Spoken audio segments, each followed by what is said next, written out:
It's time for the moment you've been waiting for.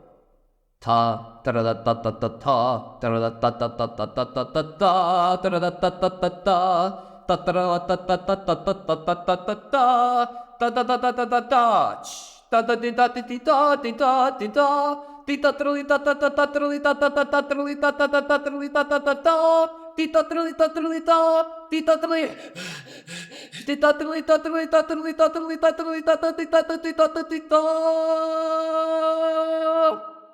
Made in Abyss Season 2. Alright. What is that? This compass?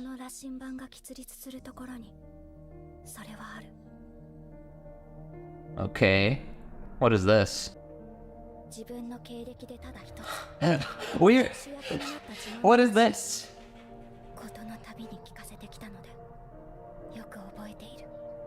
We're starting strong. Okay, we're starting strong. What the fuck is this? What the fuck?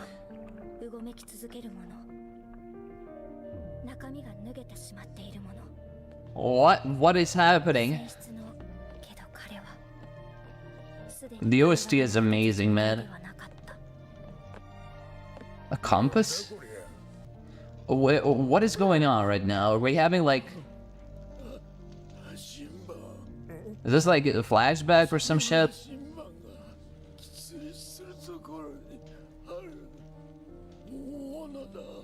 Giant fish talking about the abyss. And Golden City.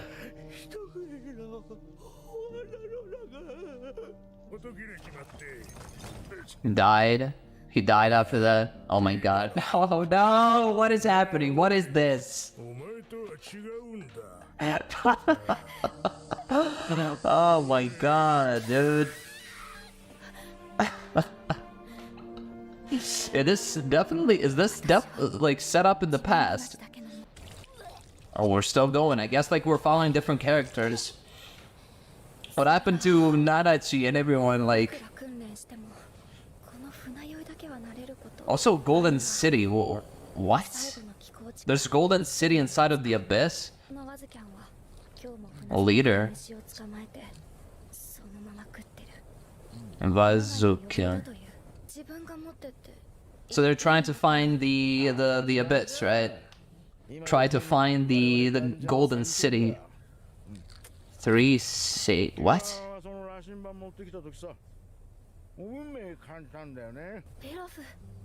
Okay.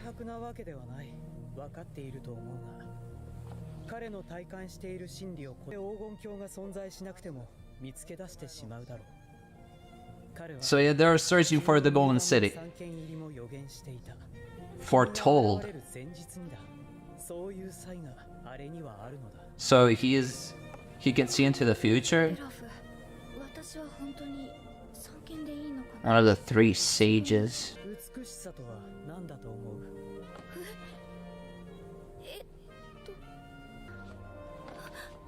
What?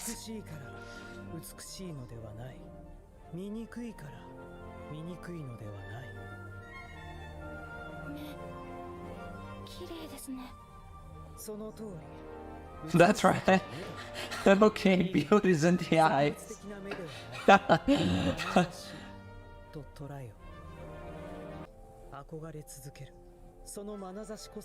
Okay, that's an interesting thought. You have dark eyes.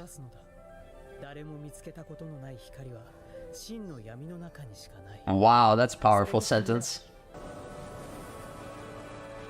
In the Abyss.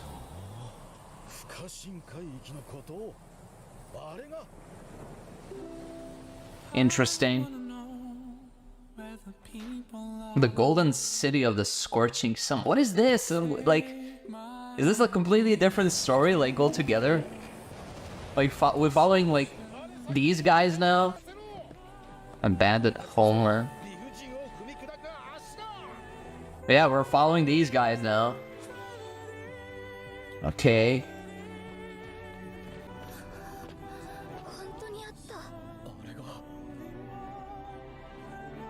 Oh. What?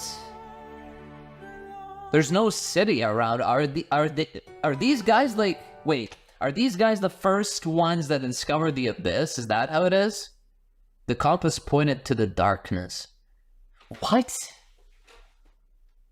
I mean, clearly there wasn't a city formed, right? Like, let me go back. Like, look at this shit. Not a city at all. Like, the Earth, it doesn't exist.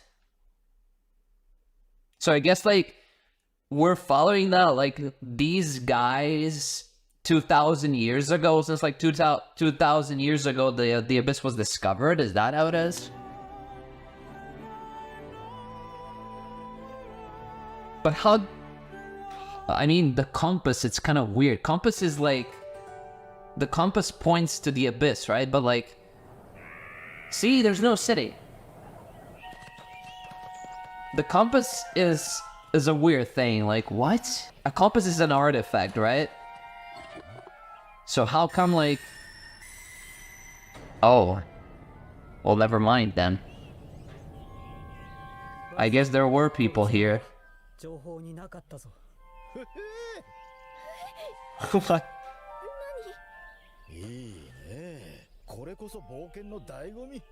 Adventure. Okay. Like a tribe or some shit?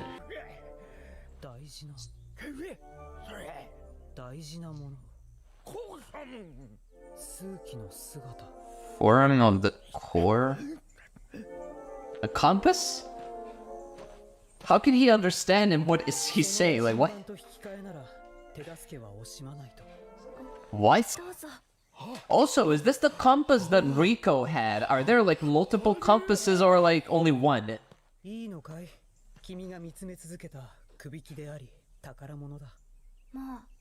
Oh, he mentions something like to the core. Like what?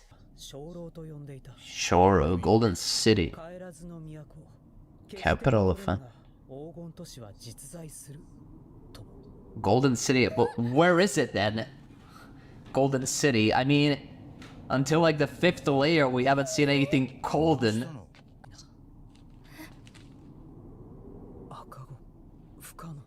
Baby, impossible. Wait, what? Okay. Man, this world is harsh, dude. Climb. Oh, the curse. No. Yep. A mild dizziness.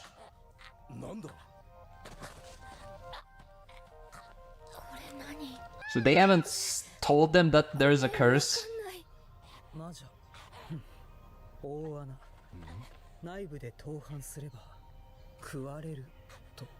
You'll be eaten.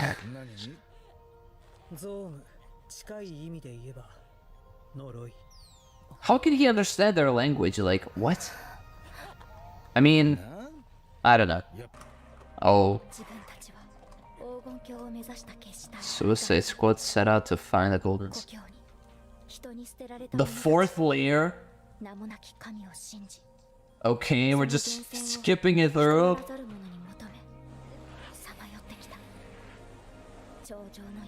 Fifth layer? The, what the fuck? They all survived? Well, this is crazy, dude. That transition! Wait. Oh my god, what? Amazing. And we're back with Rico. What was that backstory then? So weird. Oh my god, this thing. So we're just continuing off from bondrewd thing. Hopefully bondrewd doesn't follow us down to the 6th layer.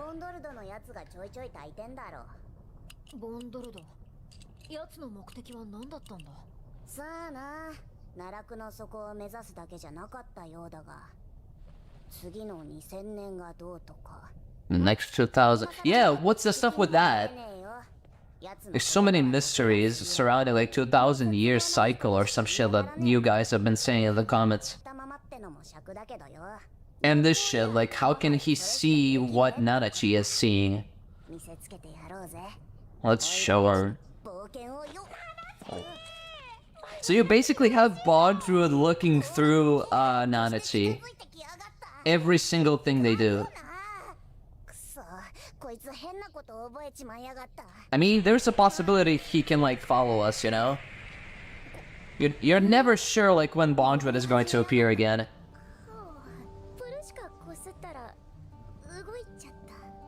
And I understand like Prushka's wish to not destroy the zoaholic, the mind controlling device and stuff like that. Not taking care of bondrewd. But still like... Oh. What the fuck? Godzilla? Oh, the bones from the credits. Yo, it's crazy. Oh my god. Sea of corpses, that's what I've been saying in the previous movie. And I kind of love the design of this weird looking submarine, I guess. I don't know what to call it. Like, it's completely transparent from the inside. Just do it in here.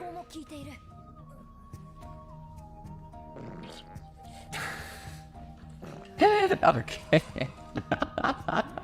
Oh no. Oh my god, I love this sound.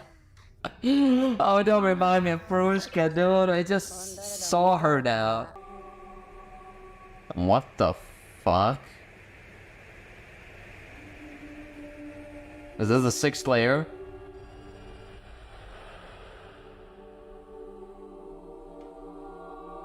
Whoa, what the f- Oh, we're back here. And we're back here. I guess we're gonna go back and forth between the two characters. We arrived at last.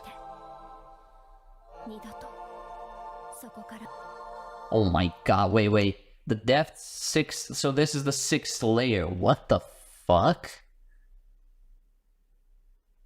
Capital of Unreturned. Wow, what a title of a 6th layer. Oh my god, look at the wallpaper though. It looks like the capital of Unreturned. That's interesting name. It seems like, kind of looks like a city, dude. Like this thing here looks like a giant clock. Like a Big Ben or some shit. And there are houses over there. Like what? Interesting. Okay, capital of Unreturned. So we, I believe if you like ascend from the 6th layer, you basically die, right? Or turn into hollow, right? Similar to Nanachi, Mitty, and everyone else. So you either become a hollow or you die.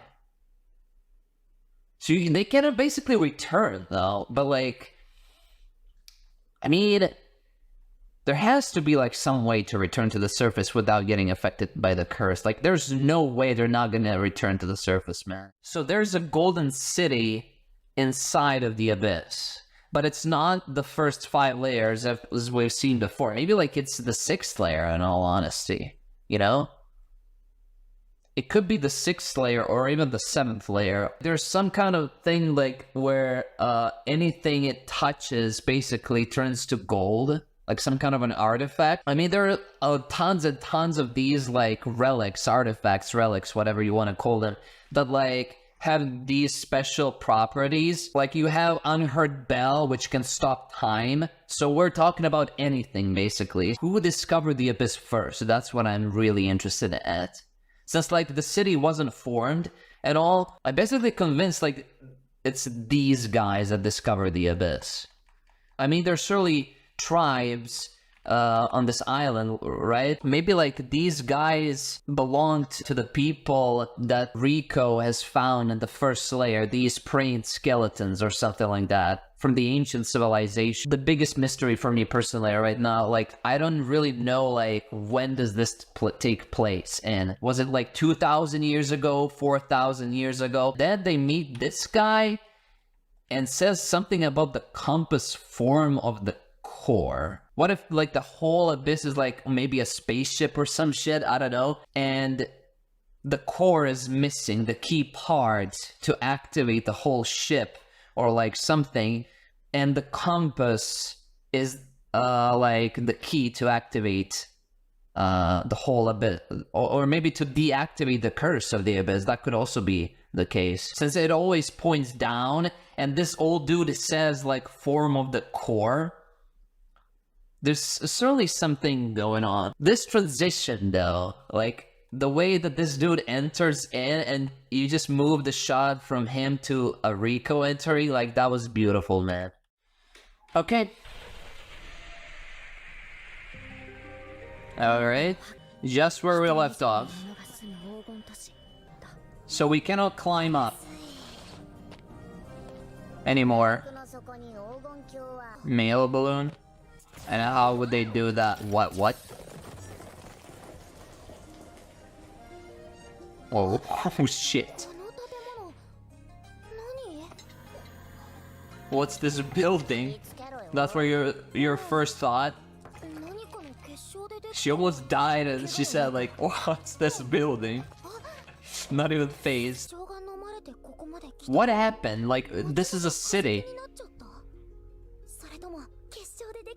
What the fuck?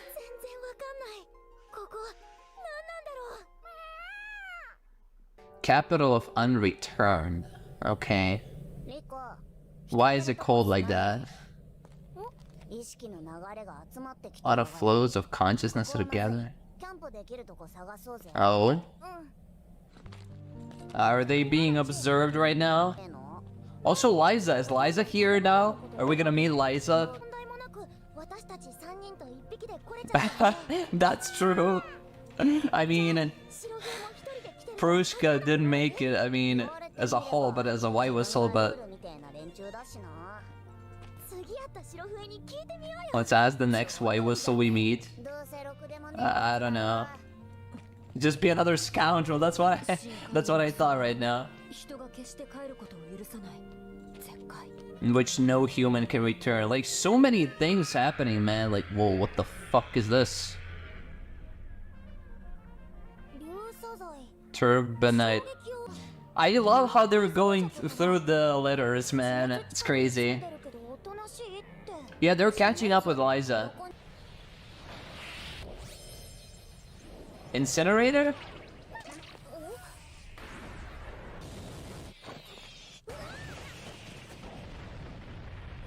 They're being attacked right now? What? What is going on? It's like a volcano erupting or something, like what? Or is someone causing this? I'm enjoying this. Oh, she grabbed a few eggs. Of course. Okay. As I said, like, I love how they're following, like, Liza's letters more and more, just, you know... And eventually they're gonna catch up with her. Whoa, what the fuck is that? Grill? They're gonna grill it? Grilled meat? Oh my god, okay. And the fact that it's... that it's still moving though. What? Good, huh? Oh, hot. Hot and good, okay. Well, you just discovered a new meal. Congratulations. Okay. Oh, I wonder if they're gonna meet them again, man. It feels like a one-way trip, but like... There's no way. I mean, this kind of story, it might actually end bittersweet or like on a sad note, actually. It's not like you'll ever get to see them again. Damn. There has to be some way to go up without being affected by the curse. I'm convinced. Like, there's no way. She named me after a dog.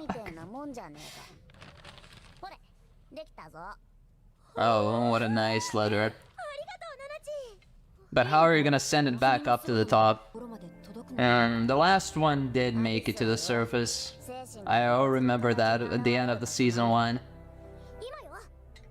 But is this balloon gonna make it though? Man, it's just such a harsh world, dude. Yeah, you just have to believe it.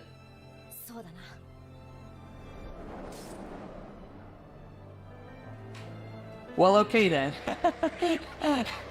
There you have it. Oh my god, of course. Yeah. You just have to send like 1,000 letters all at once. You know? Just a better probability. Oh?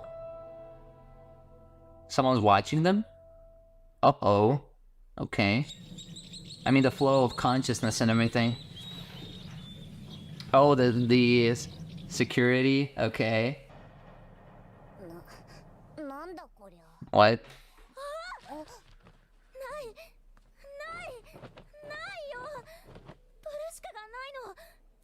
Prushka's gone?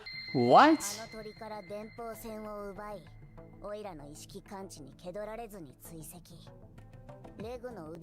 Oh shit! Okay.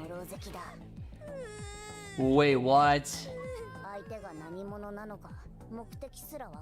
Another white whistle? Okay. Why would they take Prushka away though?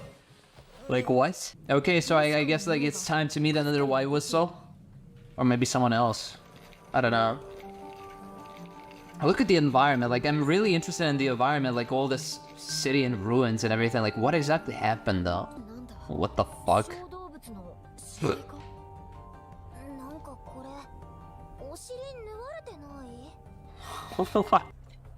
What is going on right now?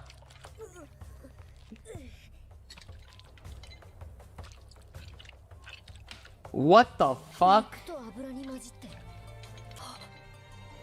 What the fuck is going on? Why would you shove that in the butt of a creature?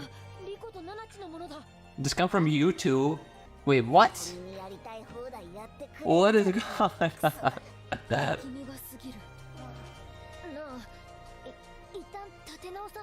Wait, what would they do? This is the weird stuff that I was waiting for. Let's go. It's getting more and more weirder, dude. Like, it's crazy. Are we dealing with some kind of psychopath here, or what is going on? See, the city. Like, what is that? Like a whole fucking village or city or town, whatever, like. And then there's like 2,000 year cycle that's gonna happen next. So I'm just gonna leave it for the review portion. What the fuck is this? Man, the background is beautiful. I just have to say it every single episode. Look at this!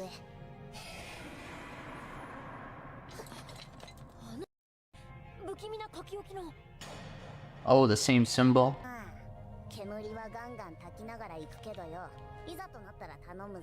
Man, I just love all the smart things that like Nanachi is saying. Like, it's just so fucking good, dude. He uses the smoke to like camouflage them from above. Like, that's really fucking smart. So wait, what? Here we go. Oh. Okay. Wait, this is the same kind of stuff with the submarine that they entered from the 5th to the 6th layer. The same kind of barrier or some shit? What the fuck? Look at all the colors. Like, the colorful background is just fucking incredible. amazing. Like, what else can I say about the backgrounds? Like, I'm such a big fan of the backgrounds, man. What is that? Whoa, what?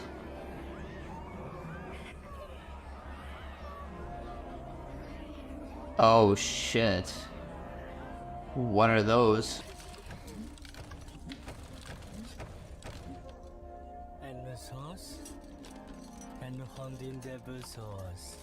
What? What sauce? Was that a machine? K-Raiders 2? 2? Magic Kaja. What? A skilled one is doing this still. What? Man, come. This is a machine. Like, what? What is this?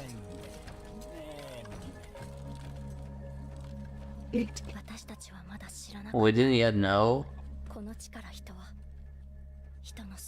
Maintain their... Wait, are these guys all, what? We explore, like, the 6th layer, and, like, more and more it just feels like a big fucking abandoned city, dude.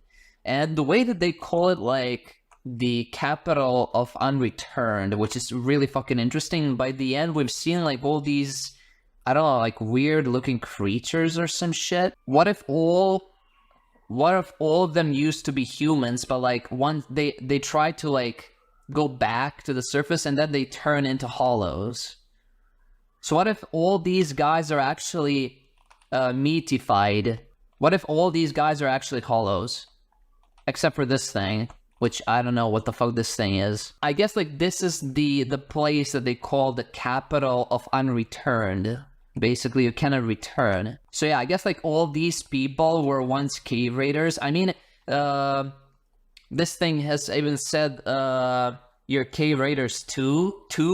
So, maybe, like, they all used to be cave raiders and then got stuck to the 6th layer. They couldn't return and all, so they just decided to live here, you know? Turbinid dragon.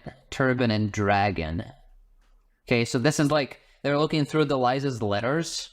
They have poisonous scales that rupture when struck. They're tenuous and move freely in 3 dimensions without regard to the curse. Interesting. So yeah, I'm just loving how, like, they're all going through Liza's letters, you know? In the 6th layer, one of them is as dangerous as a swarm of amaranthine deceptors. Oh shit, okay. Like I said, like, all these letters are really useful, man. And the fact that, like, she still kept all these Eliza's letters to herself, that is really fucking nice. And the way that it's kind of represented here, she just encounters more and more stuff that Liza has encountered as well. Like, it just tells me that we're going to eventually meet Liza, because we're catching up to her, and time flows differently, right? Within the abyss and the outside. So yeah, we're catching up to Liza pretty quickly. So yeah, we've had, like, many environments throughout the layers, right? Like, we had the forest biome, we had snow biome, which is the 5th layer, right? Like, we had, like, swamp biome, which is the 4th layer. This thing here now, the sand biome. So yeah, like, we're going through each biome. Like, I just love how, like, each layer is kind of different altogether than the previous one. It's not like just you copy the one layer and just paste it to another, like it's all the same. But no, it just it operates differently on its own, right? Like, it's on its own, like, kind of layer outside of the other ones, like a completely different world altogether, right? Like, each layer is like a different world in entirety. And that comes, like, this theory, like, that the whole world resets every 2,000 years that you guys have mentioned in the comments, which is really interesting. And that's why the bondrewd has mentioned, like, we have to prepare ourselves for the next 2,000 year cycle, right? Like, he's, like, looking for something that can, like, save them. to prevent the next 2,000 years from a cycle happening, right? I refuse to believe that this whole story is gonna have a bad ending, dude, like a sad ending. You know, like, I'm definitely convinced, like, there's some kind of, like, device or whatever you want to call it that makes them go back to the surface safely, you know, instead of dying and get affected by the curse. Like, there has to be some way. There has to be some way. Like, there's no way it's like, it feels like a one-way trip, you know? Even though, like, it's been specified all over again that it's a one-way trip, you cannot go back once you enter the 6th layer, I still, like, believe, like, there's literally something that you can do. This is the most fucked up moment of an episode for me. Like, you have, like, these two random creatures laying around, and they stuffed inside of their buttholes their hair, basically. What the fuck? You know? It's so weird. And while they were sleeping, dude, like, they took their hair and everything. Like, yeah, there must be really you know, stealthy and stuff to actually do all of this. And they actually grabbed the letter as well from that creature that took away the balloon as well. So yeah, like, and they could actually hide their flow of consciousness so that Nanachi couldn't, like, you know where they are, what they're thinking, right? So conceal themselves even against Nanachi. So yeah, like, whoever did this is, like, really powerful fucking individual. And I believe it's a white whistle, another white whistle. Now, why would it, like, a white whistle take Prushka, another white whistle, away? I have no idea. Maybe it's like a trap, you know, to lure them somewhere. Maybe that's the thing here. Okay, so they arrived at the village of the Hollows, apparently. So all of these guys are Hollows? Oh, they're following this machine or whatever it is? Or is it a Hollow as well?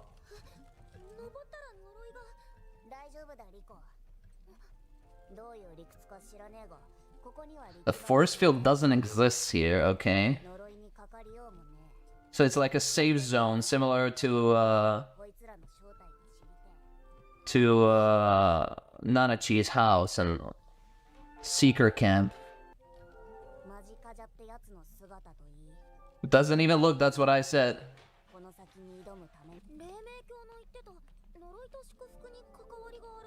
Okay. So maybe they all received a blessing somehow? Oh my god, the sound. The squishy sound. Damn, look at the background. I forgot how beautiful the backgrounds were. Oh, Prushka. What the fuck?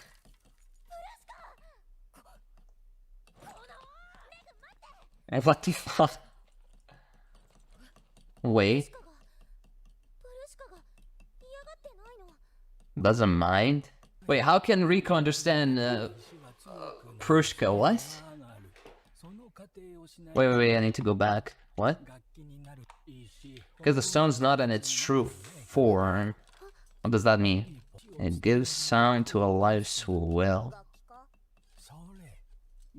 Upon becoming instruments, stones get stronger and their precision increases. Are these all the whistles? I mean, those two things kind of look like a white whistle. What? Upon becoming instruments, stones get stronger and their precision. I mean, what do you mean stronger? Because white whistles are used to activate certain relics, right? So, are they getting like stronger in terms of like how many relics they can activate, or what does it mean? Possess one without undergoing that process isn't good for its value. Value. Your worth? A life reverberating stone? Irumyuui? What the fuck is that? It's so weird. Maji kaja. What in the world are you? のいい匂いのするふわふわと同じ。 Hollow? How? カジャは体が匂いで Smell. そのままだと話せない。この体は入れ物だよ。カジャは体が欲しかった。入れ物。 What? Smells. What the fuck is a smell? Also possessing, like what? Wait, is that the same thing where like curse repelling vessel, like the anyone who enters the curse repelling vessel and goes up, right? It dies, but then it comes back to life somehow. Is that how it is? Like maybe like and then like some random soul can like possess your body, and then that's how you come back. So and also there's like a theory that I've read that like Rico isn't Rico but someone else, because when she was a baby she died and then she was brought back to life. So maybe like what, like some other random soul possessed her, and this is not Rico that we were following but someone else. Is that the similar thing with this machine that you can possess? Wow. Market. そう市場。価値の市場。 Marketplace of Valley. 物以外も価値で交換できる。 Okay.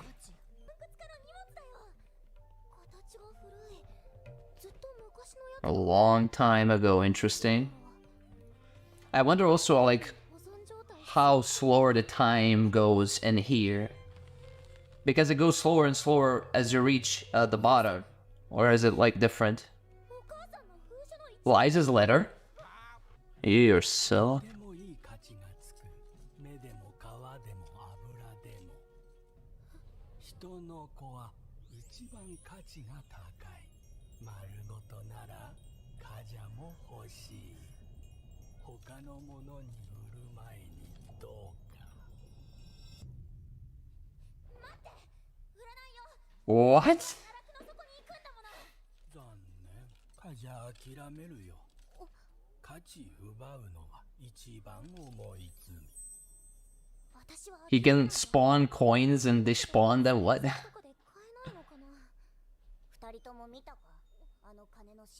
What do you mean just children fetch the most value? Like, what? What the fuck? Oh my god, here we go with the weirdness. Oh.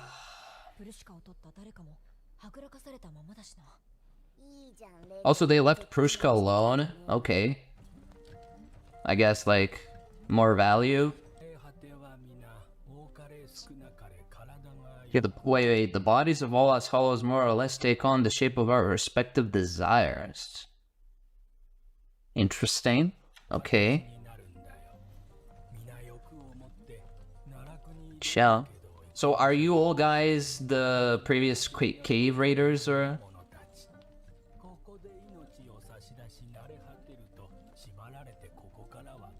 Turn into hollows. So this is what you desired?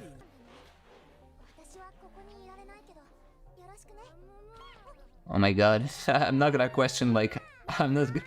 What is this thing? My god, they like... The character designs are weird. Oh no.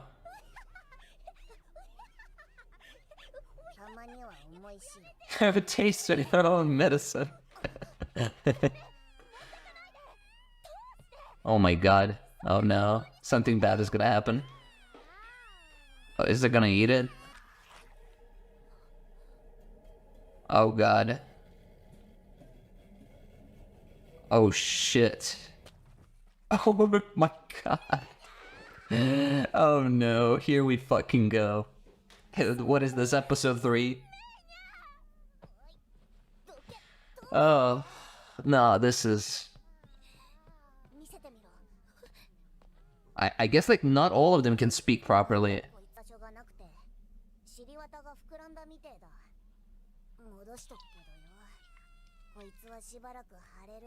Oh.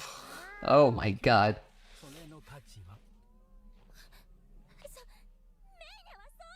What is its value? られないほど高い。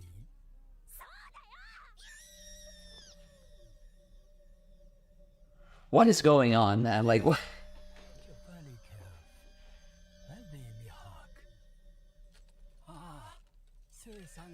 The balancing begins. What? What the fuck? What is that? But what is this design, man? What is happening now? Wait, when one causes damage to value greater than the value they possess, there must be balancing. Balancing. Oh. So because of mania? What the fuck?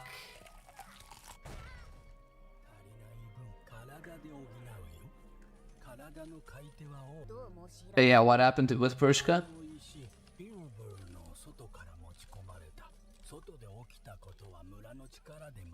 Oh. So...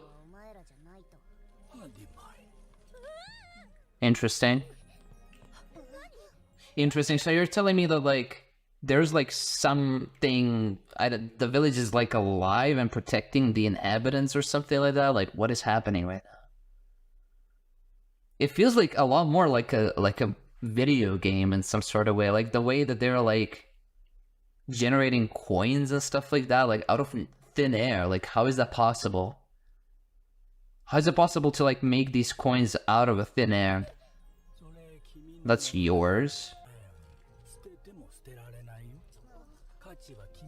The value is bound to you. Yeah, it feels like a lot more like a video game.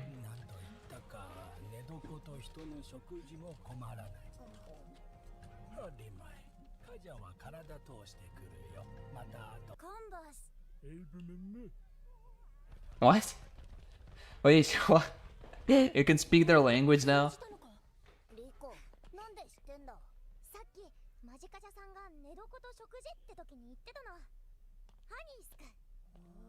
Wow. Okay.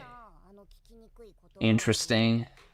As observant as ever, huh, Rico? I'm starting to like Rico more, to be honest.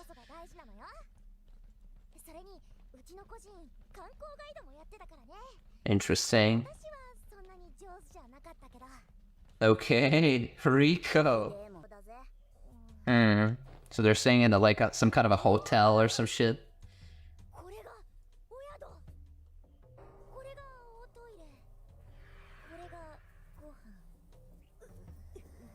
Nah, you should just fetch materials on your own and just prepare the food on your own, to be honest. Oh my gosh, she's gonna eat that. It's a unique opportunity to try out different kinds of food. Yeah. Okay. Oh.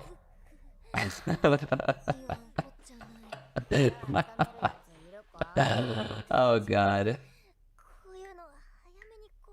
Oh god, I just love the realism in this, like... Faputa. Faputa.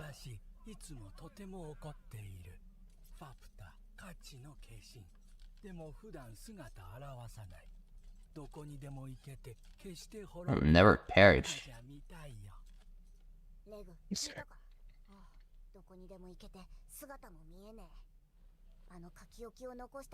Oh, okay.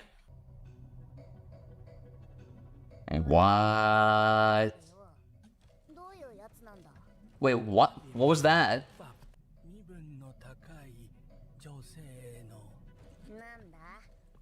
Princess?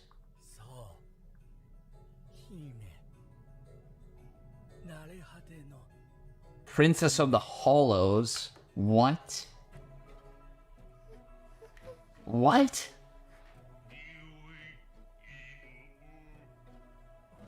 Oh, we're back with these guys? Man, this is so fast-paced, man. These kind of robots, like, rag or what the fuck?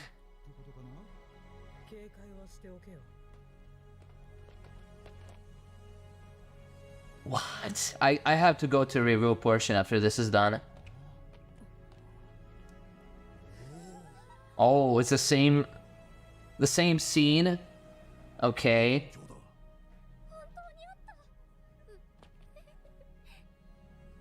The Golden City.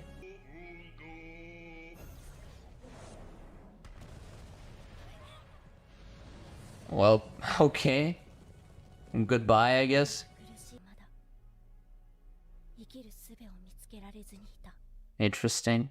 So we visit the village of the Hollows, which is quite interesting. And they talk like in a total different language. I guess like, I don't know, like even how old are they to begin with? Or are they like this? Are they actually the same guys that we've seen at the end? The Gaja Corps? Are they them? Did they like turn into hollows and stay in this village, this safe place or whatever? Like, I'm so confused, but I'm really interested in like, in when does their time take place, the Gaja Corps, and then when this takes place? Like, there's like so much.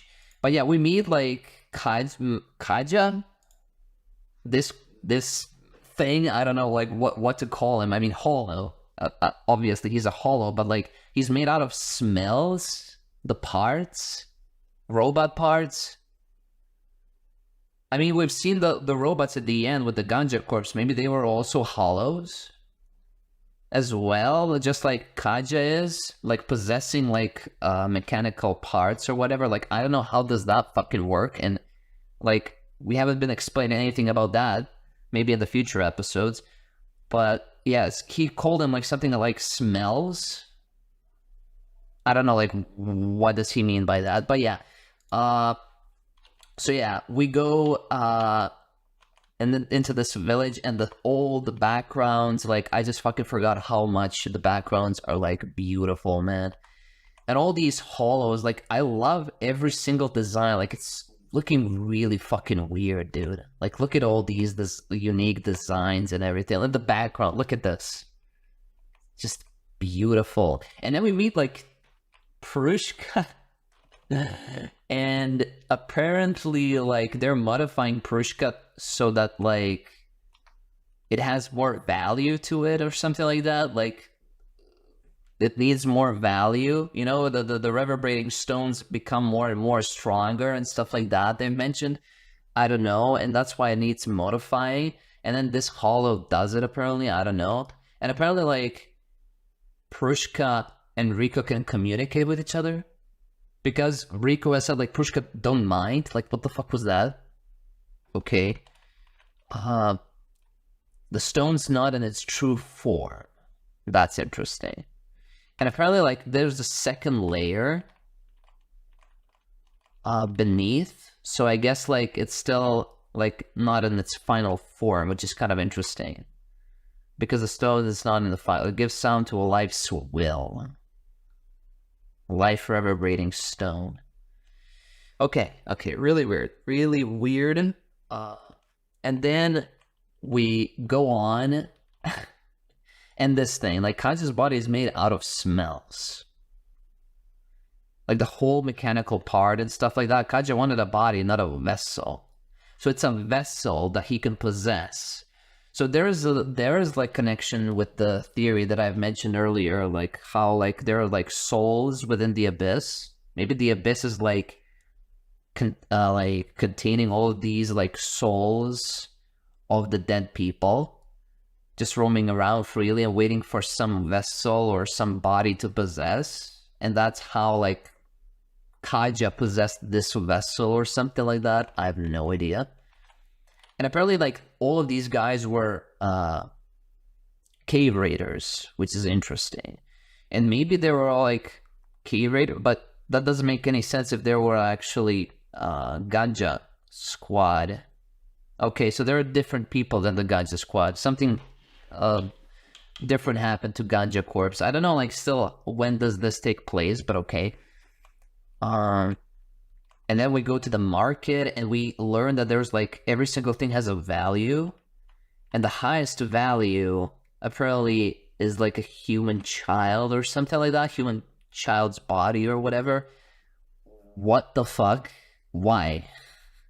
But that's really messed up, if you ask me, you know? I mean, it's made of abyss, so it's kind of okay, but still, come on. And also this thing, Liza's letter. Apparently, this is Liza's letter, so we're getting closer and closer to Liza. Maybe Liza's in this village. I don't know. Maybe Liza became a hollow. I like it. Really weird. Really weird. And also, Riku could have asked the merchant about like where did he get those letters from, you know, or anything like that. Like get info on your mom. No, we're just gonna continue, I guess. Okay.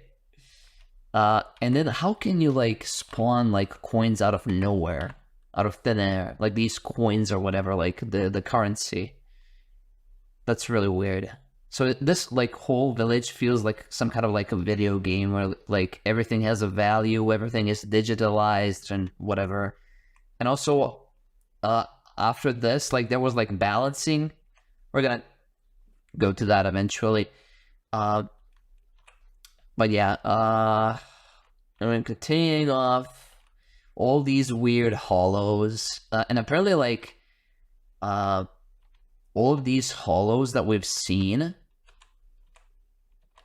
took their, like, when we offer up our lives here and turn into hollows, we become bound to this place and cannot leave it. And they said something like, we all had desires and challenged the netherworld, so they were all, like, cave raiders, but failed, and they all got stuck into this village or whatever, because he said, like, we became bound to this place. When we offer up our lives here. Offer up your lives for what exactly? Interesting. And also, like, all of their bodies were shaped in the way that their desires were, or something like that. So, weird. It has to do something with the desire of Mitty and Nanachi. You know, when, like, Mitty took hold of the curse, and then Nanachi could receive the blessing or something like that. So it has to do something with that, like curses and blessings, as well how like Reg, Nanachi, and Rico have mentioned it with bondrewd, curses and blessings. So it has to do something with the curses and blessings here as well. Look at these old creatures, man. I mean, hollows. Yeah. And we go to Mania, on this weird stuff, and then this fucking thing crushes Mania, dude. But apparently Mania survived it somehow. I mean, Mania has like this kind of a body that like is regenerating on itself, and like a sustainable body where like it cannot be like damaged at all, apparently. Like it just got squished out, like it didn't have place, like the eyeball popped off, but then you can just put it back. And then the insides as well. And just push back up. Like, Mania is an interesting creature, not gonna lie. It almost feels like it's like artificial in some sort of way, you know? Like specifically designed, similarly to how like Reg is designed. Like someone made Reg, but who could it be? Like it's really interesting because Reg is bundle of relics, so that's all also one of the bigger questions. So maybe someone actually designed Mania as well. Who knows? And then the balancing came. And then this thing. And then this shit. Oh my god. Like, this thing is just... The balancing will not end until the value achieved equivalent. Sure. So because Rico has stated that, like, Mania is, like, doesn't have a value, it's, like, irreplaceable, right? Then the balancing just came off. Like, what the fuck is this, like, black goo stuff? Is it the village itself? Is the village alive? Is it, like... This old, like, as I said before, like, this feels a lot more like a game. And then generating coins and whatever. Things that are changed into value are lost forever. Interesting. And then this thing, oh my god, like, this is the thumbnail. This is the thumbnail. It's just there's some for who knowing what's inside is value. Stone was brought in from outside, and then the white whistle, apparently it was brought by someone else, so it doesn't count. Everything that happens outside of the village, it cannot be like balanced or whatever, you know. That's interesting. And we got like some free coins as a compensation, you know. Okay. And I just love this part, like how Riko managed to communicate with the villagers. She was observant. Like, Riko is growing on me as a character. I know that I didn't like her as much, you know, in first season in the movie, but you know, she's growing on me, man. Like, slowly and slowly becoming like a better character, to be honest. Like, she learned on her mistakes, to be honest. She's not like a reckless child anymore and stuff like that. She's observant. She's interesting as a character as well, like becoming more and more interesting. So yeah, like, she's growing on me. Like, I just love how she was observant about like my Kaja saying all these random words. Apparently, like, Kaja was actually like teaching us their language, you know, in some sort of way, the meaning. So it's really nice that she actually observed it and everything.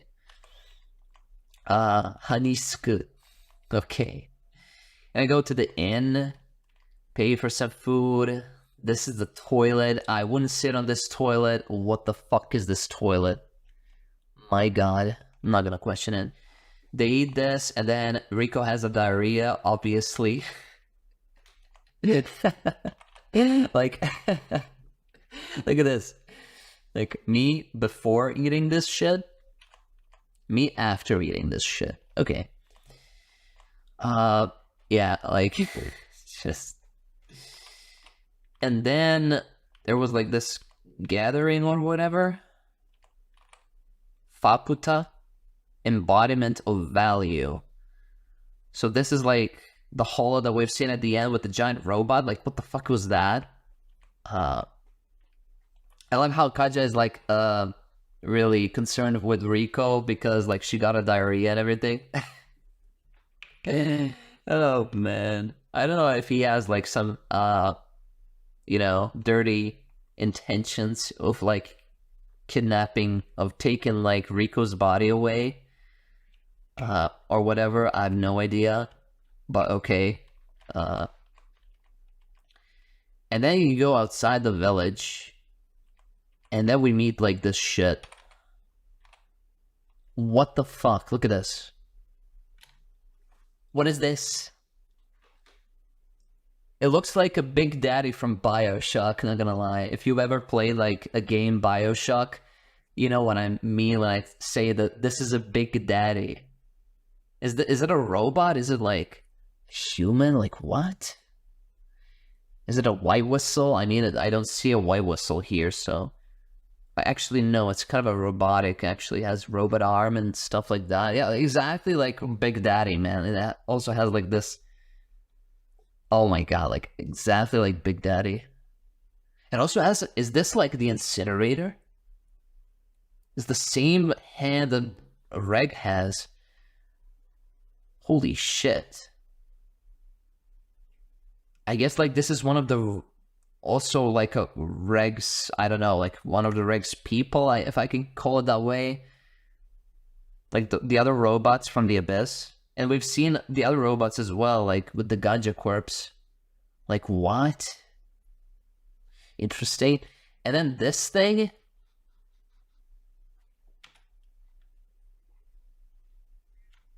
Like, what? That's right. Princess. Princess of the Hollows. Interesting. Like, what? Oh, I can't wait for the next episode, man. I really want to watch immediately the next episode. The Princess of the Hollows. Look at the design. It's definitely the thing that followed them before, right? So this is... Princess of the Hollows was the one actually to take Prushka away. And they haven't even noticed her to begin with. So that's really concerning in a way. And then this here thing, we've back to the Gaja Corpse. And also we've seen another batch of robots, which is interesting. Like, what is happening, man? Like, how are we suddenly encountering robots from now on? I mean, maybe like all of these robots here and the Big Daddy, I'm just gonna call the big thing Big Daddy, you know?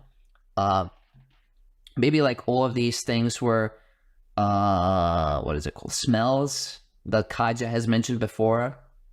Like the souls possessing like these artificial bodies or whatever. Now that I come to think of it, maybe like even Reg is similar to Kaja in a way. There's a connection. There's a connection. I'm not gonna lie. There's a connection. Maybe Reg's body is smell as well. I'm just gonna call it smell. I don't even know what does that even mean, but okay, smell is a smell. And they all just arrived from this elevator. So this is the time where they first arrived to the 6th layer. The Golden City. And that's about it. So this is the same scene when Rico, Reg, and our squad arrived for the first time as well. Like, this is the same shit. Interesting. I mean, they're calling it like the Golden Sun, the Golden City. But like, where's the gold? But okay. Golden City. And then just random creatures just come in and destroy this robot, okay? And that's the end. Okay, pretty interesting going forward. I'm really interested in like what's gonna happen with the like the Big Daddy Reg conversation. Like, I'm really curious to see. Okay, let's see. Oh, Big Daddy and Hollow Princess. What is happening?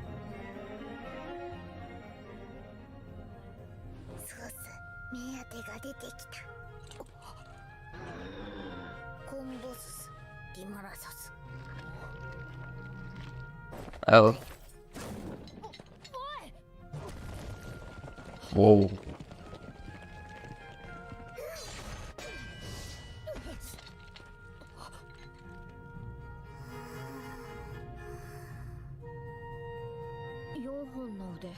Four arms. Yeah, similar to Nanachi. That's what I wanted to say.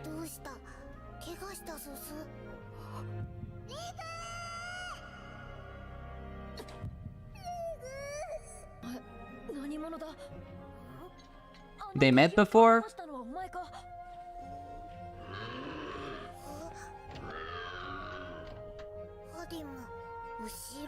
What?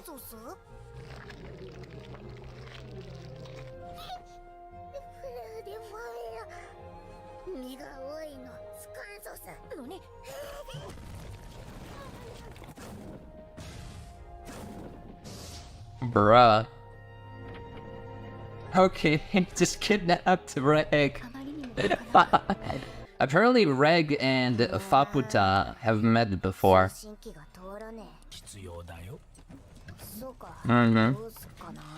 Well, you can sell your hair.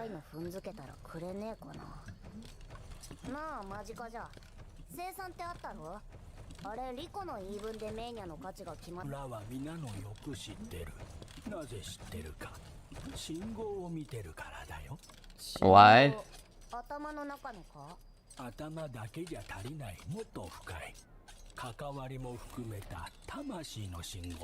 Signals of the soul.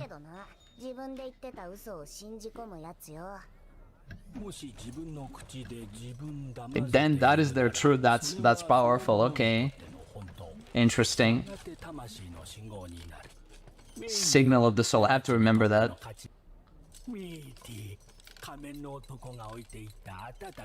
Wait, what? They know about Mitty? Wait, he said something about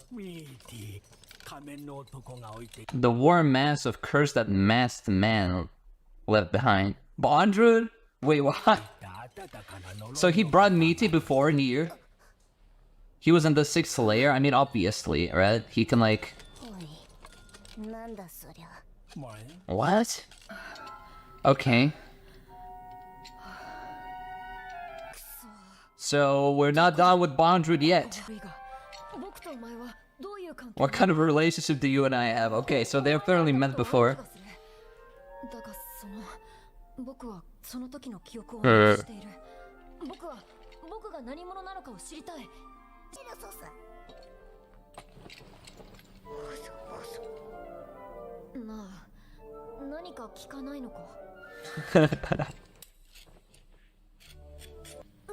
What?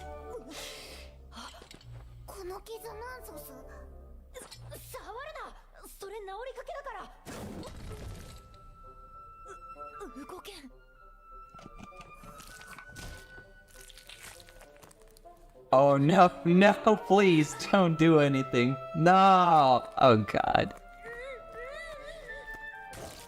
Oh my god, of course. It's made an abyss. What am I talking about? I don't taste the blood. The taste is the same. What is happening right now? Oh, this is too weird. Are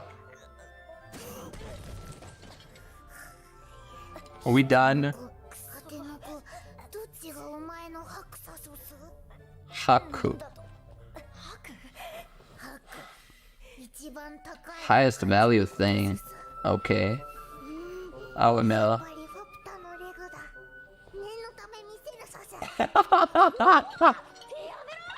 What is happening? Oh my god, how can it be so weirder and weirder, man? Wait a minute, wait. I just thought about something. How the fuck does she call him Reg if it was before he was called Reg? Or am I going crazy? I mean, she called him Reg. And multiple times. Reg, where are you going? What? Is it a plot hole? Is it what? Was he called before Reg? It was just a coincidence that Rico named him out on his real name, or what is going on? Before he lost his memories, right? He was named differently before he lost his memories. And after he lost his memories, he met Rico, and then Rico gave him a name, Reg. So how come Reg... What? Oh my god, this is getting more and more confusing each episode, it's just... What?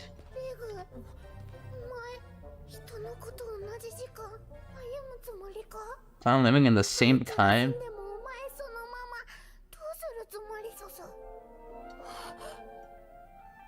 What are kind of those questions, what?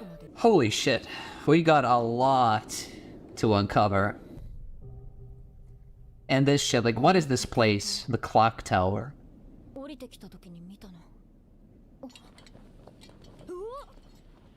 Oh, of course Big Daddy as well, what's the stuff with them? What did the past me do to her? Will I still be in my car? Okay, we're back to memories. Uncover memories of Reg. Oh my god, and this OST. Oh, the flowers. Petals of flowers of fortitude.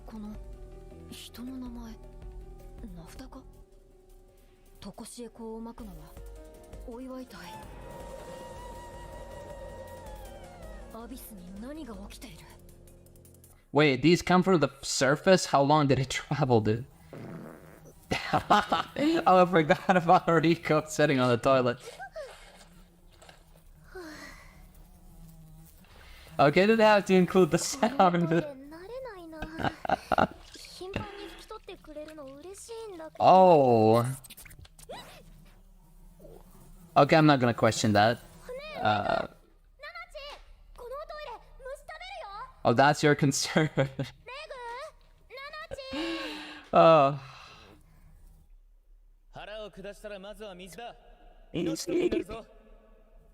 Oh. Is it a clean water though?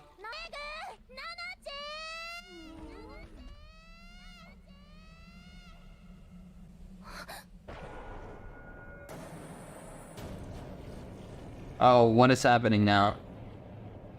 What?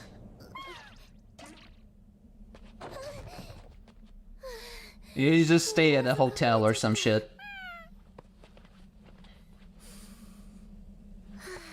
Sniffing mania. Okay.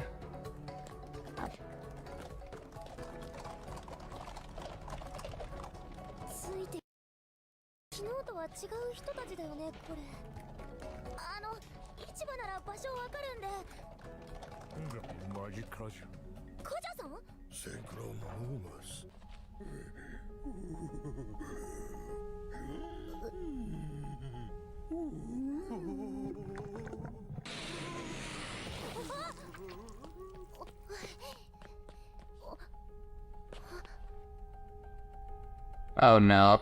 Oh my god, no, please. Oh god. Oh, are you serious, man? No, no, please don't do this to me right now. Oh, there we go. Oh.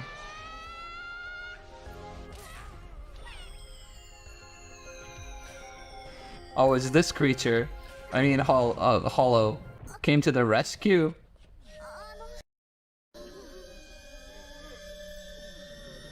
Oh, your guys are done for. It's the balancing, right? Yep.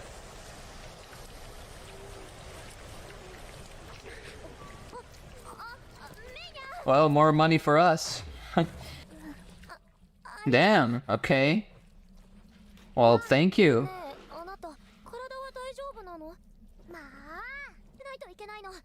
What a weird design, dude. And the bot. How you come up with this design? Let's go together. Okay. Ma, okay.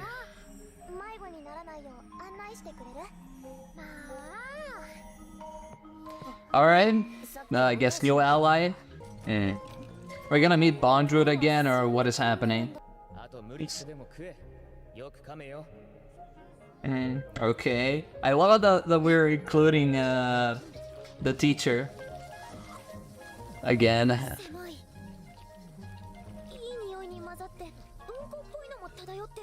Poo mixed in with the good smell.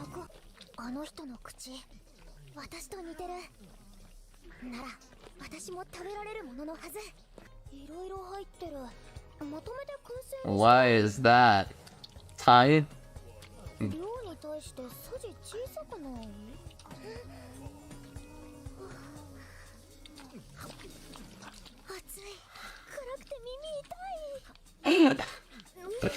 Yeah.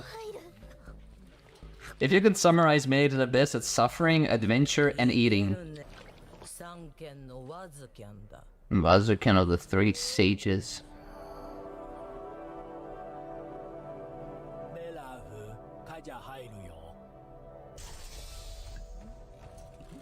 Wait. Uh-oh. What is happening now?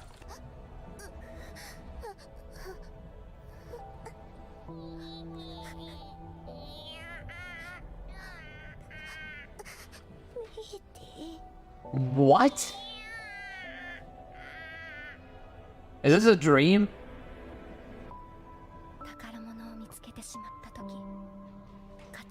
What?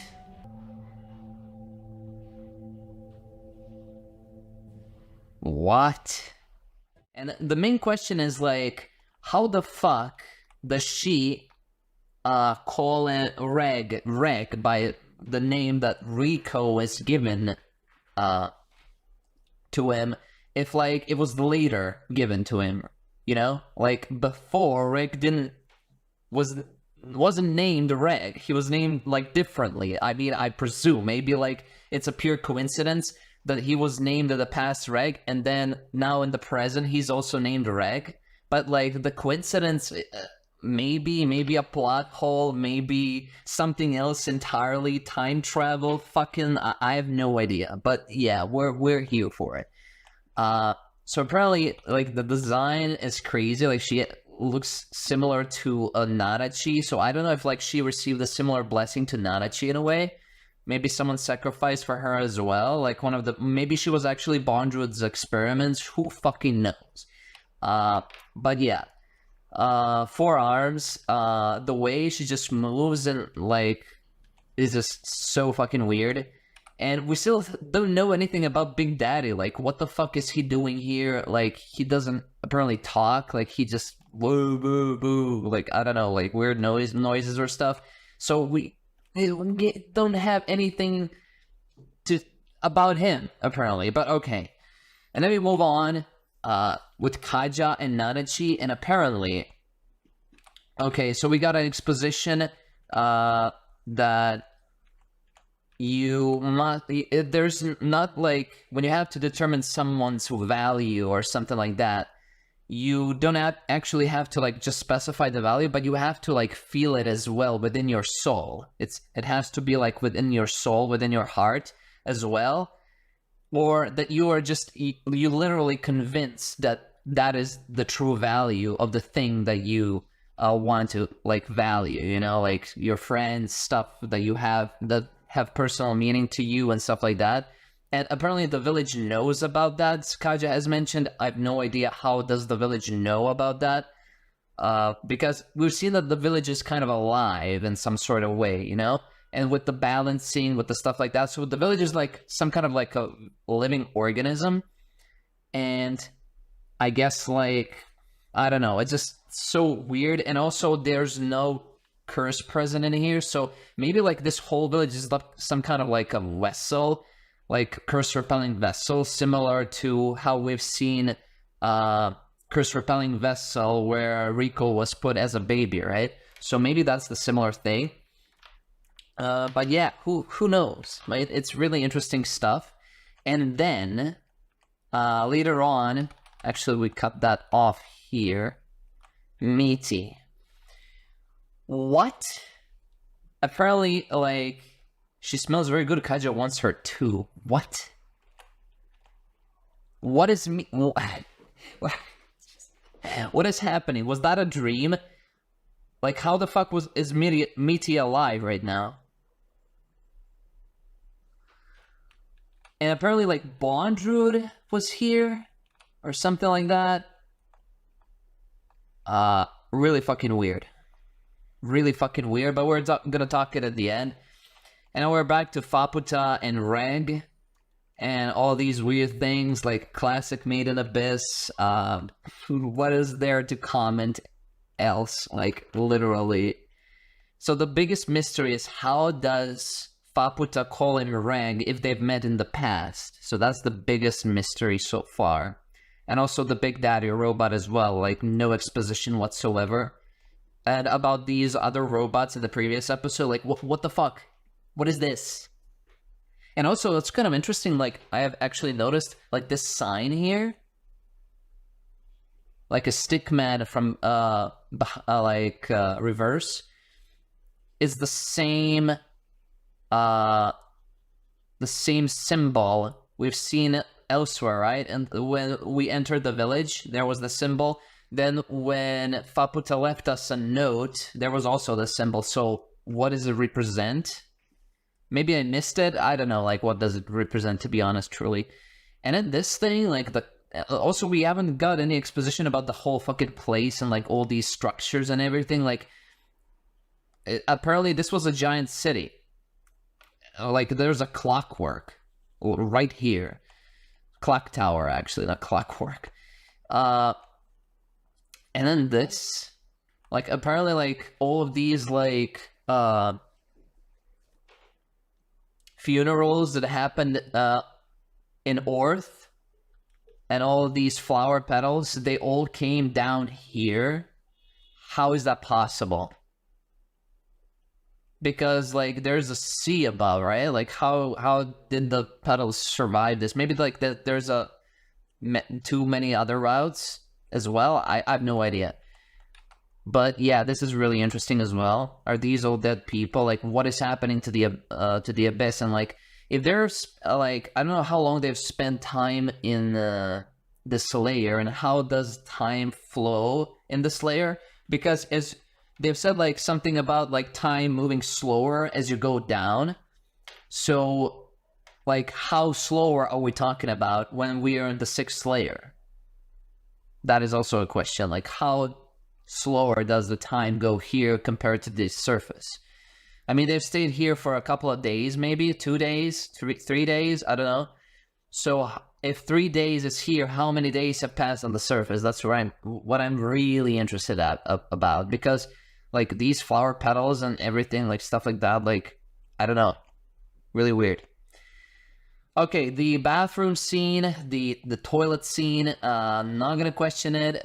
It's nice, it keeps wiping for you. Oh, those tongues sticking out. Wait, let me get, like, these tongues, like, cleaning your butt, okay? Man, like, I just have to congratulate author on doing all these weird stuff at the same time, like, bravo, my man, bravo. It's nice that we've kind of like she learns as she goes, like all of this like stuff that his teacher, I don't remember his name, maybe Jiro or something like that, I don't know, has taught her about the diarrhea, stuff like that. I just love that. It's really nice. And then we get this shit. OMG, dude. These guys. Man, Made in Abyss, like, you have, like, this fresh scene, like, all this colorfulness and stuff like that, and just sunny day and stuff like that, everyone just minding their own business, and then all of a sudden, when Rico just shouts out, like, their demeanor completely changes altogether. Like, look at this. Horror elements, man. Horror elements. I don't know if, like, Made in Abyss is horror anime. I haven't thought about it, but it's gore for sure, but like, is it horror anime? I mean, it has some horror elements to it, not gonna lie. Especially in this episode, like, where she was about to go, like, in the corner here, and like, this scene. My god. Look at this. Straight up fiends, man. Straight up fiends, like... Oh my god, and then this thing happens, like, you're, like, as I've said it before, like, you're never safe in this world, right? Like, within the Abyss, like, you're never truly 100% safe. There's always danger lurking around, right? So, this is, like, this kind of a world that, like, is a beautiful, but at the same time, like, you have to admire it from a distance, you know, like you don't want to go into within the Abyss just because it's kind of a beautiful and you're like, you want to explore and stuff like that. So explore the unknown. It has its advantages, but also it has like dangers to it as well. And then this weird stuff. And then apparently, like, what is her name? Like, Ma comes in and saves the day, redeeming herself or himself. I have no idea what gender this creature is. But you know, the author is kind of crazy with all these designs of this different hollows, man. Like, it's just crazy. It's like they're like Pokemons or something like that. Like, have to make a list of smash or pass, but hollow version. You know, like how many different creatures? Like, look at these weird designs. Like, how do you come up with these designs, man? It's crazy. And then the balancing comes on, and these guys, bye-bye, you deserved it, man. And she looks at Manya's butt, like, or he looks, I don't know, I'm just gonna call Manya, no, Manya, Ma, I'm just gonna call it Ma. Ma looks at the Manya's butthole like this, and like, look at this. Why does it have this butt here? Like, what is this? What is this? Hairy butt. And apparently, like, all of these hollows, as Kaja has mentioned, like, they took form of their respective desires. So I wonder, like, what was your respective desire? You know? But okay. So look at these old creatures. Like, I'm just gonna pause at every, like, frame just to see the designs of these different hollows. Like, they're kind of interesting. And then we go together, like, we formed a friendship yet again. Like, we formed friendship with Kaja. Kaja helped us a lot. And then, like, Ma, redemption arc, okay. Alright. And we come back here. Look at these different designs. Crazy. It's kind of crazy to think that they were all human once. Crazy, dude. Oh, and Rico comes to the restaurant. And I just love how, like, in every episode, I mean, almost every episode, we get introduced to, like, these different kinds of dishes. You know? That's also, like, another plus from my side, you know? Like, this anime is just so fucking good, man. Like, you explore different sides of the world, and when you come to these different kinds of dishes as well, like, it adds a cherry on the top, you know.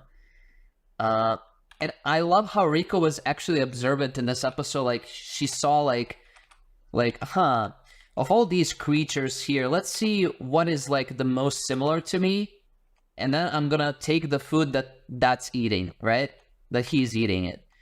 So she basically, like, look at this, like, cat or whatever hollow it is, and that's, like, the most similar characteristics, and then she ordered, like, this kind of, like, I don't know what this dish is, but whatever. And this shit, yeah, I forgot about this. So apparently, no one serves it but me. Let me actually stop it. Like this. That's WAZUKYAN of the Three Sages. The Three Sages, the ganja corpse. So they were also turned into hollows, apparently. So my theory was correct from the last episode, apparently. But I don't remember all of the sages' names, but, like, she said, like, the Three Sages. So they've all turned into hollows. Interesting.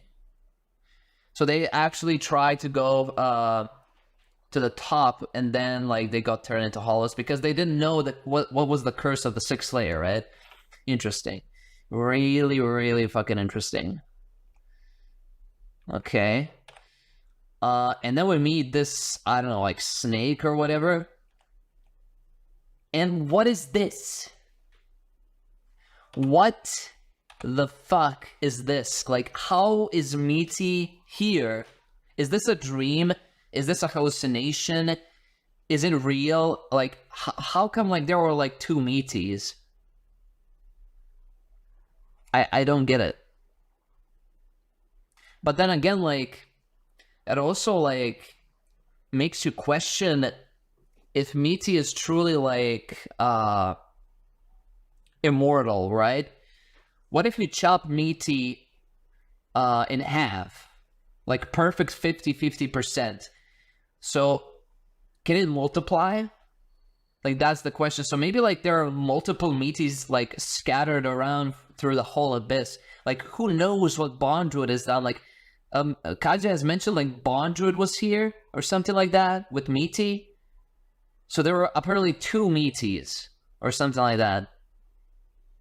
Maybe, like, what the original Mitty, or no, what's the original Mitty though?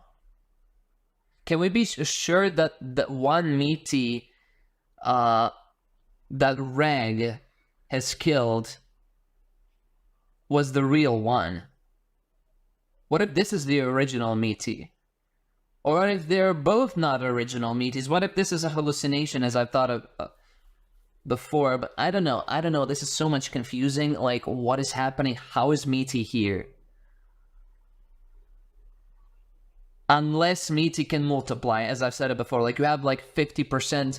I mean, it's kind of obvious from Bondrewd's perspective, because Bondrewd is, like, this crazy scientist. So he would totally, like, experiment on Mitty on everything. Like, basically whatever comes to his mind, he can experiment with Mitty, right? And we've seen in the past, like, how he experimented with Mitty, like, try to, like, do all this awful stuff to Mitty, just to test, like, what are the boundaries of her immortality, right? So it begs me to wonder, like, what if, like, he chopped, like, perfect 50% of Mitty, and then, like, Mitty multiplied herself. I don't know. Weird. And what is this shit? Like, what? That's the girl from the ganja corpse, apparently. So many questions. I'm all here for it. Cannot wait to react to the next episode. And why is she naked? And why is she like in, like, what? Okay, so what's the deal with Mitty? Like, what? Is Mitty back? Is, like, Mitty clone? Is this, like, I don't know. Also, what's the stuff with this? What? Concealment. Conceal? From what? How did those flowers, like, got from the surface to here? If, like, there's an ocean separating 5th layer from the 6th layer, okay? Turbanid dragon. Alright.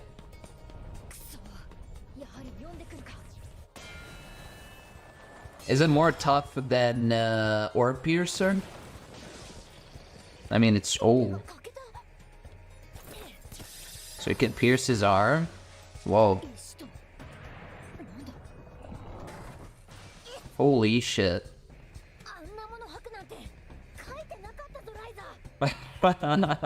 Oh yeah, that was in Liza's letter, I forgot. Okay. Oh, is it Big Daddy? Yes. Okay, what's the stuff with you, too? It even sounds like Big Daddy from BioShock. You're not gonna ask anything, Reg? Oh?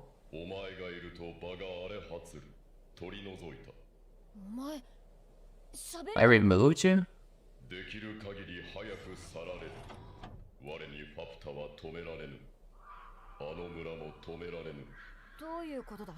Stop from what? Or stop to do what? Oh, he doesn't have an incinerator. Or does... I'm so confused, like... Wait, I need to go back. What was the stuff with the animals stuck with hair? The beasts have been unusually active for a while now. There are no beast deterrents here. Wait, so those were beast deterrents? Like, what? The Argifabs... Okay. Charms made by mixing together body hair from Faputa and the one to be protected within a beast omen. Huh. So it's basically like a beast repellent. I see. So that's what she did to them. So that the beast won't attack them, but like that giant dragon attacked Reg, so I guess like it doesn't work on I mean Reg is actually Reg is a robot, right? So it makes sense that it doesn't work beast repellent on Reg. And also like Faputa only took the hair from Rico and Nanachi and not like Reg. So I guess that's it.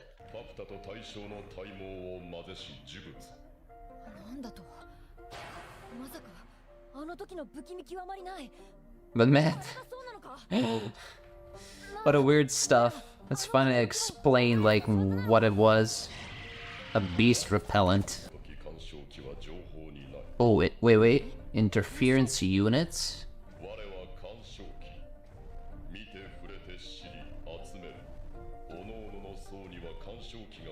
Replaced. What? So all of these robots are interference units. Wait. This is tons and tons of new information. This is crazy. Wait. I'm an interference unit. Also interference unit. What a weird name. We observe and touch together knowledge. Each layer. Her. Okay. Her design is similar to mine, yes. But interference units do not cross a layer. Same creator. Man, there's so much stuff. Wait, so they cannot cross between layers. And yet, Reg can. Irumyuui, the village. Man, there's like so much information, dude. That's crazy. Interference unit. And who is who created Reg and all of these interference units? And also, like, they observe? Like, what's the stuff with that? Gather knowledge for what?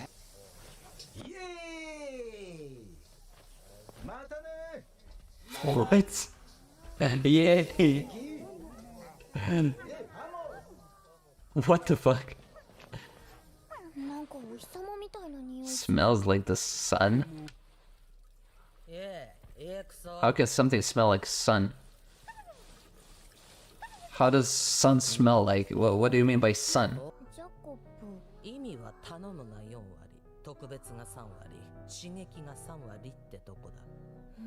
Interesting, okay. Irumyuui village.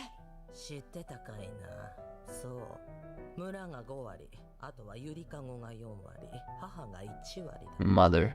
Cradle mother. Understand? No force field. I wonder, like, how does it work? Like, how there's no force field in some areas? Like, how's that possible? I mean, what am I saying? Like, there's a fucking curse repelling vessel, so no, I mean, there's tons of like stuff within the abyss. That's weird. What is that? Oh, the balancing? Oh my god, PTSD. I guess Ma joined our gang, since like Ma's everywhere. Oh, is this girl? So what happened? Like, how is this? Also, she looks human? Humanish? Is she a hollow? No, she does not look like a hollow. What? She trapped? Okay, why is she naked? Is she imprisoned? Vueko. Probably a human.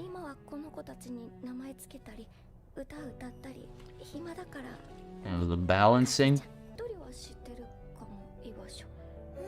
Is she the balancing? Like, she controlling the balancing, or like what?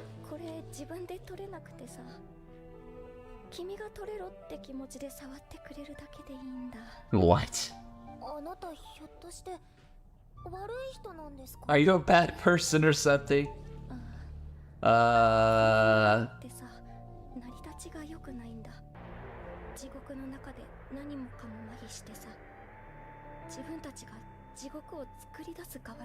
Creators of hell.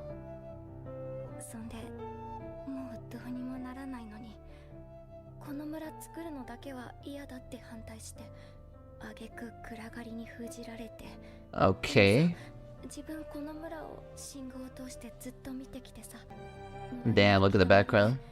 いびつに果てた子たちが人の体を失ってもなお心だけを残して。 But their souls remain. Damn, that's powerful. And they managed to keep carrying on. 実は悪い人でも関係ないの。 I don't care. 遅くなってからじゃ。 I mean, fair enough. Like, as long as you help me, I don't fucking care if you're like a bad person or not. Sure. What? What in the fuck? Oh, they feel dizzy because they're okay. I get. I'm stupid. So shippers like to be human still. Like what? How is that possible? How is she still alive? Like how many years have passed since like? Also, she appears to like haven't moved from this place. Like how did she eat? How the? I have so many questions. I'm gonna leave them for the review portion. Also, she opposed to creation of the village or something like that. That's why she was in prison. And now Rico just freed her. Like, is she a bad person or not? I have no idea. Fits perfectly. But I'm just gonna quote Rico. I don't care as long as you help us. Like, I don't care if you're a bad person or not. Here we go. What's the stuff with Mitty?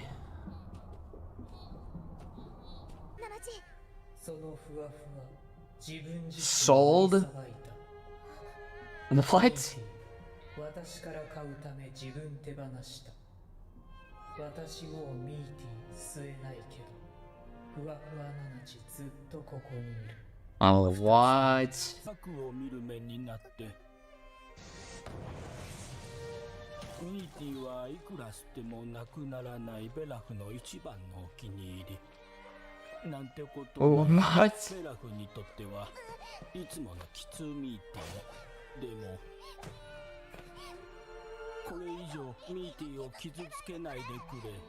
そう言って、Wow. ため自分売ってしまった。To buy Mitty. Oh, Rico didn't meet Mitty in person because she was like unconscious, but they were together, connected. Wow. Also, how do you have eyes as a mouth? Oh my god, that was so fucking creepy. Oh my god. So we have to buy Nanachi back. Masked men brought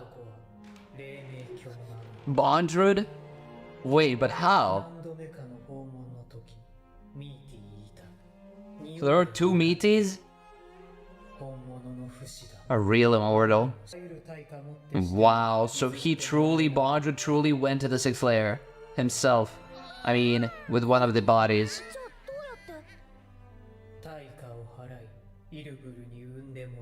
What? 724本の手足すべて、体長の5割、感覚器の一部、それらを永久に還元し、対価とした。Compensation? 魂までも写し取ったその時点の完全な伏線。What? それを手にするため、ナナチは自らのすべてを対価にした。お前、私に何を A perfect copy of Mitty? Is that what it is? How's that? Wait, I need to go back. I'm sorry. Like, I need to go back. I'm sorry. All of my 724 limbs. 50% of my body length, a portion of my sensory organs, I permanently reduce them and use them as a compensation. A perfect reproduction of Mitty at that moment. Even the soul was copied. I mean, there's the eye. Wait, there's the eye of Mitty here.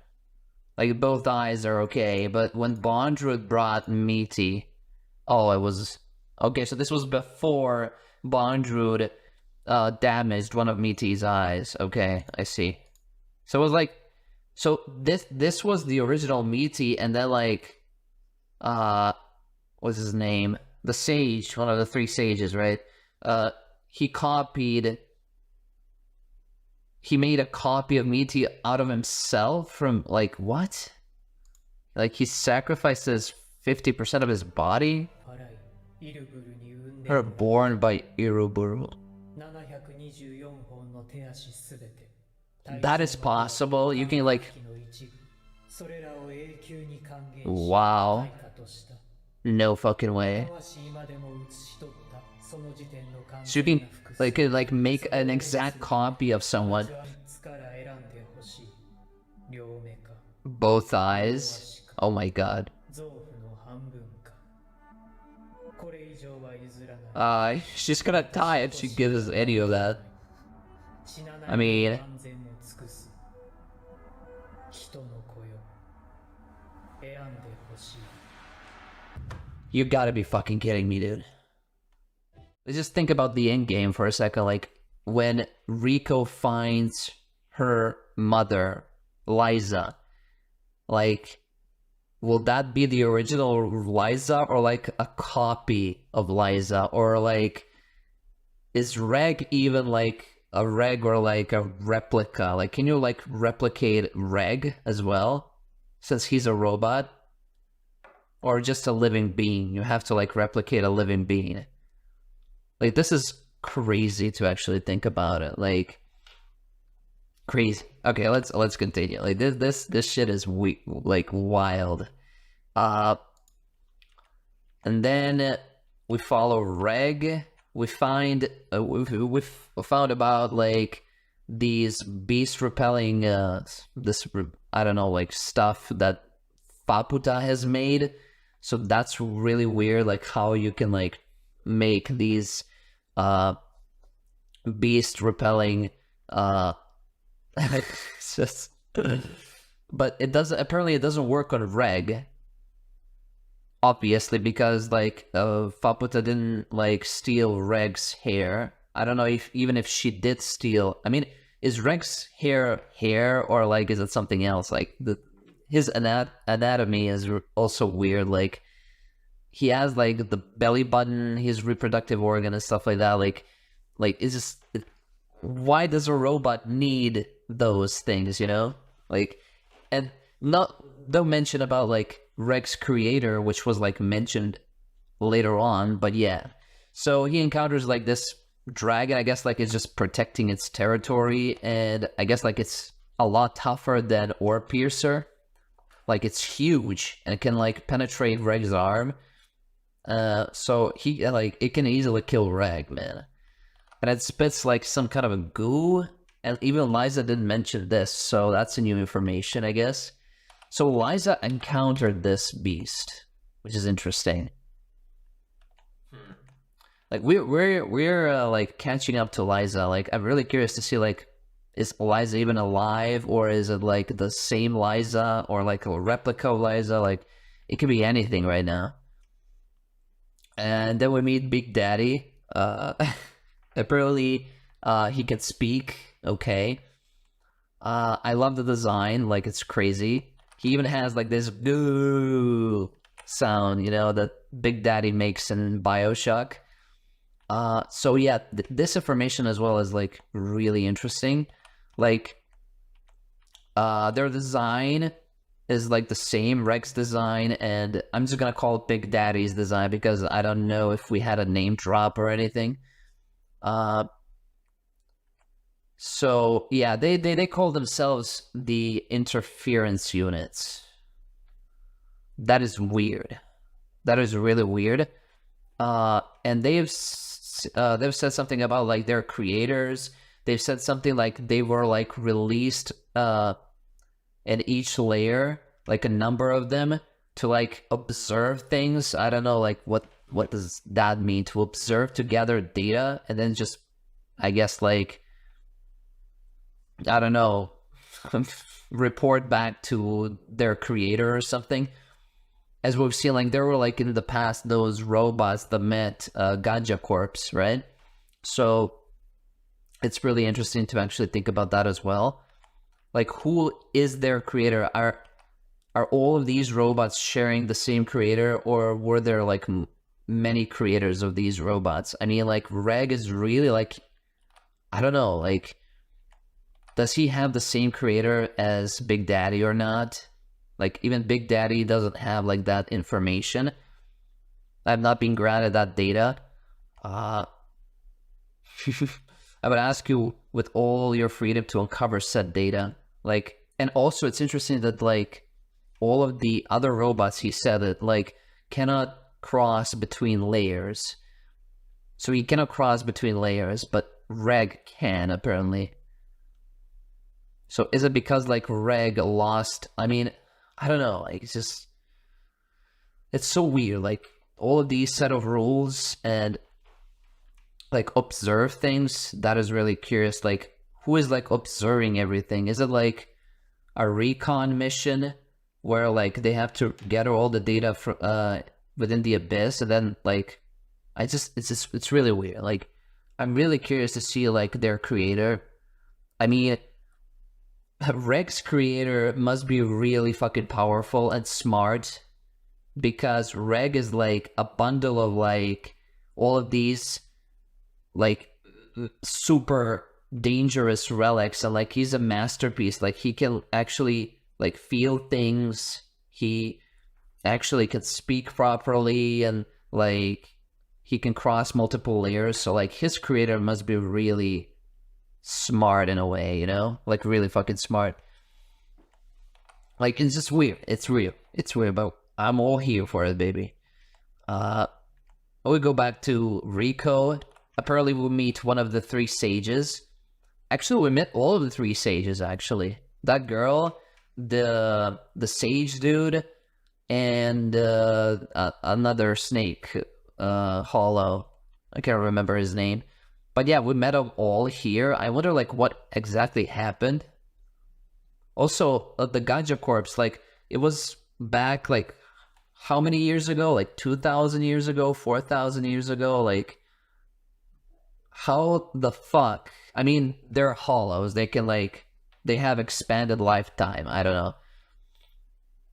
But, how does the girl survive? Because she's human, right? She obviously seems human, so we're gonna get to that part eventually. But yeah, Ma's still here, okay. The 3 sages are the illustrious boss figures who created this village. They created this village. Sure. And then we eat, stuff like that, and we learn about their language, which was kind of nice world building as well. It's also really useful. Like, Rico's growing on me, man. Like, as a character, like, he gathers all of this, like, useful information. I just love it. So we learned about all of these new words and stuff. Then we go down to, oh my god, look at this shot. The butt shot. We go down to this, like, balancing. Like, this is where balancing remains. Like, and then we meet one of the 3 sages, this girl, in the Gaja corpse. And she apparently looks human. Like, I don't know, maybe, like, this is just my theory, but, like, maybe time is flowing different within the village, because there's no curse within the village as well, right? So maybe time stops within the village. You do not age. I don't know. I mean, that's my only explanation to why she hasn't, like, aged at all. And apparently she was captured. I mean, she's trapped. She's not allowed to leave this place because she was against creation of the village. Is that how it is? I got sealed away in this darkness.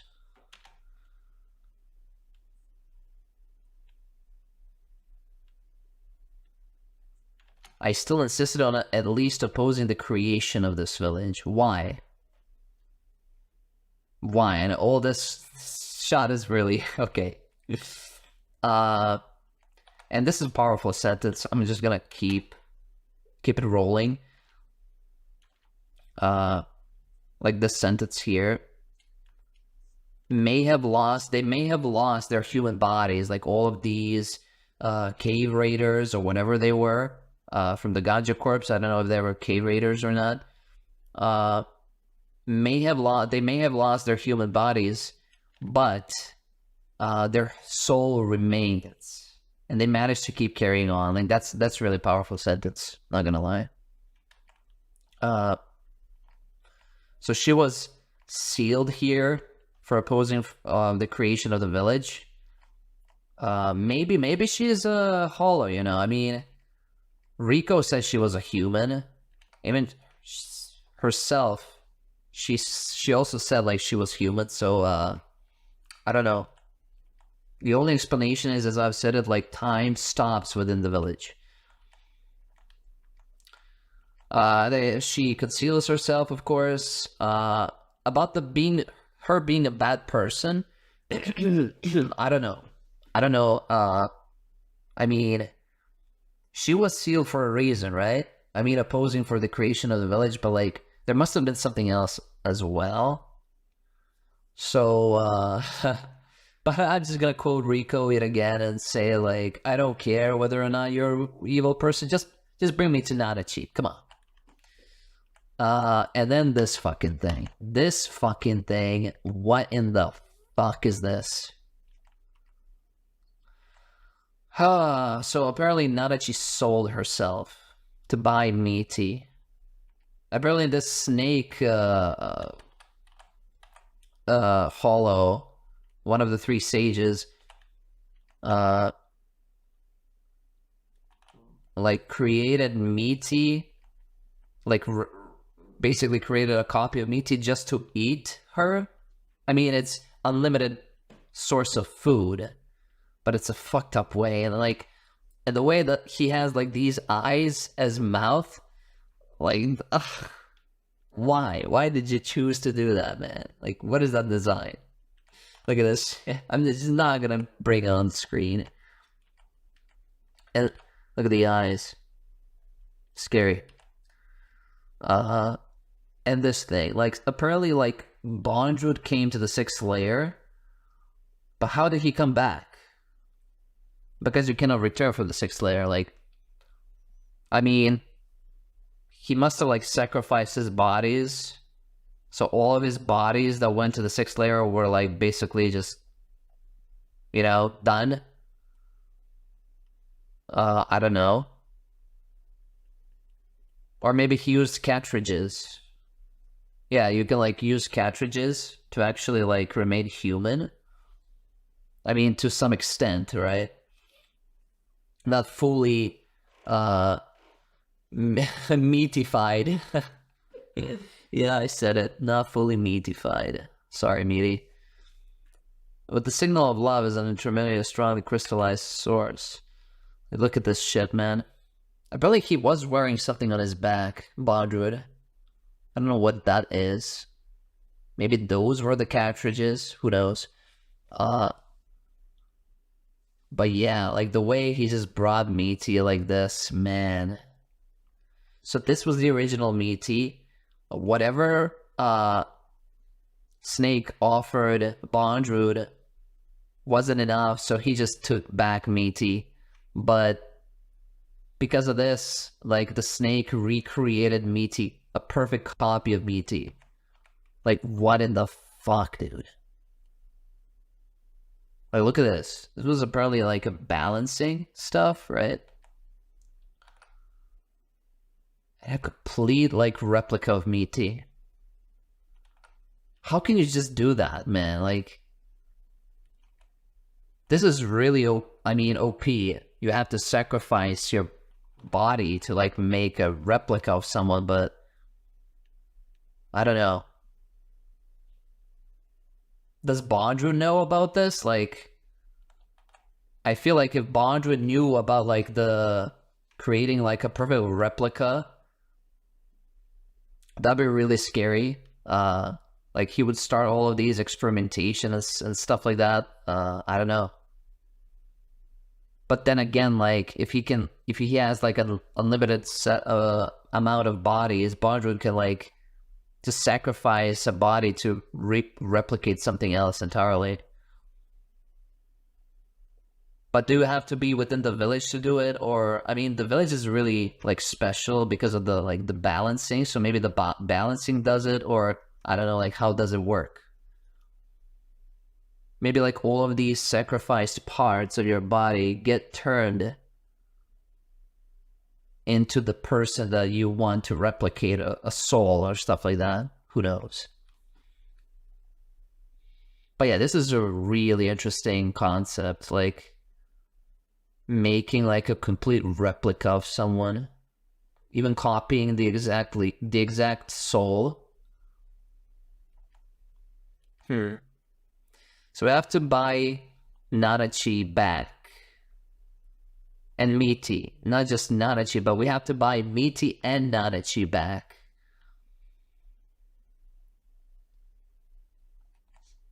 So I guess like we'll have to mercy kill another Mitty. Man, this is gonna be so painful for Nanachi though. Like, so seeing Mitty once, like getting like blasted with incinerator, and now she has to do it all over again. Like this is like, this is gonna be hard.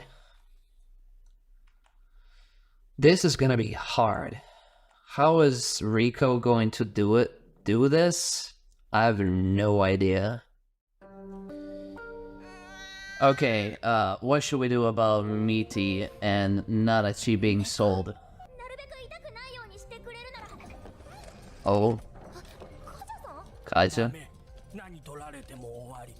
カイジャいっぱい見てきた。でもナナチが取られちゃってる。ナナチ、奈落の底に行こうって。 What are these other hollows?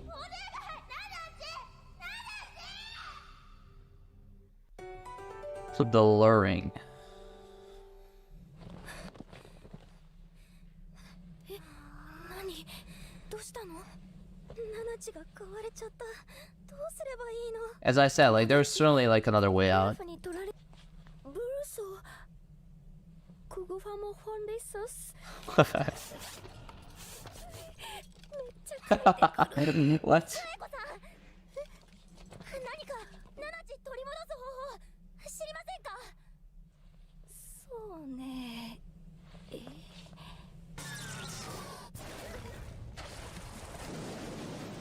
What?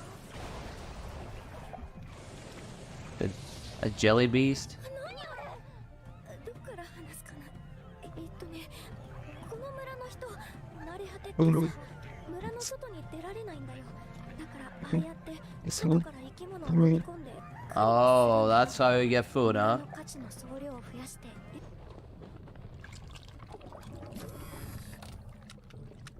And what?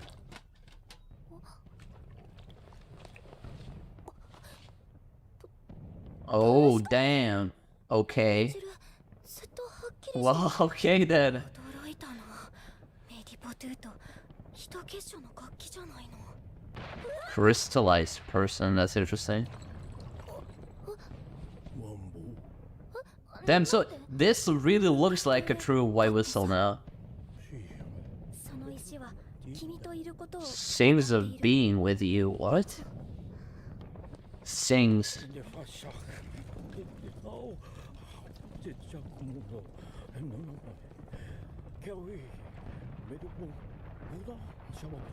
Okay, I don't want to know about that. Why does everything have to be so weird, man?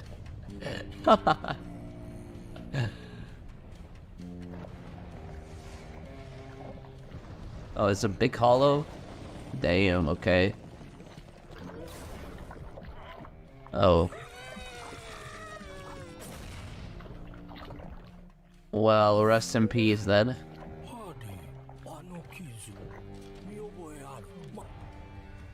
Oh.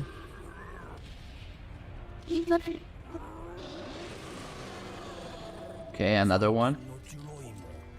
Jury mode. What?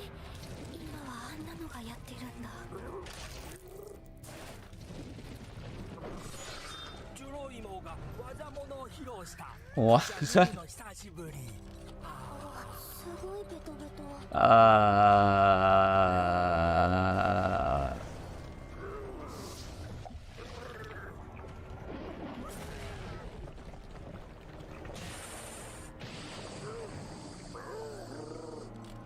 得した。あれ大丈夫なの？まずいかもしれない。あの技物あまり通じていない。 Is that even a sword? 古い力？狭い混んでる。ここで使えない。他の三剣は来ないんですか？幕が破られないと出てこない。じゃああの人は？ジュロイモンは激しい営みが勝ち、獲物が強そうだと勝手に出てくる。おや、リコじゃないかい。Oh. 食堂のおかおかみさんって、わちはムーギーだよ。 Mugi? そうか。さすがにあんなの通すわけにはいかない。 Yeah.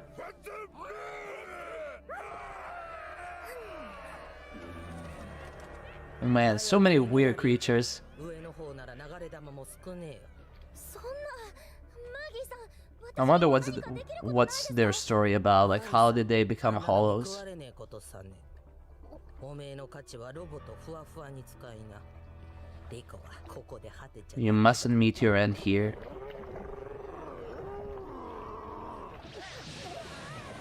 They all once desired to go to the bottom of the abyss, but they were like stopped.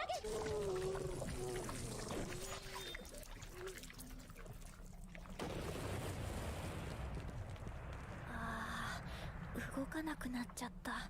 ありゃダメかな。真の。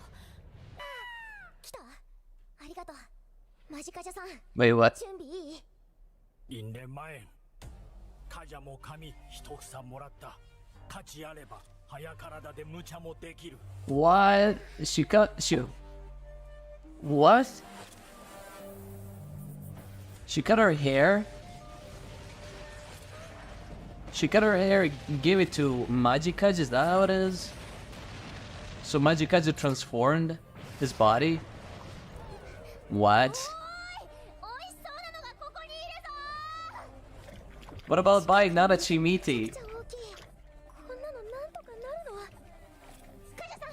I guess like the Belaf already declined that offer about the hair and stuff, so it doesn't matter. Okay.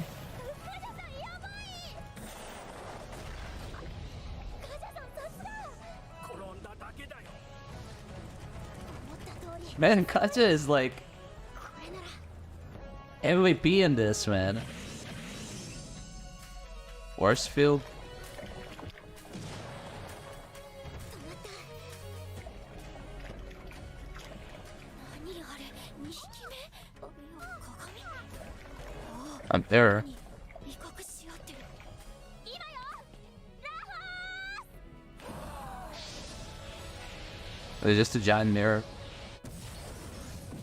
Whoa, okay.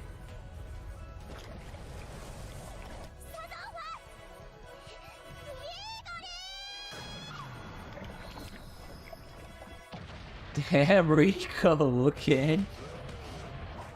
Was that all of Rico's plan?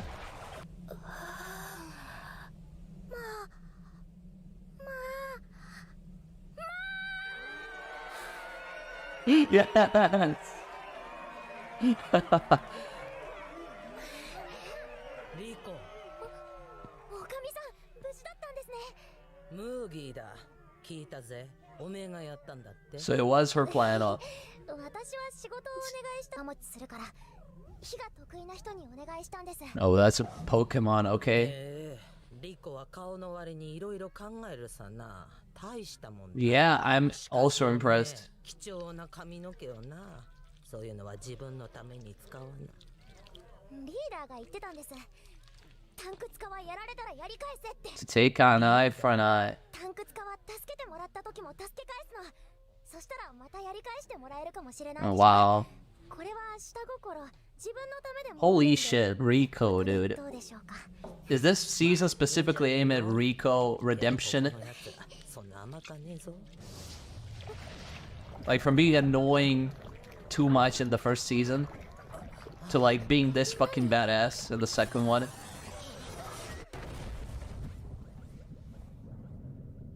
Are you fucking kidding me? Are you fucking kidding me, dude? No fucking way.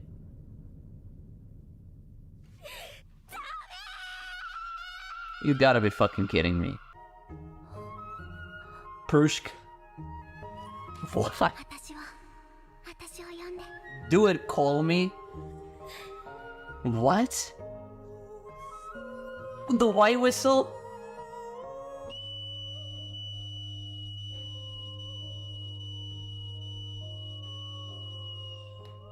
What did that do? Activate certain relics?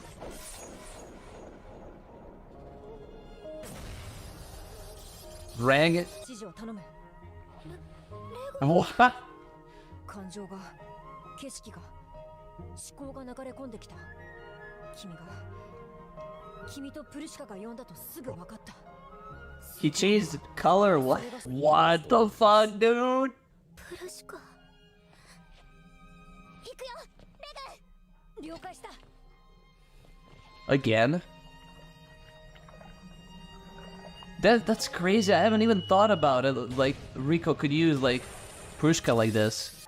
What? That's so weird, though. But it makes total sense. The queen is already dead? 残りのオスはみんなに任せて大丈夫だよ。ここじゃ新しい女王を作れるほど大きくなれないもん。What? フゾシェフ？あれは一つの生物ではなく、あれ一つで大きく Large nest like bees? What? フラフラお疲れ。 So the thing with 5 eyes or something like that was the queen? 教えに出てきてくれたらいいのに。みんなお祭りが好きなのさ。村民は外には出られないからね。ほら、見てみなよ。その満足そうな顔。 Oh, they almost died. Especially Ma. 教えてください。ナナチを取り戻せる方法何かありませんか？そうね。価値の化身、ファプタの一部でも手に入れば。 Art of Faputa. だって何なんですか？ What exactly is Faputa? 価値の化身。そんで自分たちが最も欲しくて最も恐れ The ている Hollow Queen, they said something like that. それは。いや、まずよ。 The Hollow Princess, actually, not Queen. 一体何者だ。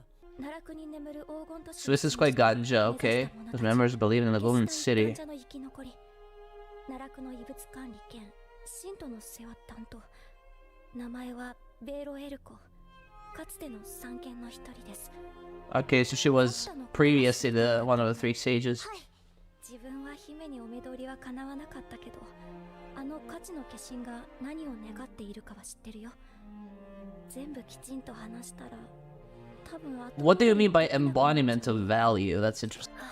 イルミューイこの子たちは君が使わせたんじゃないかな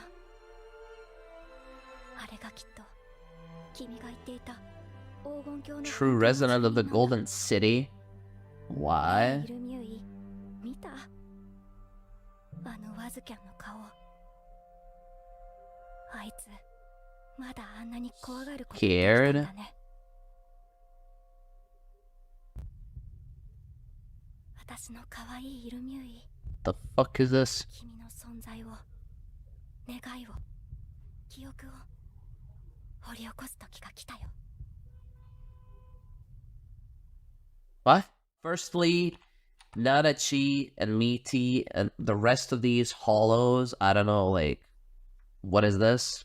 I guess like similar stuff with Mitty, maybe. So we were about, like, Rico was about to sell herself off, you know, to buy Nanachi and Mitty, but then Kaja stopped her. Like, and Kaja, like, just transforming Rico's hair later on, alluring the creature to the mirror and stuff like that. Impressive. And as I've said, like, Kaja is the MVP of this episode. Holy shit. Kaja the MVP. Like, in this season, Kaja and Rico are my favorites. Like, it's crazy how much like Rico's grown in this episode, showing off her real potential like skills, without being like dependent on Nanachi and Reg. Like, her plan was really good, but I'm gonna talk about it later on. So we meet this creature, the luring. I mean, the luring is just a phrase for villagers luring the creatures within the village, I guess, to feed, you know? So they're not having a good time taming this creature. And I guess, like, this creature's design, so all of this, like, jelly stuff are the males, and the center is, like, the queen, which is really interesting. Like, I'm really interested in more of the creatures of the abyss. Like, their designs are pretty cool, and how they, like, work, their powers. You have to, like, observe these creatures to know what they are. Especially how Rico observed this creature and exactly knew what she was about to do, which is crazy. Crazy. We meet Prushka again, which is crazy. This Hollow has been, like, redesigning Prushka, so Prushka can speak more to Rico.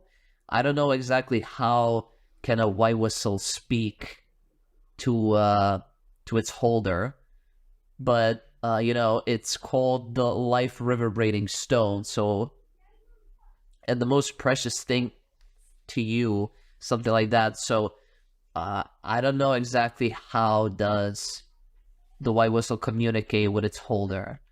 Maybe it's like some kind of soul connection, spiritual bond, or something like that. It's crazy. Like, look at the design. Look at the design. The stone sings of being with you. The stone sings. It's interesting. Look at the design. Holy shit. It almost looks like, to be honest, when I look at the design, it looks similar to Ozen's white whistle with, like, cow ears and stuff like that. What is this, like, black design? I don't know if we have actually seen any white whistle. I mean, I don't remember. I have to go back to look at it. Like, all of these, the white whistle designs that we got. Do all of these, like, white whistles have, like, this black attachment to it, or, like, they're purely white?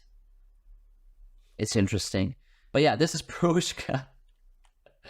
Every time I look at when they name drop Prushka, I have, like, PTSD from the movie. But I kind of understand, like, why was Prushka turned into a white whistle.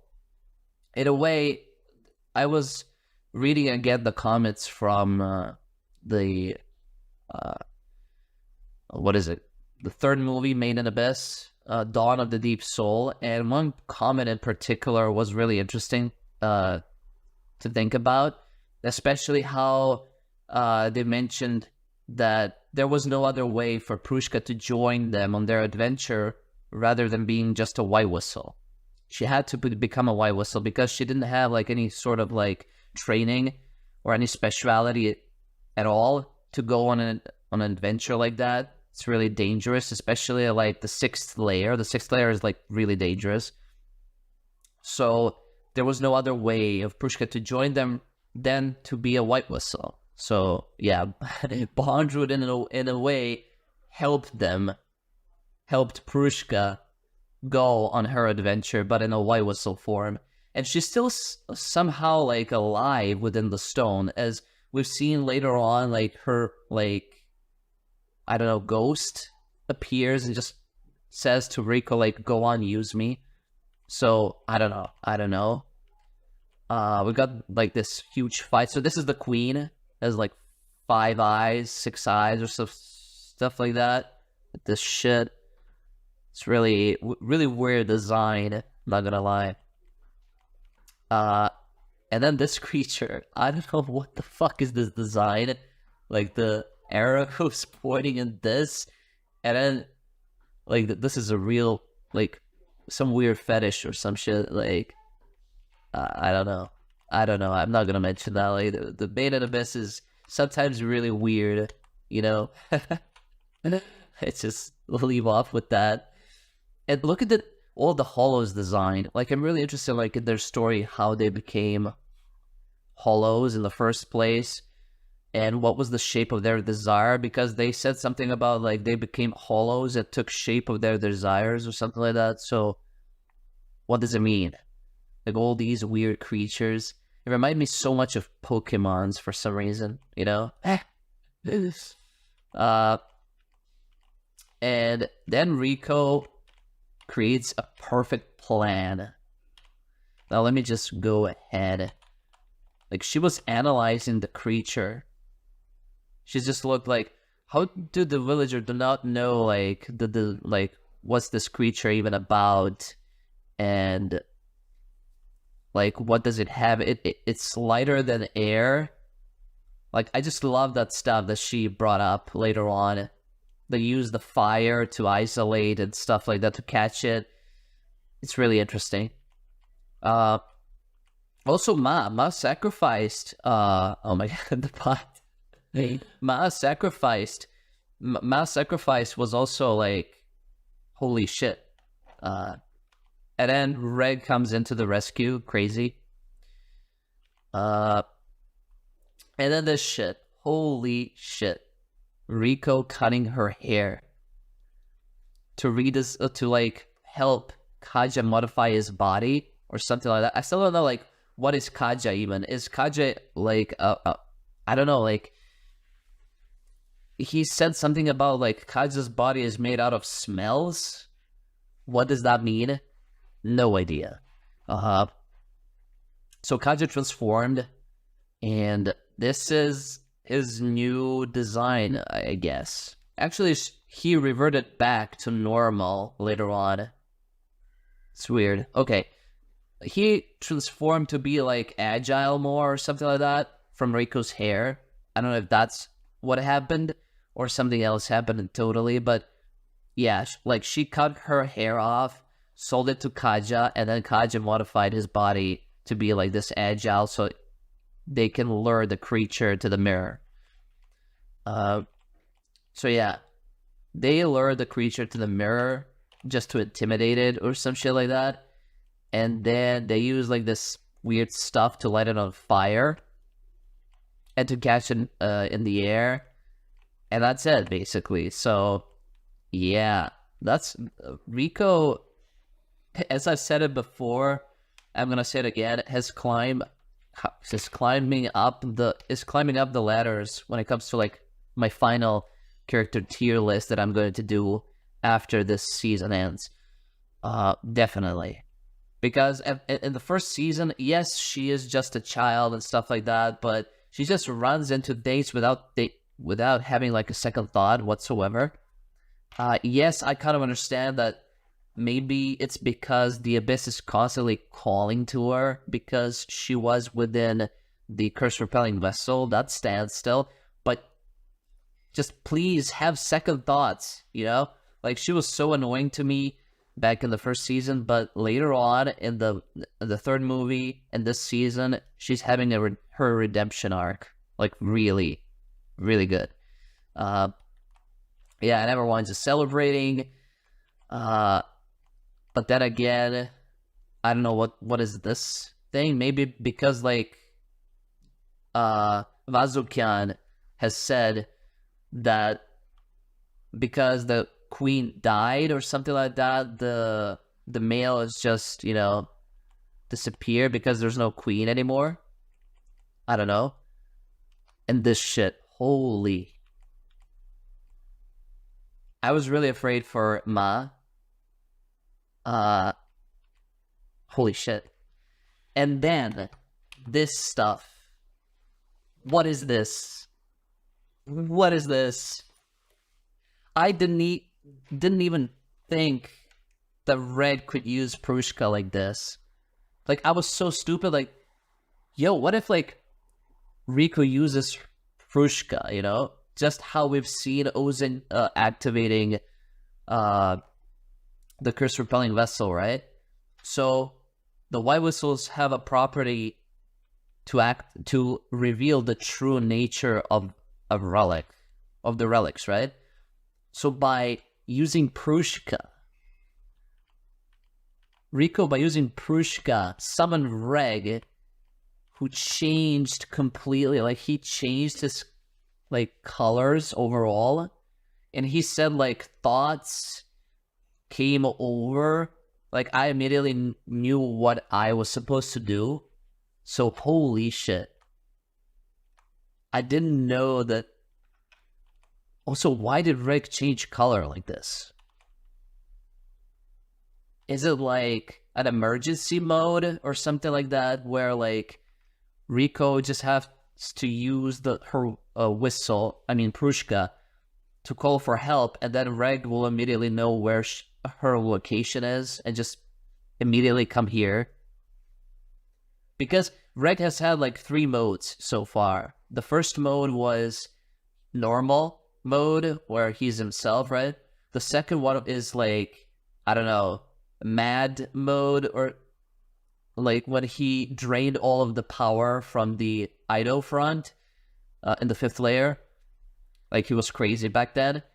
And this is his 3rd mode. So yeah, I guess like this actually confirms that Reg is actually a bundle of relics and not like a living being, like a cyborg or something like that. Because he got activated by the white whistle, and white whistle activates the true nature of the relics. So indeed, Reg is the greatest relic within the abyss. Crazy. Crazy stuff, man. This episode was really crazy. And then WAZUKYAN comes in, and he said, like, why haven't you, like, Rico asks him if, like, why haven't you arrived earlier? And he said, like, but we were having so much fun. Like, why would I do that? Like, the villagers love a festival, you know? Even though half of them were killed, they love festivals. It's okay, man. Okay, whatever. I mean, he's, like, really suspicious, like, just explaining to Rico what this creature was. Even though, like, it's been said earlier that villagers do not know anything about the creature, he still comes here and says everything about the creature. So something's fishy about him.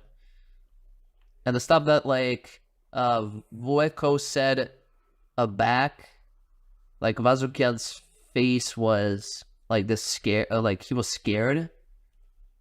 So what is this, like the mask? Is something? Is his face behind, or like is this his actual face? It just he leaves. Okay. And apparently, like he said, like in order to like buy trade for mitty, we need value equal or greater than a human child's. And then they move to Faputa, so they have to get like a part of Faputa. Like maybe like, I don't know, her hair or something like that. And that's more valuable than a human child. Which is interesting. Like, why? The embodiment of value. What does that mean? I guess they leave it for the next episode. And they were about to start the Ganja Corpse backstory again. I'm one of the survivors of the Suicide Squad Ganja. I was in charge of managing relics and looking after believers. But I know what that embodiment of value desires. Huh. So they gotta meet Faputa next episode, I guess. And irumyuui. Who's that? I don't know. He must be that thing you talked about. A true resident of the Golden City. A true resident. And why are they calling it the Golden City? Like, so far, I mean, we're within the village. We still are not in the real 6th layer, I guess. I don't know. Why are they calling it the Golden City when there's no gold to be found? And also the true resident of the Golden City. We haven't seen any more of Reg's kind, even though we've seen like a little bit of a glimpse in the third movie. Like a female version of Reg. That was also interesting. Like, there's so many questions. So many questions. And what is this? What is this? Like, just weird. Like, what is this? And also, this shit reminds me the center of whatever this thing is. Like a relic or an egg. I don't know. This shit in the middle is similar to compass. Right? It does remind me of compass that Rico has lost in the beginning of the series. So, what is the stuff with this? I don't know. Your memories. So, I don't know. But yeah, really, really interesting episode. 10 out of 10. Maid in Abyss does not disappoint. Oh. Ganja corpse. Yeah, the robot got grabbed by this creature. I have so many questions, like, how are there robots within the abyss? Observe, touch, search, gather.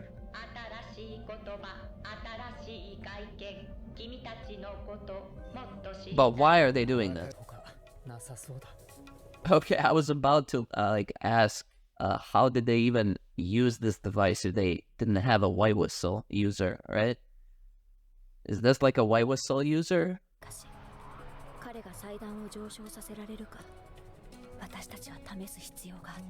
Oh, they tested it beforehand.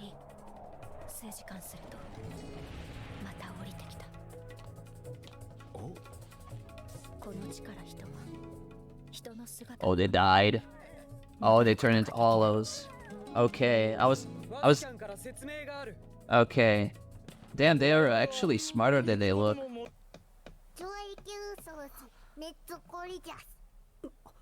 The little girl... This little girl has the same voice as Faputa. Is that Faputa?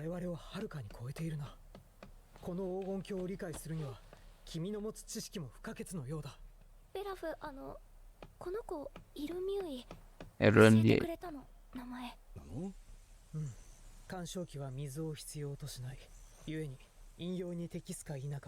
Why are interference units helping them in the first place? Like who made them? And like, to observe why? So many questions. Oh, water?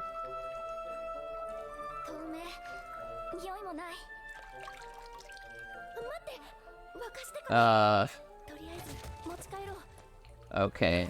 Yeah, they're actually smart, dude. Like, boiling water. Like, being cautious of ascending and stuff like that. It's crazy.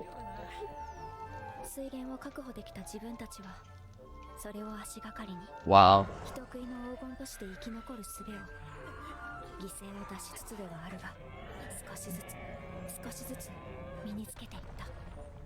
Okay.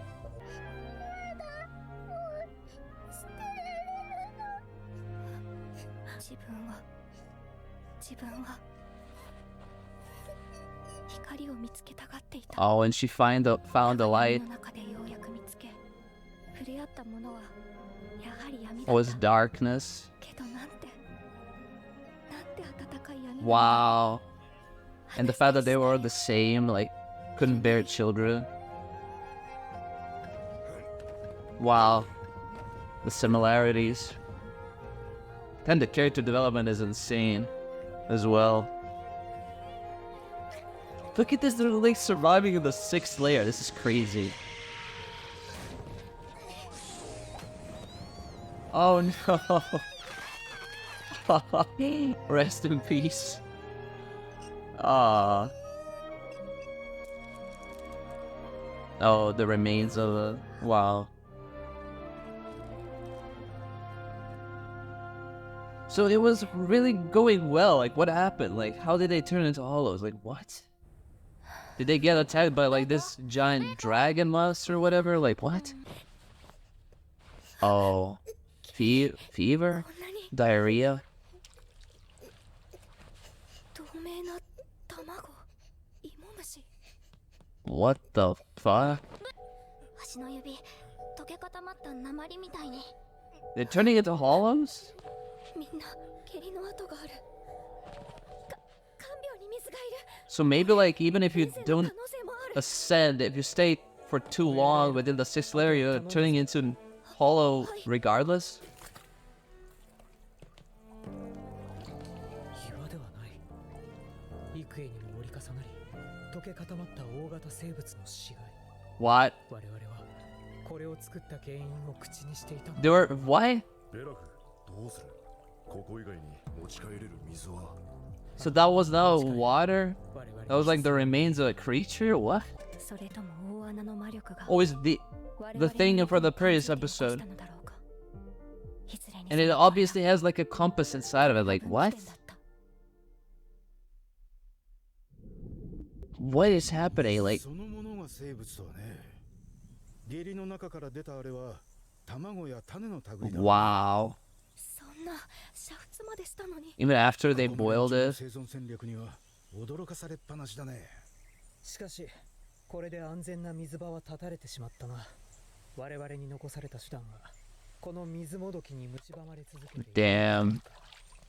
それを拒み、乾き倒れるか。 Well, I'm just drinking it regardless. 今までの飲み食いは挑戦ばっかだったけど、今回のは特にやばいね。 Holy 発症や症状 shit. に個人差があるから、調べれば対策が見つかるかも。 So you cannot be sure, like, what even are you drinking? Like, ひょっとしてこの異物が関わってたりする？ that thing did it. Round relics are the shape of wishes. Okay, what? Shape of wishes. Modest ones are strong ones. 願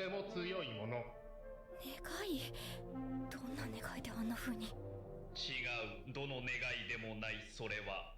Oh, that is a cradle of desire.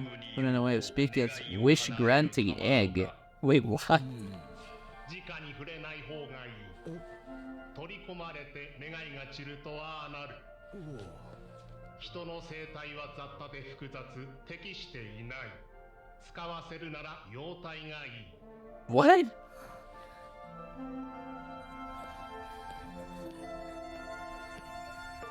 Wish granting egg? Like, what?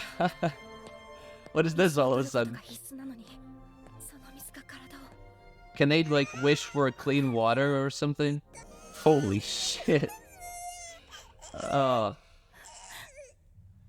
And I said they were going well. They were doing well, and then, like, all of a sudden they took... Wait, what did WAZUKYAN say? Man. あの願いを叶える卵かい？大人がダメでも、子供ならうまくいったりしない。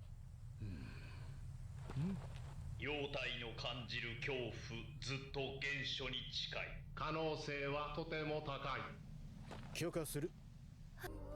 Oh, the OST right now. あの子は必ず我々の救いになる。 So she's a 初めて間近で見た神がかりの預言者の顔。 prophet.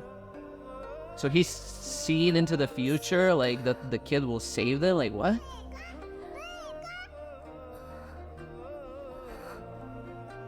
Oh?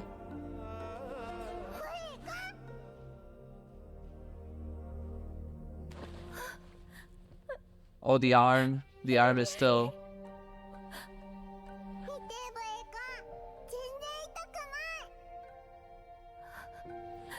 What? Holy shit! What the fuck? こっちおいで。 It's inside of her? イルミューイ、起きてる？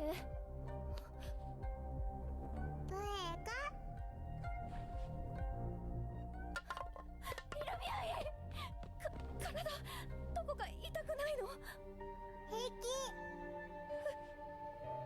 She turning into Faputa?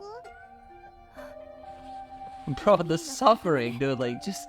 イルミューイがお願いした What is this episode? してるんだって。 Oh, that's what she said. イルミューイがお願いし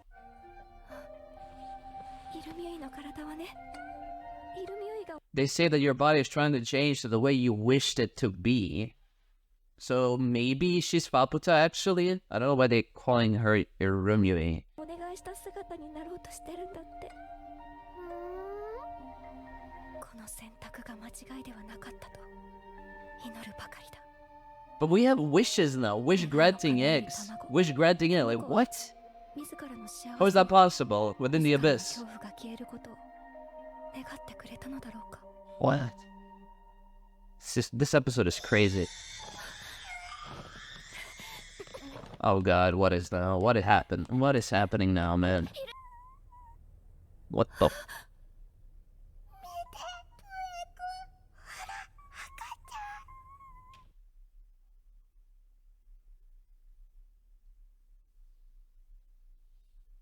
Oh, what is this? What is this? What? What is just what it came inside of her? What?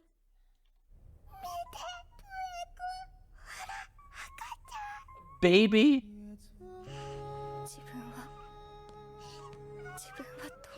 She wished for a.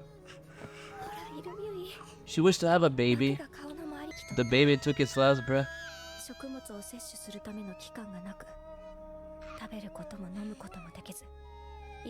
Bruh, she wished to have a baby because she couldn't bear children.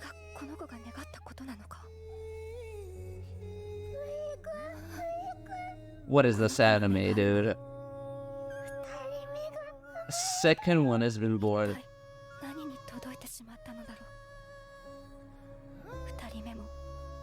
Second, third, all died.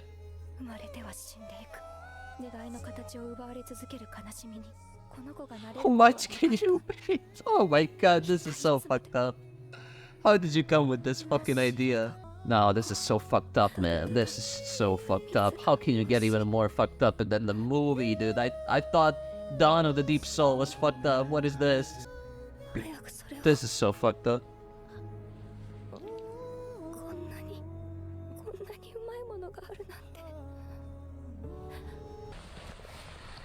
What?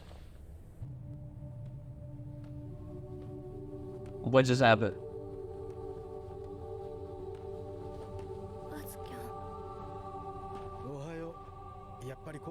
Really works? What?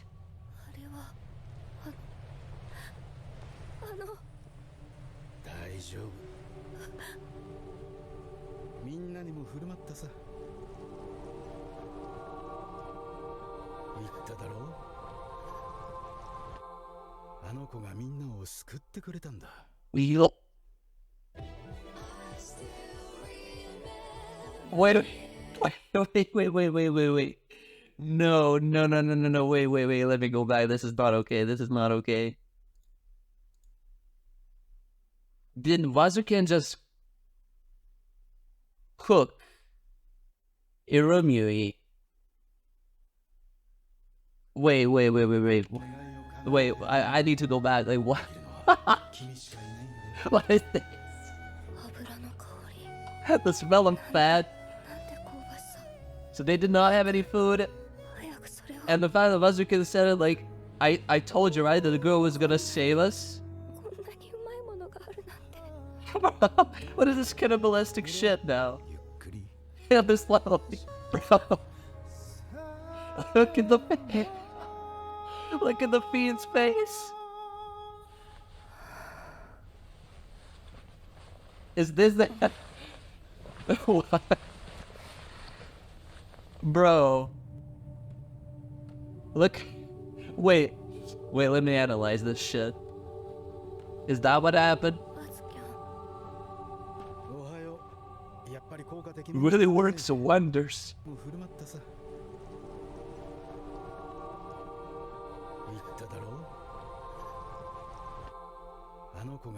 That kid saved everyone. Oh, did he cook irumyuui or irumyuui's children? By the way, like, they didn't say anything about that. Their post-credit scene, maybe? No. What in the fuck, dude? Wait. Wait. This shit is crazy. Are you telling me right now that he just... So did he foresee this? Like, there was, like, foreshadowing, wait, let me find it. This shit here, this scene, he like, is foreseeing all this shit? Because he said, like, it's gonna be alright, that girl is gonna save everyone, like, what? Is that what he saw? So did he cook Irumyuui or Irumyuui's children? Dead babies. I think it would make more sense to cook. Oh my god, like, oh, that's so fucked up, dude. Is Irumyuui, like, giving birth to, like, unlimited number of children? Because it was, like, her first child, then the second child died, then the third, the fourth, the fifth. So, like, man, this is so fucked up. Oh, what is this episode? How is the author doing this? Like, how is this possible? Like, how are you doing this, man? How did you thought about this shit? Like, oh, God. Look at his face, man. This is a face of a fiend. I mean, did they have any other choice, though? Like, and also it's fucked up how, like, this girl is just, oh, the cradle of desire and the wish-granting egg. So she basically wished to bear children because she couldn't before. Oh, it makes total sense, dude. I thought is she like Faputa though? Like, I don't know, like, she just transformed, like, starting to transform, but, like, it's so weird. It's so fucking weird. Like, is she Faputa? Is, like, what is happening? Like, man, so many questions, but this shit is so fucked up. Look at this. So I guess Irumyuui can, like, bear infinite a number of children. Is that how it is? Because it's just, oh, is that, isn't it? Like, she's like an infinite source of food, basically. So that's how they, like, are gonna survive from now on, just, like, using Irumyuui's children to eat them. Man, this is so fucked up. This is so fucked up. This is so fucked up. I mean, they did not have any other choice, though. Like I told you, didn't I? Jesus Christ. And the way that, like, Vueko, you know, was fed, she said, like, what a tempting aroma. This is the best food I've ever eaten in my entire life. Oh my god. And then later on, like, this shocked face. Like, oh my god, what the fuck? No, I think, like, this is the most fucked up episode in Made in Abyss so far. I don't know, like, what is gonna happen later. But this shit, no, this shit is, like, too much right now. This shit is too much. This shit is too fucking much. I thought that the movie was fucked up. The bondrewd experimenting with children, stuff like that. But this shit is on a whole different level, dude. Look at this. And how the fuck are, like, so many questions this episode, like, what the fuck is wish-granting egg? Where did that come from? Like, are those, like, is this, like, the true power of the relics? I mean, they said, like, something about round relics or something, so the round relics are, like, the relics that grant you wishes. So how come, like, the relics that we've seen on the surface, on the second layer, the first layer, we're also seeing, like, those round relics. So were those as well like wish granting eggs or something different entirely? So they were all fed Irumyuui's children. That's so fucked up. But yeah, the biggest question, wish granting egg, I mean, it kind of makes sense, like, that you have, like, these weird, even weirder relics and more powerful relics than before, right? I mean, you have curse repelling vessel, the essence returning light, Sparagmos, what is the other one? Gangwei. So all these powerful, I mean, bell that stops time, what are we talking about? So wish granting egg is still, you know, kind of a normal thing, actually. But I'm kind of confused about the part, like, they said, what is this egg? And they ask interference units, and they say stuff like this. Let me just see if I can... So they say, I don't know. And they gave an exposition about the egg, like, adults cannot, like, make wish or something. Round relics are the shape of wishes. That's what I said before. And look how it fucking looks like. I'm still kind of curious about the compass in the middle. Like, what does that represent, actually? Seems like to be a, like, reoccurring design within the abyss and the relics. Everything has, like, the core of a compass shape or something like that. It's really weird. From modest ones to strong ones. That one is very strong. Huh. Interesting. So there are modest ones as well. So maybe the modest ones were the ones on the second layer in the Seeker Camp that we've seen before. Maybe. So wishes. What kind of wish made them end up like that? No, not just any kind of wish. That is a cradle of desire. Cradle of desire. It's an interesting name, not gonna lie. To put it in your way of speaking, it's a wish-granting egg. So cradle of desire equals wish-granting egg, okay. But I don't know, like, if it's a wish-granting egg, like, why does it, like, is it like, it makes your wish come true, but in a fucked up way? There are some consequences, as we've seen, like, Irumyuui like, wished to bear children, and then she turned into, like, this goop of, I don't know, like, turning into hollow, I don't know. And her children were also, like, non-human as well. So, like, what is happening? Like, why? Can it like be just a normal wish granting egg? Like, you just make a wish and it happens? Like, why? And also it fused with her in some way as well. So what is that? So what does that mean? So weird.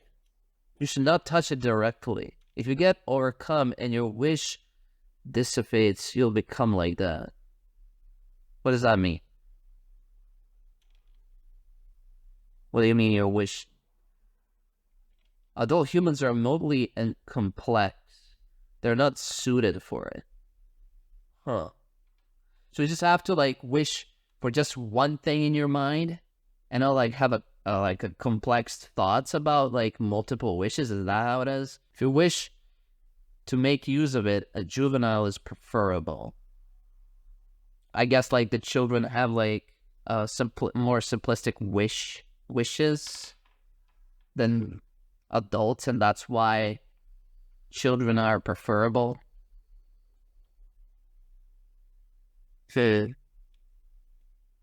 Interesting.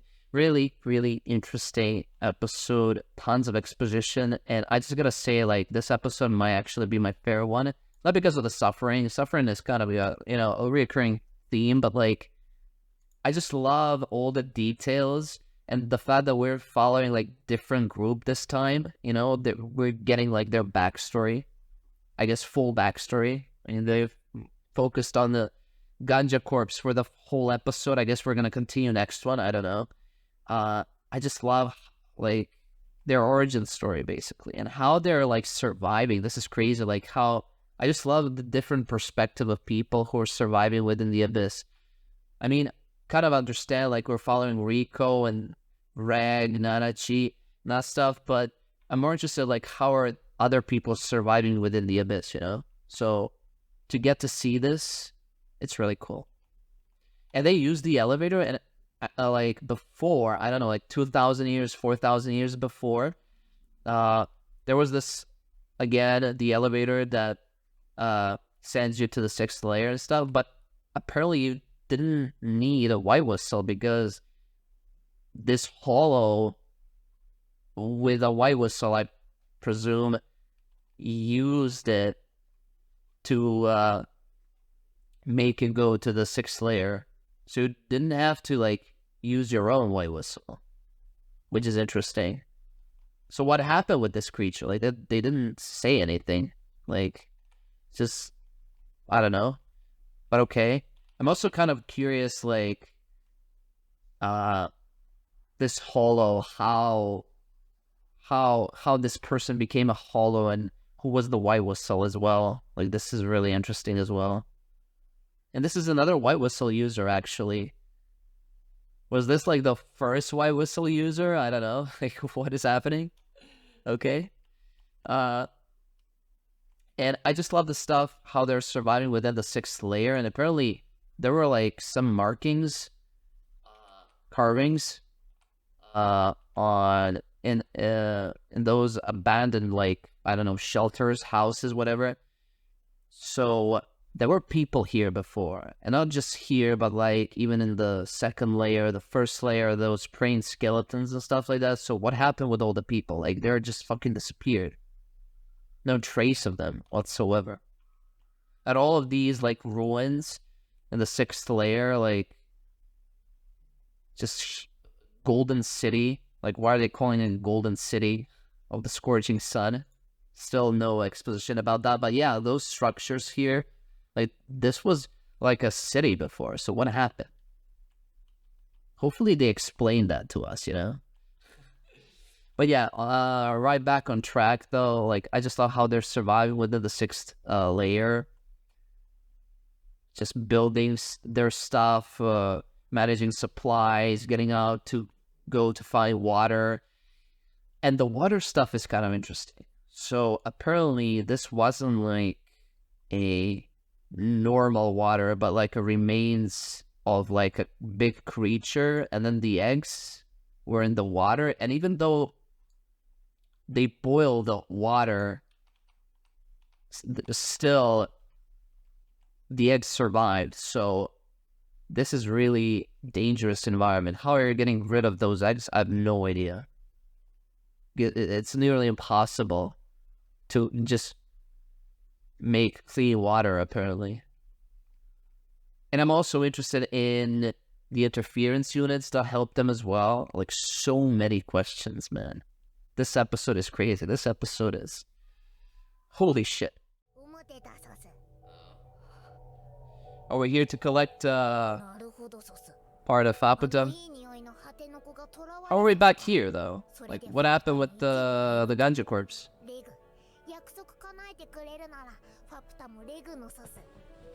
Fulfill our promise?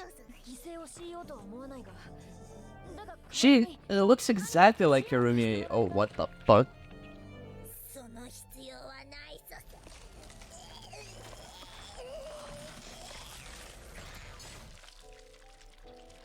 What? Arm?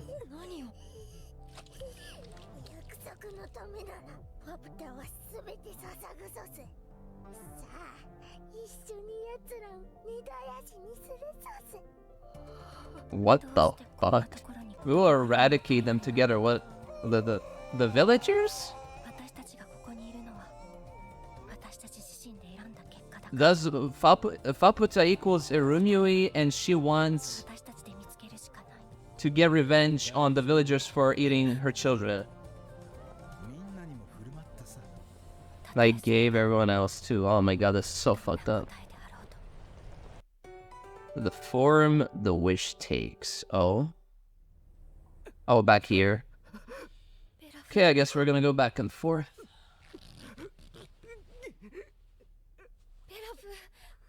Was he aware of what was he eating as well? やめてください。抗えなかった。刺してしまった。 Wow. Oh my god. こんな美味はないと。 Oh my god. Bro, how is Wazukyan so calm in all this shit? I mean, he was the one to cook everything, so 大丈夫ってこんな。 how is he so calm? irumyuuiのとこ行くけど来るかい？ Oh my god. This is so fucked up, dude. Oh god. Imagine giving birth all the time, dude. Like, 母さんが来たよ。 oh god. イルミュイはすでに言葉を失っていた。 God. 最後の名を生まれてくる我が子を。翌日 What is happening? Why is she like this? 愛おしそうに愛おしそうに抱きしめていた。 Oh. He's just taking it from her? Bro. Oh, look at Wazukyan, dude. 一緒にいさせてあげて。せめて生きてる I thought he picked up the babies where they were alive. 君が寝てる時にどうしても足りなくて生きてるのも使ったんだ。 Oh, he even used the living ones. How is he calm in all of this shit? Did he like foresee everything and that's why he's calm right now? 料理 Wanna give it a try, bro. 願いをこんな形で奪われ続けるあなたを She gonna kill her? できない。あなたと一緒に。 Damn. She can't do it. So she keeps wishing to have children over and over and over again. Is that why she got like this big?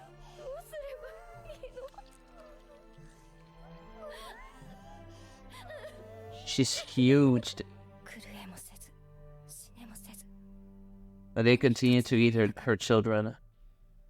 罰してほしい。 They don't have any other choice. これ以上の This is the only way that they can survive in the sixth slave. 地獄だ。 It was hell. Look at Pelef, dude. Just lost his mind completely. But the egg is still in there. 何かある。これ欲望の容量 No. 割れたはずじゃ。それは二つ目だよ。 The second one? 君が倒れた時にね、こうするようにirumyuuiも Wait, what? って言ったんだ。だからね、彼女にもう一つ渡してみたんだ。 Two eggs? Look at him. You just cannot explain it as well.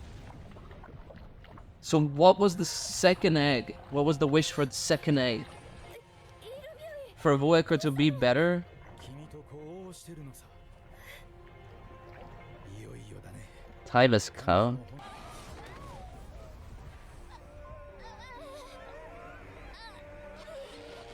Oh, bro. Where are they going? やれない。頼む。私を罰してくれ。 Please punish me. 心も何もかも食い散らかしてくれ。 Bruh.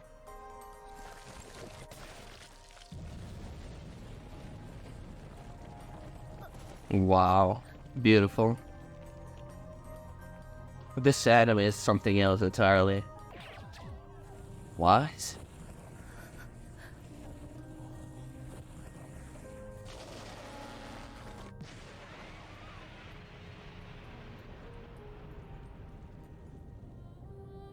What? That's how they turn into hollows? ここが故郷。 This is our homeland? どんなに求めても得られなかった我々の故郷。 It is our home.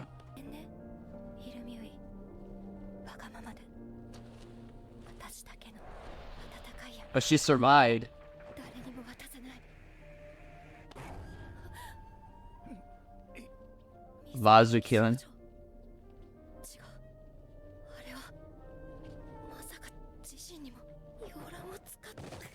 Cradle? He used Cradle of Desire on him?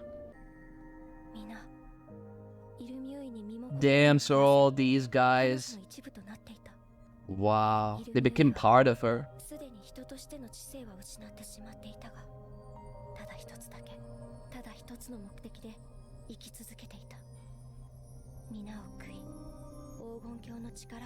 Sometimes the power of the Golden City.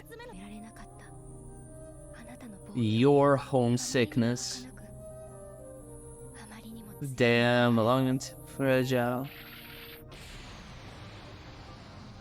Faputa? Your final child. Oh my god.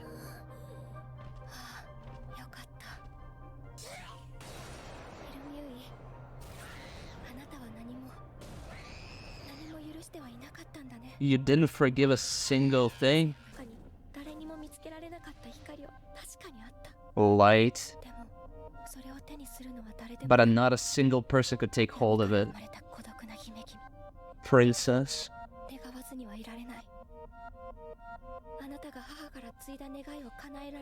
To fulfill the wish you inherited from your mother.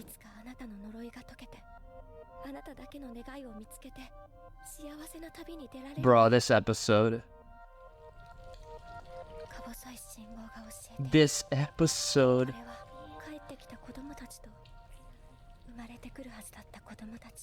Bro, the children of Ryumyuui never got to call by name.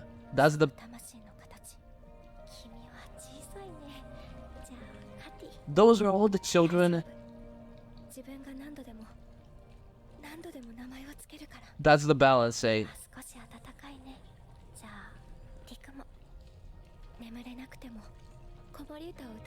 Nah, this episode. This is my favorite episode.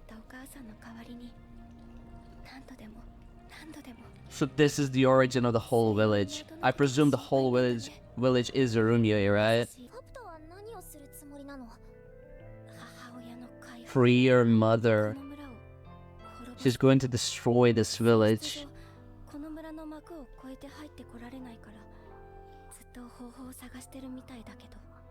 So she cannot pass into the village because of it. Okay.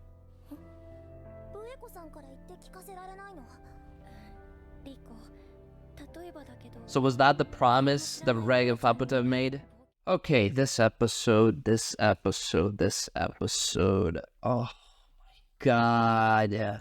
We finally got exposition about, like, we got answer to, like, many questions we had this season, to be honest. Like, the creation of the village. So the whole village was actually Ryumyuui. Damn, the amount of suffering, though, is just purely fucking insane, dude. Like, she just grew and grew and grew.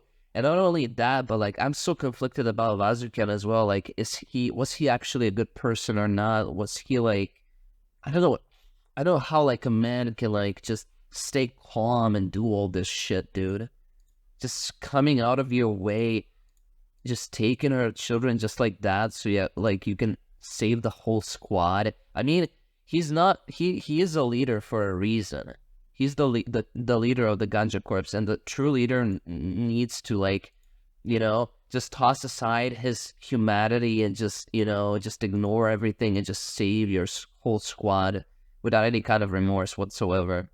And that's what he did. Like, he was made to be, like, this bad person or stuff like that in others' eyes. Like, I don't care if everyone sees me as a monster, I'm the one who's going to save them all, you know, basically. So even though, like, he did all these things to Irumyuui, he didn't mean to do that. Holy shit. WAZUKYAN's personality and just a character overall and psychology behind him is just, it's incredible. And then we have, like, a complete opposite, Belov, who just, you know, is just honorable till the end. Like, I can't resist, like, I need to eat and stuff like that, but he realizes, like, what he's doing, you know, and by the end, he let all of his sins, you know, out. He basically allowed Irumyuui to consume him completely. So, actually, like, I don't I still don't know like what exactly happened within the creation of the village, but this shit is like crazy. Just chopping and this scene here, like Vueko wanting to, you know, end it right here, but she just couldn't, you know. Just Irumyuui just the only like Irumyuui wanted a child so badly that she just doesn't care if she's suffering this much and stuff, and she just wanted a child so much that even she used another cradle of desire later on where WAZUKYAN brought it, right? I thought like she wished for Vueko to be healthier, you know, to come back, but it was actually Faputa, which is crazy. So Faputa is Irumyuui's last child. It's crazy. Like the wish is just too much, and the characters like, and the motive about like the light, the darkness, the homesickness being like the thing that you desire the most. Where homesickness to Vueko was Irumyuui, right? And to Irumyuui, homesickness was like to have child, you know, to care for. And that was actually Faputa by the end. And all these other children that died on the way were eaten by the villagers. And this actually comes around, you know, all the villagers were consuming her children, right? And then by the end, they were consumed by Irumyuui. So it all comes back in a circle in a way, right? It's crazy. This episode, man. And Bella just going crazy. My bones, my soul, every single part of me, please consume me. And then this animation here is just fucking crazy. Let's run this back again. I want to see it again. I beg of you. Please punish me. Look at this. My bones, my soul, every single part of me. Devour it all. And just opens up like this, some sort of barrier, the entrance to the village. So it's kind of crazy to think like that the village is actually Irumyuui herself. And all the balancing were actually all of her children. Born and unborn. I don't know, like this, so fucking, the warm darkness is mine alone. She wanted Irumyuui all for herself. She didn't want like all this shit that they were using Irumyuui, you know, as their home, as their shelter and stuff. And WAZUKYAN actually using Cradle of Desire on himself. Like, what did he do exactly? He never said anything about his wish. That is really weird. He was starting to turn as well as the other people, but he used Cradle on the... And how is it possible that an adult could use Cradle of Desire if it was specified that a child should be the one to use it, because a child has a clearer wish than an adult. But apparently WAZUKYAN, I mean, he's a... You know, he is a... He can see in the future for a reason. He's a prophet for a reason, so I guess it's kind of okay. You all might call me the Violet Present, even though we were forsaken by our homeland. And I'm still kind of confused about the part where, like, Irumyuui, I mean, Vueko stayed the same in human form. She didn't, like, age at all. So it's either, like, the time within the village, within the Irumyuui, which is so fucked up. I'm never going to look at the village the same as before. Now, when you say, like, the village, it all comes back to me, like, it's Irumyuui. Holy shit. I guess, like, all this goo stuff that was attached to her were all, like, these, I don't know, energy, protein stuff, so that she can be the same, she can be kept alive. Maybe that's how it is. because this whole village, it has to do something with the value. And they said like that the whole village, the irumyuui, was consumed so much of value, like all of these creatures and stuff, and the villagers, and she actually drained the energy from the 6th layer as well. So all of that value is used to maintain the whole village. So maybe the part of the value goes directly into Vueko so she can be kept alive. Maybe that's how it is. And all this balancing is using that value to recreate other stuff, such as what we've seen, that the balancing could even create a replica of a person, as we've seen with Mitty. So this is a completely different motive altogether this second season compared to the first season. Like, we got a lot of exposition about, so actually there's like a cradle of desire, and there are multiple cradles of desires, so anything is possible right now, as I've said it before. Like, even then when we've seen that you can recreate an actual person, even the replica of a soul, right? Everything is possible. So I'm kind of wondering what is going to go down the road. What are we going to expect after the 6th layer? What is going to be in the 7th layer, the 8th layer? I don't know how many layers we got in within the Abyss, but this shit here is crazy. And not to mention Faputa. So irumyuui attempted to fulfill your one and only wish. So even though she still became what she was and became like the village, shelter everyone, the villagers, she still pushed forward to make her last wish come true, and that is to have a children. And then Faputa was born. Man, no wonder like all the villagers are crazy for Faputa, like the embodiment of value. So I guess like all of this value that irumyuui had was pushed inside a cradle of desires so that it could create Faputa. And that's why Faputa is like the embodiment of value. It has the most value, like it doesn't have a value, basically. It's infinite value.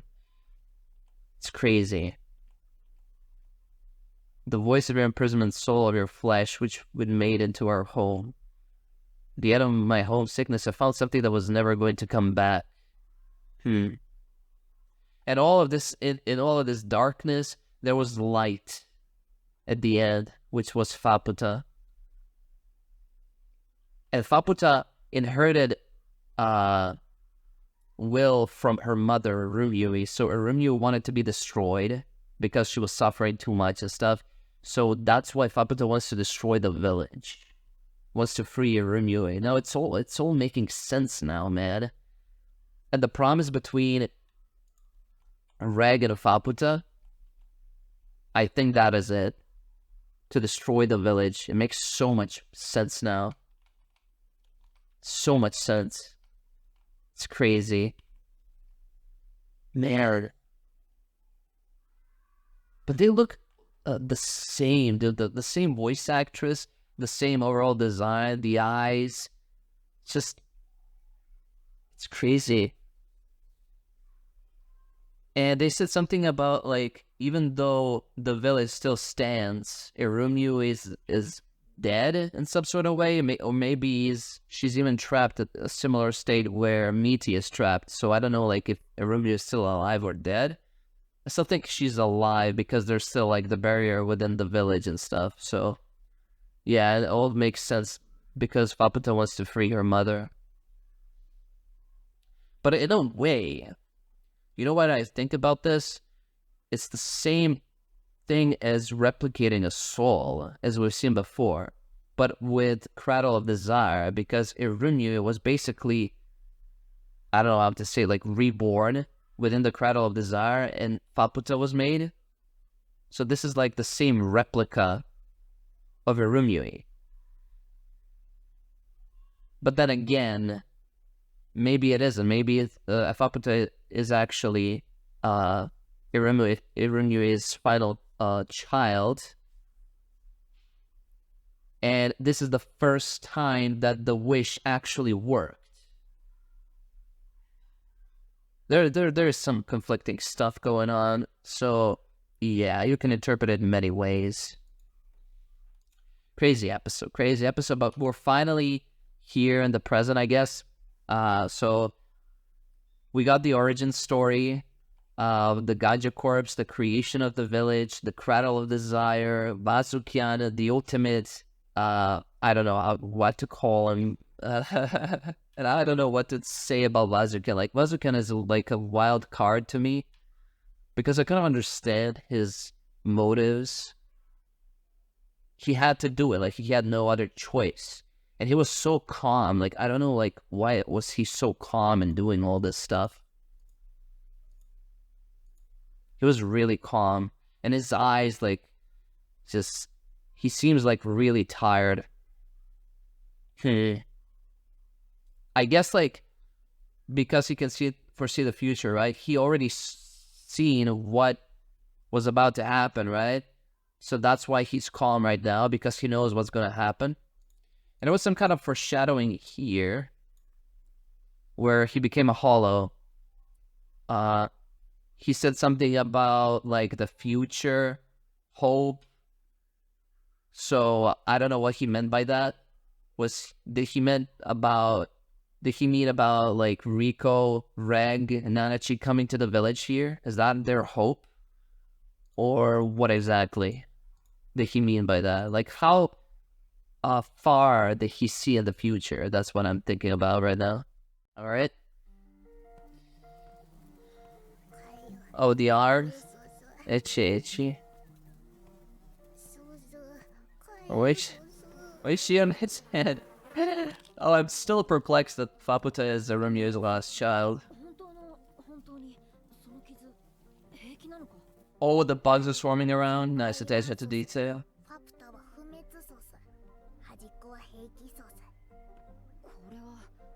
Faputa is immortal? Is it similar stuff with Mitty? Oh. Oh, it's talking about... Yo! Rewrite? Oh, is it the incinerator?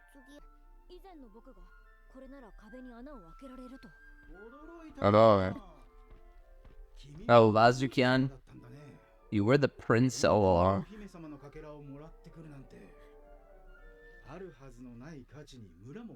Yo, look at Vueko, it's running away.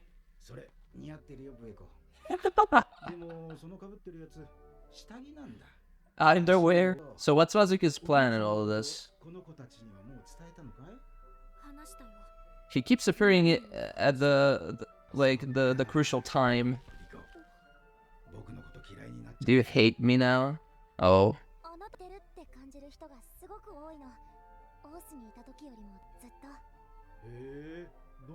They want to pursue the unknown.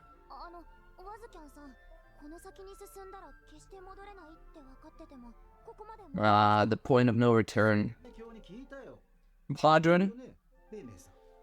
So you talked with Bondrewd, huh?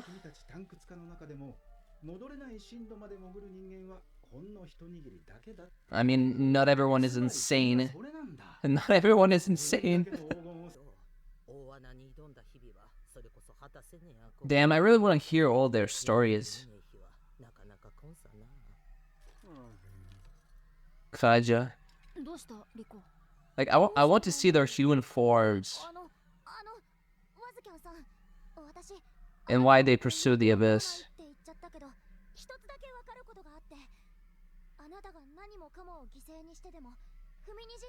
Your wish?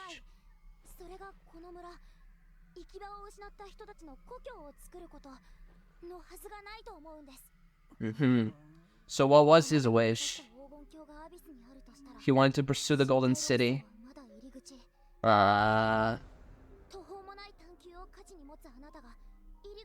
Damn, Rico.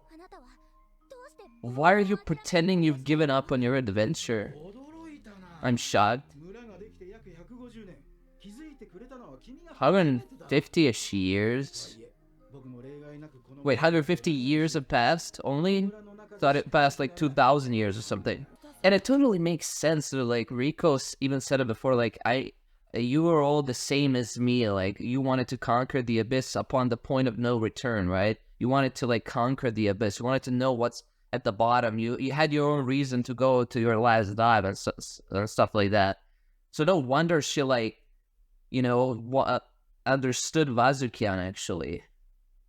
So even WAZUKYAN, I mean, it totally makes sense even for his character, even though he was, like, ruthless. And he kind of is, like, almost the same as bondrewd is a little bit, but not entirely. Like, I still think, like, bondrewd is even darker than him. Like, bondrewd is just experimenting, right? But, like, WAZUKYAN had to do it. He had no other choice but to, like, sacrifice the children to eat them, right? So it's kind of, like, the same, but, like, slightly different in a way, you know?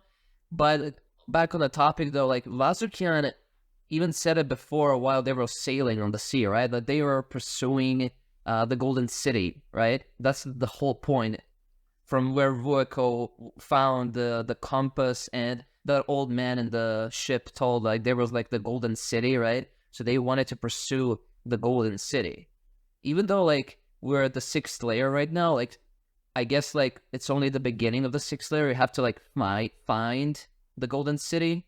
Because it said, like, they've been focusing too much on, like, the aspects of, like, the Golden City of the Scorching Sun. So that's really interesting. I'm really like, I'm kind of curious, like, what's WAZUKYAN gonna do now?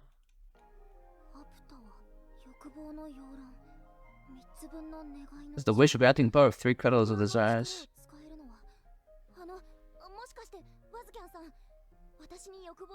Oh, because she's a child. To make it that the villagers can go adventuring. Oh. Oh shit, is that it? How'd you come up with that? Does everything he can. Those kids will. I mean, there's no way she's gonna choose the Cradle of Desire. What is this now? She's not insane, dude. I mean, Riku is insane, but, like, not at that extent that she would, like... Oh, again, this thing. This weird thing with a weird finish. Like, why does it have arrows? Like, stick arrows? What is he doing? Bruh. Wait, is this WAZUKYAN's doing? Ma. Alright, Reg. Should Riku use her white whistle again? It gave the last time Reg power boost, so maybe you do it again?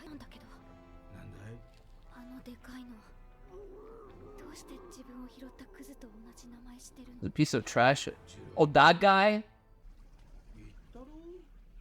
Interesting. It's more like a part of the village. Will of this village. So it's almost like the similar thing with how Bella recreated Mitty then. Like a perfect replica of a soul or some shit. But why? Like, so much focusing on, like, Vueko's, like, memories. And I guess, like, irumyuui got, like, too sad because Vueko got trapped beneath. Oh, transformation? Bro, even now, like, WAZUKYAN is, like, so calm. Mar? Oh, shit. It's time to use the incinerator. Okay, perfect shot, come on. I have to do it. Damn.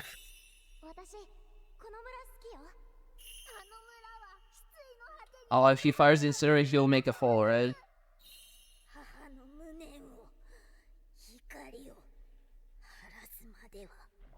Damn. He has to choose.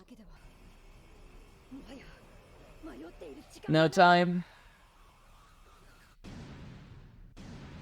Man, it's so beautiful. Oh, he missed? Or he hit a part of it.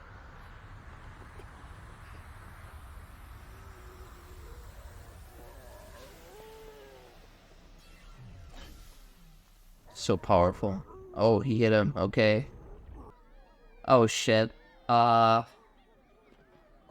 Okay. Oh my god, the OST. Oh, shit. Oh my god, what is this? Wait. I'm sorry. What was that? Was that the same as Compass? Wait. Oh, man, this is beautiful.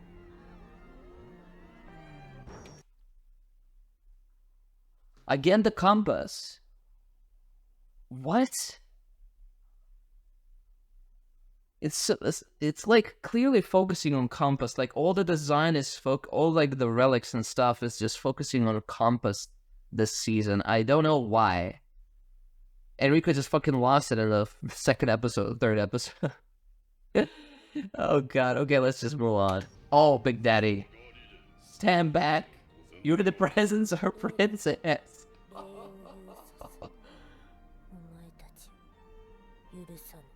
Whoa. Oh my god. Yo. Yo, she's about to go all out. Wow. I mean, they deserved it, but... Oh. And the tone of her voice changed, dude. Holy shit, the sudden change. You will be eradicated. Wait, are they happy?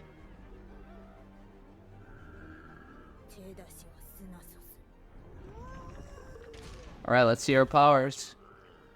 She says she was immortal or some shit, like what?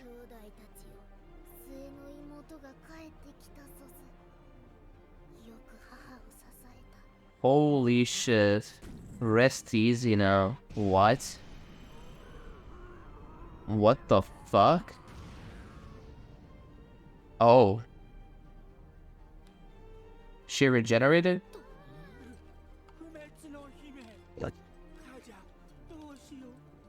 So happy. Bro. Okay. And now it begins. Yo, they're just glaring.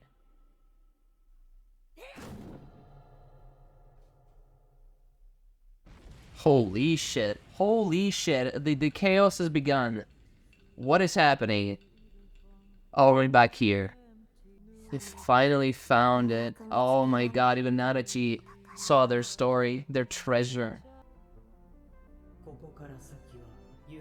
It is no longer a dream.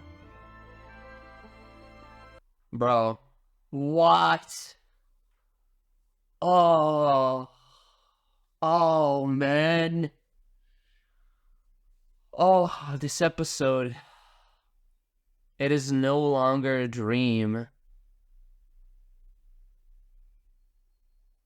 What a powerful episode. What a powerful episode.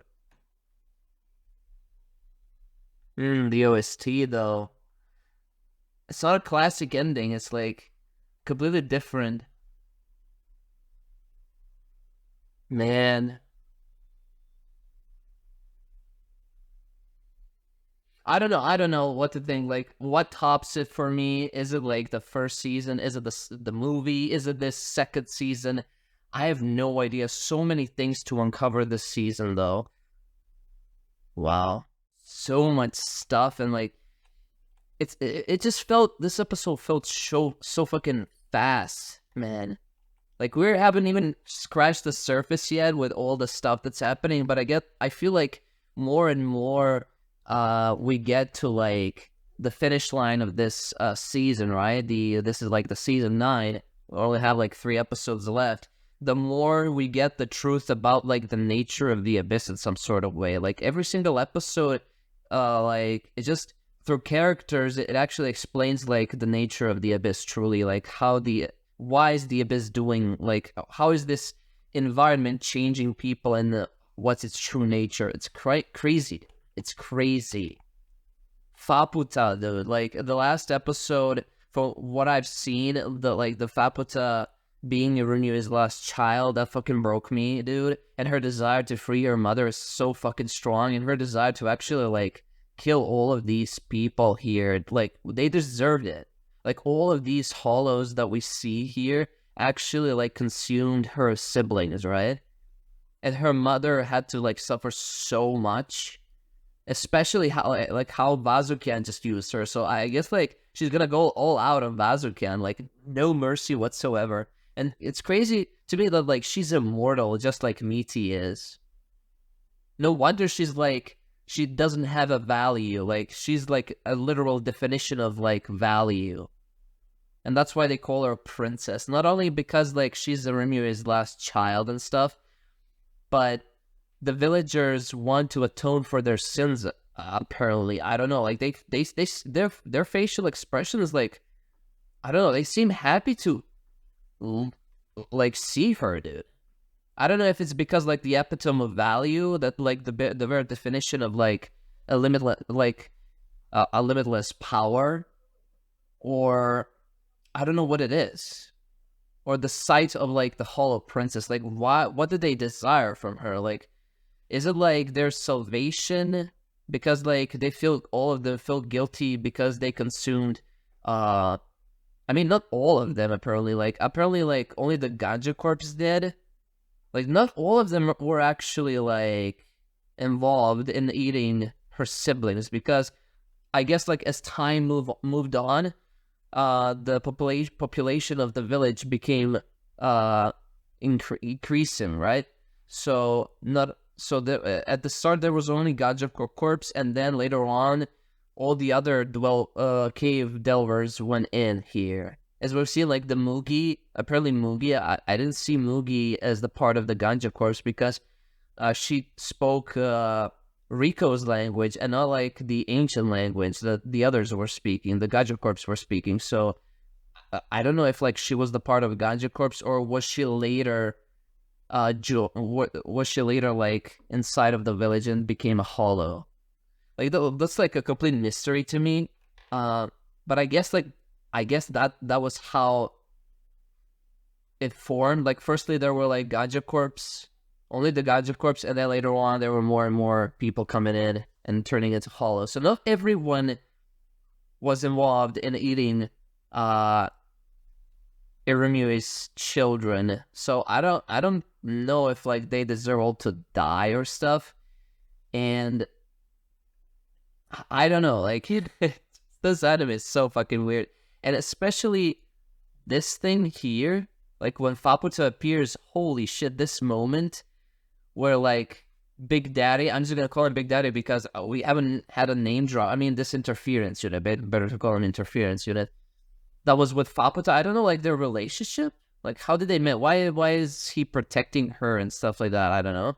But, I just love how, like, he said, stay away. You're in the presence of a princess. Like, I just love that part. It's crazy. It's just, like, the pure sadness in her eyes when she encountered, like, her finally, reunited with her siblings. And I don't know, like, what she did. Like, I don't know what, like, she turned them into, like, white goo stuff, and then they exploded. Was she, like, finally letting them go? Does she have, like, that kind of a power to let them go finally, and not, like, using them as, like, the balancing or stuff like that?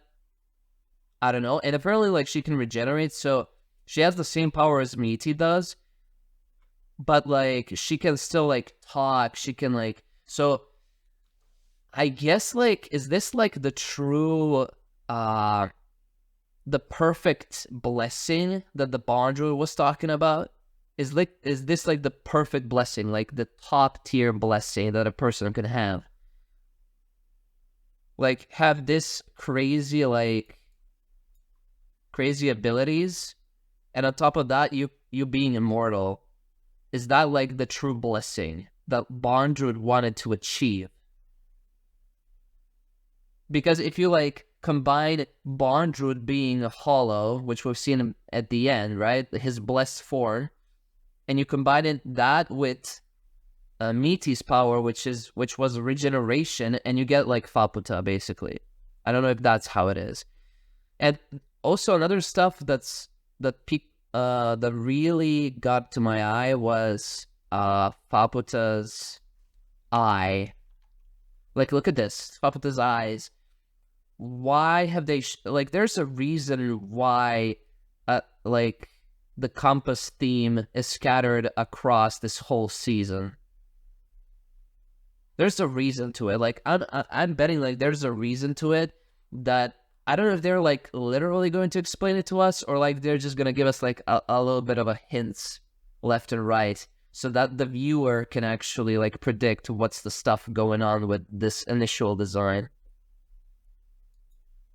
I mean, still though, Faputa is not a human. She's basically like a being born from a relic. So I don't know what I can consider her to be, in all honesty. That's also interesting. Like, maybe she has like this initial design to her eyes because she's like the part of the abyss.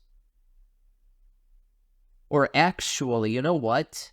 The Cradle of Desire had the same shape, and she was born from the Cradle of Desire. So it actually makes sense that her eyes are the same as the initial design of the Cradle of Desire, which contained compass within.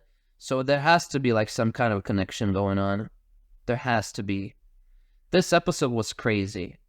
I don't know like why Rico haven't used her white whistle on Reg. It should like gives him like a lot of power when like needed. I guess like using white whistle on Reg is only when Reg doesn't know where Rico is, so she can like call him basically with a white whistle, and after that he knows exact location of Rico, so he can like jump in.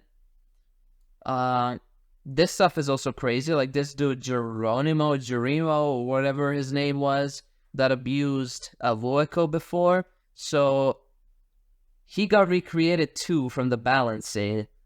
So everything is possible, man. I'm just in love with the second season because like it expanded even more of how crazy the abilities of our relics are within the Abyss. And not just the relics initially, but like it has something to do with like your wishes, your desires. There are also something about the soul. So every single thing, when you combine it, like the value, your soul, your wish, the blessing, the curse, the theme goes on, and I just really am curious to see like why, like the desire, why the curse, why the blessing, like what's the point in all of that? I want to know. Like I guess like by the end when they get to the bottom of the Abyss, we'll get like the explanation of it all, and why do the relics exist in the first place? Why is the curse present and stuff like that? But yeah, that's probably the end game stuff or something like that. Also, we still haven't encountered any white whistle to begin with. To be honest, like I thought, like I mean, still there's episodes to go. There are like 3 episodes left, so I don't know if like a white whistle is gonna appear soon. I thought like in every season we're gonna get like a white whistle. I mean, we still got like a Prushka redesigned. So that's kind of nice. And also there was like this scene where Faputa actually glances at Rico, and then she seizes her white whistle, Prushka basically, and said, "Oh, you're looking better now." What's the stuff with that? And in the previous episodes, one hollow said something about like a stone person. So yeah, there's like also like the nature of a white whistle. What's the stuff with that? So many questions. But we actually got some answers. Mitty. Oh, he knows? The cradle of desire. Oh my god. なんだ思い出せる。私の体験を吸ってもらう。 Breathe in my experiences. 記憶そのもの。 Smells are memories themselves. 移ろいやすくはあるが、伝わった。 Wait, you can do that even? なんだってそんなことを。 Bro, everything is possible within the abyss. 私は行かねばならない。 I must go. だから私の価値を、記憶を君に託し。 Why? 君たちが好きなのだ。 I'm fond of you. Bro, Fapata is destroying everything. As she should. 私はすでに君を手放している。 He's releasing them. 君はどこへでも行ける。 I guess he's ready to accept this fate because Fapata is here. He feels like really... Even back before, like, he was really... Oh my god, no! No, show...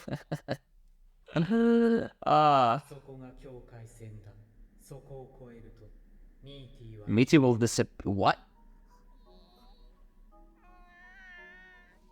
Wait, so... 何言って。だってミーティは不死だって。 Yeah. 村の体内で作られたものは村の中で。 Oh, what? Oh man, I didn't know like everything that exists within the village must remain in the village to exist, like to remain its form. And now, oh my god, no, don't do this to me again. Oh, she has to part with me yet again, dude. Oh no. Oh. So it was then that bondrewd came here?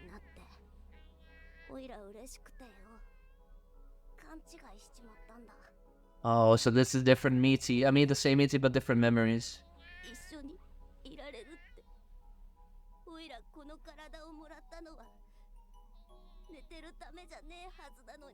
I mean, if everything is like this possible, there's actually possible to bring back Dad at this point.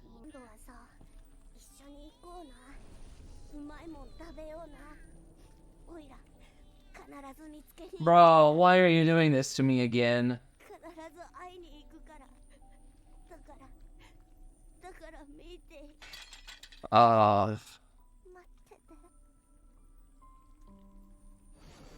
Even the pot.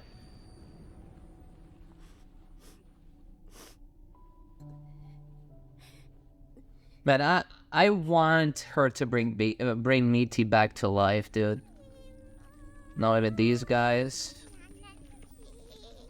So even they were created by part of Belov. I wonder if those guys were actually firstborn Irumyuui's children. Bro, is your oh, yo, nanachi, new look, okay. Hold that together. I'm ready. I'm ready for the massacre to begin. Bro. Oh, dude.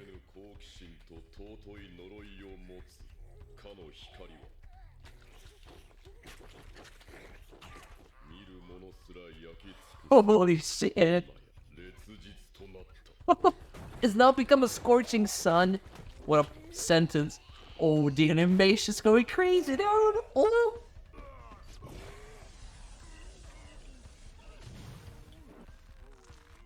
What the fuck?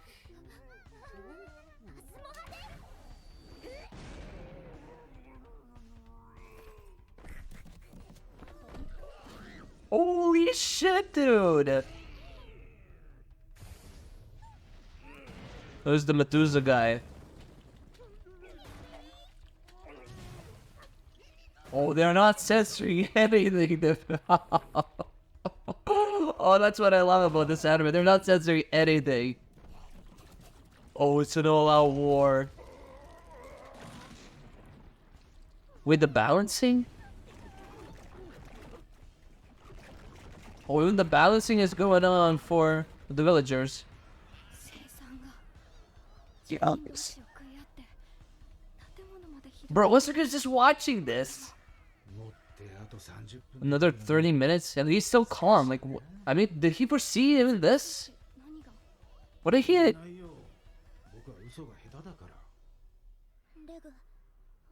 What is this? What does he want? He's like the wild card right now. Did he predict this? Oh shit. Oh, is this gonna be tougher than bondrewd fight, or is it gonna be Gabu? Oh. Reg? Is this the first time they met?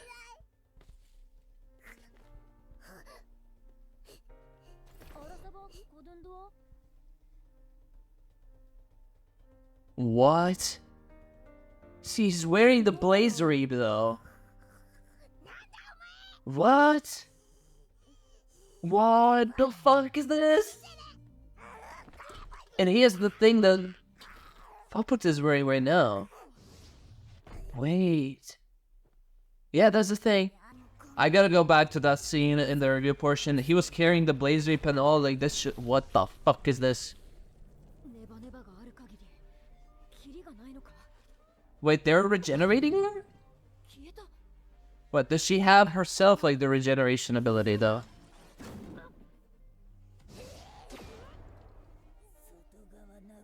Bro, what is she doing?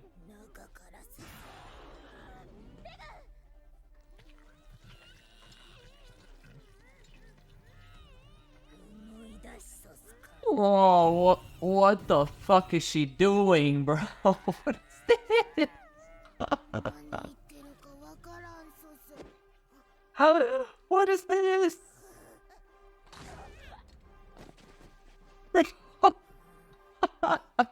No, this anime doesn't give me a break.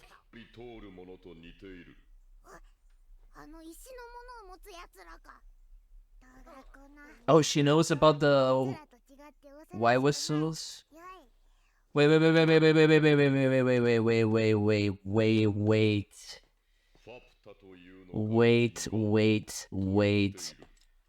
Who did Faputa meet then? Was it Liza? How does she know about white whistles? The ones who carry around those stone people. But this one isn't terrifying like those others. Who did she meet? Was it bondrewd? And they're speaking like other language. Reg. How is he named Reg if he was named Reg afterwards? Wait, Reg was the same. Like Reg's personality was actually the same before he lost his memories. I thought it was gonna be different. Oh man, the OST. I just love how we're having like the flashbacks and the fight.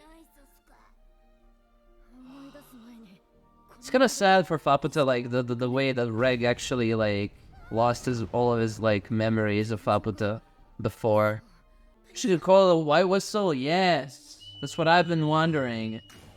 Ooh, the boost, the boost. Oh my god. Yo, let's go.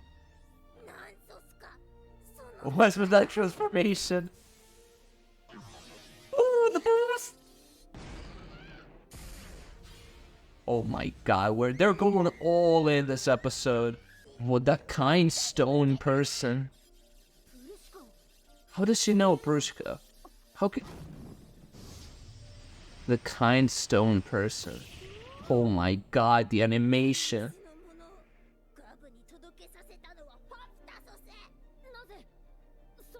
Why would she do that? What?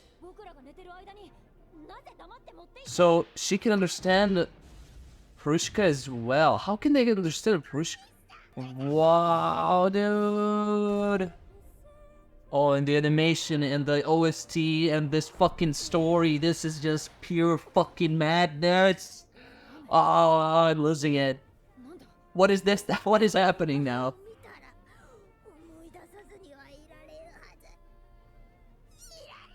Holy shit, the voice acting though. Oh, this episode. I don't know which one's my favorite, man. Iron Rain. What is the...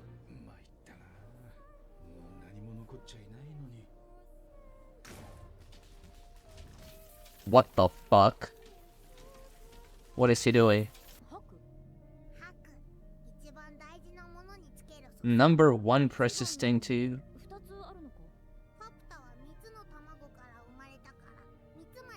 Okay. I'm searching for Haku, the most important person.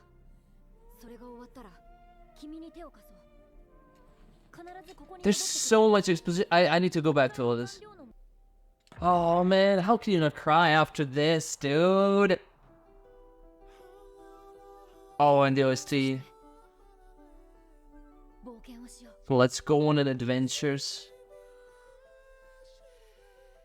Oh, how many stones has she made? Just waiting for Reg to appear again.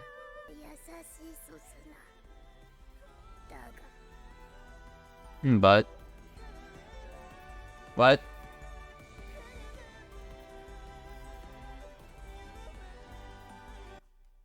What? You're getting all the music like that? You're foolish? You're foolish! Whew. Where do we begin? Where do we begin? Where do we begin? Oh, this episode, this might be my favorite episode. Every single episode I'm saying to myself, this is the favorite episode. And then the next episode comes out, and then I say, this is the favorite episode. And then the next episode comes, and I say him again, this episode is my favorite. Like, I have to choose, bro. Let me just watch till the end of this. Like, until the last episode of the second season, and then I shall decide which one's my favorite. But up until this point, this is my favorite episode for sure. The craziness, the animation, the OST, the character development, the story. We got actually a glimpse of a fucking backstory of how Reg met Faputa and how Reg was returning from the 7th layer, apparently? Question mark? Holding Blazery behind him? What was all that? But let's go from the beginning. Firstly, there's the second thing. Nanachi and Mitty saying goodbye for the second time. I didn't know, like, what if the village is gonna be destroyed, then all the creations within the village are gonna get destroyed as well. I didn't know about that though. And it's crazy. I thought Mitty was gonna stay for sure, like, till the end. But this is like on a whole different level. Like, it's just Nanachi saying goodbye to Mitty for the second time, and it's so crazy, dude. So crazy. And apparently, like, she got a power up from Belaf. He, like, put, like, some kind of smells inside of her. Like, all of the memories, all of the values and stuff like that. So, did she get, like, a power up or something? That's crazy. I didn't know you could, like, do that. Smells. Okay, that's a new thing for me. And just this departure, dude, is crazy. I don't know what all these little things were. Like, these little things. Were those guys actually... I mean, they were also recreated, right? So they disappeared. But, like, all these little things, were they actually Faputa's children that died? Like, the first children? First batch of children that died? Or am I tripping? I don't know. Crazy. And that's just the fucking beginning, dude. That's just the fucking beginning. It's crazy. And then here we go here into this chaos. This scene, Faputa just going out of her way, killing everyone, like the pure massacre. It's crazy. The animators have gone all in this episode. And they're not censoring anything as usual. I just loved it. Like, one of the aspects that I love about Made in Abyss is that they're not censoring anything. I just hate it when, like, anime just comes out and, like, it fucking censors. Like, I don't understand the censorship. Like, come on. You know? At least give them warning, like, 18 plus or some shit. And then, like, give me the proper episode without any kind of censoring to begin with. Like, this is, like, the true storyline. You're showing me like it needs to be gory, right? And I don't want it to not be gory. Like I just want to blood scattered all around, and I just want all the chaos. If you're making chaos, then show me the real chaos. Not like don't censor it. I kind of understand like the censoring for like younger audience and stuff, but you know, parents, please stop children from watching this, please. Okay. This shit. Okay, this shit, I have to go. What the hell, dude? Look at this. Reg, and this is like the time where Reg, so there's the 6th layer, right? And I presume like Reg came from the 7th layer, right? He was going up for some reason whatsoever. And apparently he was searching for Haku, which is like number 1 person to you. So I guess, like, was Reg searching for Rico to begin with, to the surface, or who was he searching for at the surface? Okay, so let's know this. So we know that Reg knew Liza, right? And there's stuff where you're showing me that Reg has come from the 7th layer to the 6th layer to meet Faputa, right? So Liza is at least on the 7th layer. And I don't know what time is this from. Like, is it like 10 years ago? Is it 1 year ago? Like, because the time flow is different, right? You cannot know for sure as you go deeper. But even from this point, he had a Blaze Reap with him. So something happened in the 7th layer. He had said something about his mentor or something like that. I have to go after that to look out. But I presume like his mentor was Liza, as he had like Blaze Rip with him. So what's the stuff with that? I presume like Liza and Reg met in the 7th layer. I don't know why Liza was his mentor potentially. Also, what is this? Like the meaning of friendship, this orange thing that he gave Faputa afterwards? Like, was that like Liza giving him this shit as well as Blaze Reap, or what's the stuff with that? Anyway, so something happened in the 7th layer, and then Liza probably said to Reg, go search for Haku or some shit, I don't know. And presumably Haku is like the number 1 person to you. So, but how come like if Reg didn't know Rico before, how can like Rico be your number 1 person on the surface if you haven't met her so far anywhere? Doesn't make any sense. So maybe it was like the personal request of Liza, but it also doesn't make sense because Liza said to Ozen that like, I don't want to force my child going into the abyss. I want her to choose whether or not to go to the abyss, you know, on herself. So this doesn't add up entirely. Or maybe it's some sort of a time travel thing going on. Everything is possible, as I said. Like, you can just recreate a person. You can, like, put smells into a person and give, like, more value, abilities, question mark. I have no idea. But yeah, that's the whole reason. So, he had Blaze Rip with him. He was here with Faputa. And then he probably knew that he cannot fire Incinerator one more time because he doesn't know what will happen to him, and he fired it at the surface saving Rico, right? So he lost his memory then. But so he left Faputa and gone to the 5th layer, then to the 4th layer, and then he put like the grave marker, the Blaze Rip on the 4th layer, and in the flower field of fortitude, right? So why? He said, like, I'm going now, Liza. I don't understand that. Like, something must have happened with Liza in the 7th layer, but he couldn't, like... Why didn't he make... I mean, is Liza dead, dude?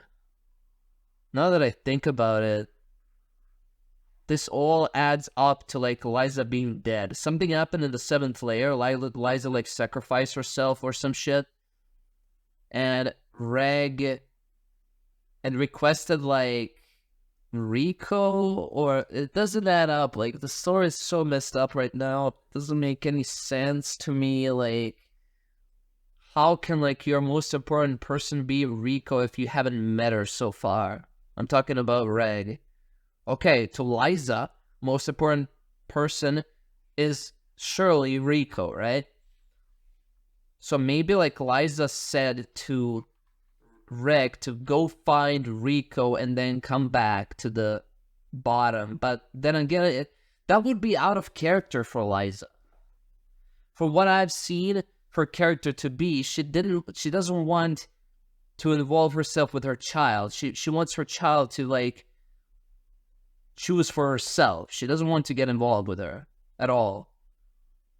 So I don't know, like, what's the point of that story? Or, like, there's some other hidden things. I mean, they only given us a glimpse in this episode. Maybe, like, in the next few episodes. I mean, there's only 2 episodes left. I don't know, like, they're gonna explain it to us, that thing. But I'm really hooked up. Like, this shit is crazy. Showing me Reg right now. And apparently his personality was the same. And he had the name Reg even before Rico named him Reg. What's the stuff with that as well? It almost feels like a time travel or some other shit, like soul bonding or whatever it is. I don't know, or maybe like, because Reg has said like my mentor, and his mentor was, I guess, Liza, for whatever reason. And maybe because, I mean, maybe Liza and Rico, maybe it was just a coincidence that they both named Reg. You know, Liza named him Reg because of their dog, right? And then Rico named him Reg because of their dog. So, you know, mother-daughter similarities going on. I have no idea. Maybe it's all just a coincidence. But it's Made in Abyss we're talking about, so, like, everything will make sense. So I don't think it's a coincidence at all. But we'll have to see it, you know. So, holy shit. The fight, this thing where she just chops him through the stomach. What the fuck was that? I don't want to even question that. Alright, so this shit. So this thing. Pretending to be what everyone thinks you are is more important than you to guess. Huh. So that's what Liza said? Pretending to be what everyone thinks you are is more important. Is there there's certainly a deeper meaning. They wouldn't like put this here without a reason. And he said like that's what my mentor said anyway. I mean, I could also be wrong. Maybe his mentor wasn't Liza, maybe it was someone else. And what is this even like? It just feels weird. Like, is this like proof of friendship? Like what? So many mysteries, so many mysteries. I'm all here for it. And this thing, Rico using White Whistle, Prushka to, you know, upgrade Reg, you know, to give boost to Reg. That was amazing. That was fucking amazing. But the animation was crazy. The background was also crazy. I don't know what to, like, the OST. Let me know just say about the OST. They were going all out. The voice acting, the start of an episode, like, just, and then the end, and Faputa going, like, the crazy voice acting, it's crazy. And the attention to detail, like, look how many stones Faputa has made, how many regs she's made while waiting for Reg to come back to her. No wonder she's, like, so mad. Like, imagine, like, you just spend time with a guy and just, like, you know, he leaves and then he promises to you that he'll be back and you just wait for him and he's not coming back. And when he comes back, he just fucking pretends to not remember. You know, I mean, pretends he actually did forget about her, but, you know, it's just, it would be crazy. You'd be losing your mind. I don't know what will he do now, man. Like, just Paputa will not like stand down at all. Like she has to, like, I kind of understand, like you want to put down your mother, you want to like save your mother from suffering so much. Like, she has suffered so much. You have seen in the previous episode like how much she suffered and all. I really don't know what they're gonna do. Like 2 episodes are left though. Like, what are they gonna do? Is the village gonna get destroyed? Like, I don't want like all the villagers to die and get destroyed. Because like I really want them to continue their journey. I don't know about like WAZUKYAN. What's the stuff with about him? So look at the cape though. There's some kind of a symbol on Reg's cape. Let me see if I can like. There's a symbol on Reg's cape. Interesting. What? It's the same as compass. It's the compass. Yet again, dude. What the fuck? Look at this. Overall, like every single scene, whether regarding the relics, whether regarding like the character design, there's always like this symbol of a relic, and specifically a symbol of compass. There has to be deeper meaning behind it. Wow, I'm more hooked now. Can't wait for more episodes. Oh, you don't have to show me this again. How can I stop you? I think you don't understand, Reg. This is beyond Paputa's will. So is Reg unconscious? Oh, he's bleeding? What? So is Paputa stronger than Reg?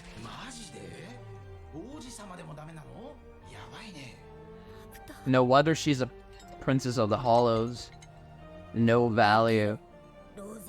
Get up for a fear. Oh, Geronimo is still alive? Oh, it's the will of the village, so yeah, obviously he's gonna listen to Paputa because it's made out of Paputa's siblings, right? The balancing. So what's WAZUKYAN's plan on all of this? Oh, it's going straight up for Rico. Oh? What? He's interfering? Interference unit?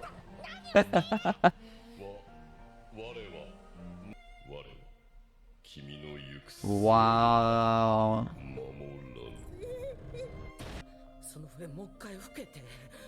Even if she blows it, like, is Reg gonna... Oh, Prushka? Yo.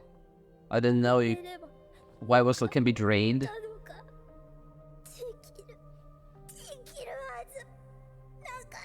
Bro.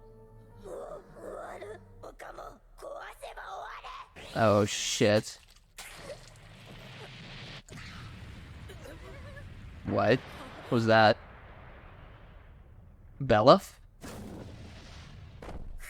I thought Bella was dead. What? Nanachi? You know that wallpaper, what? Oh my god, you finally made... Oh, he looks pissed.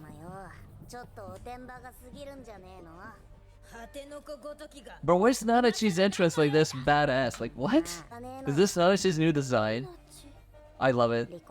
Oh, look at the attire though, like old bluish attire and the mask. I mean, she did get an upgrade from Bella, right? All of his memories and powers and value.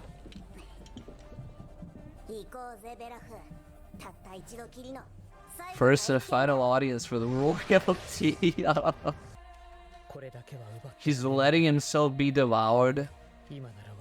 Wow, for his sins of devouring all of irumyuui's children. Wow, dude. Damn, what an end to Bella. Smoke. Oh, he's turning to the smell. always giving the memories to Faputa right now. Yo.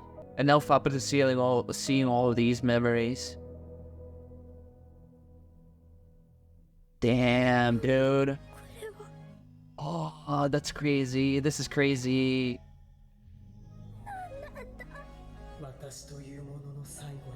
And that is the gift that he said. What a final gift.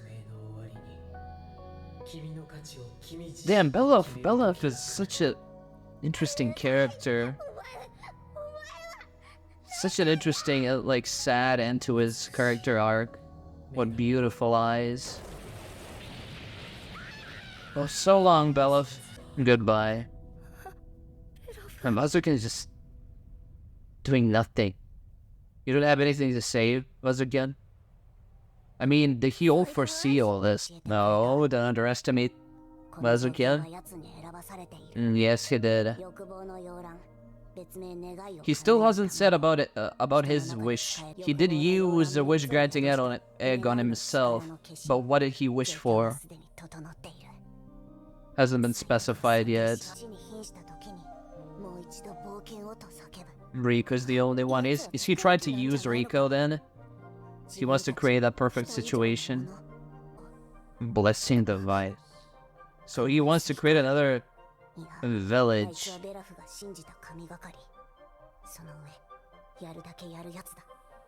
Damn, now that she's like analyzing all of this, it's... God.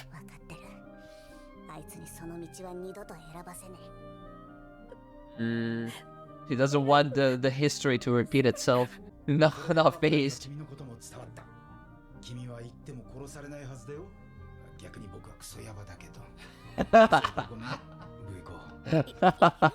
Yeah.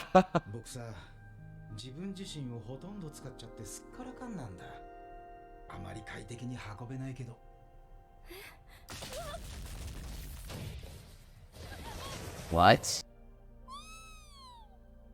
Oh, the same creature, dude?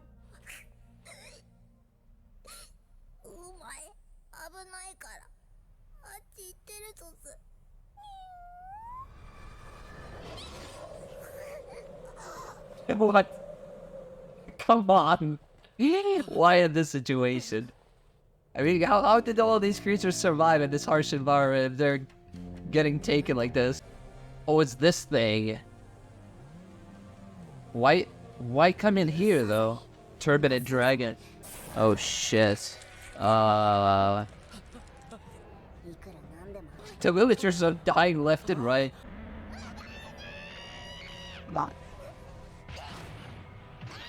Oh, shit. Oh.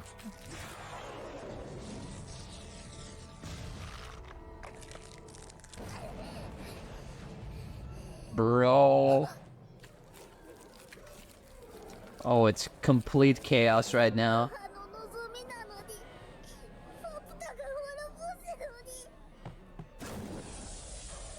Yo, the animation. Holy shit. Whoa, what the fuck? The fuck? Yo.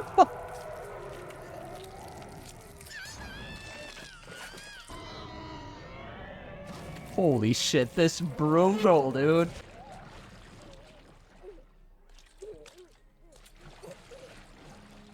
Oh god, look at... Reg, now is a good time to wake up, you know? Oh my god.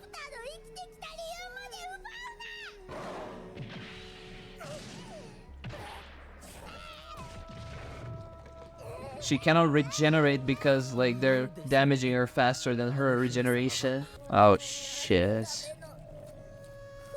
What is Faputa even immortal for? Nah, this is going too crazy right now. Oh shit. Oh, please don't.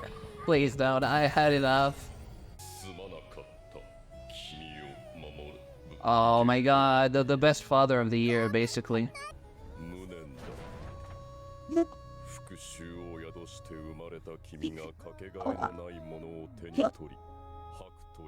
Called it Haku.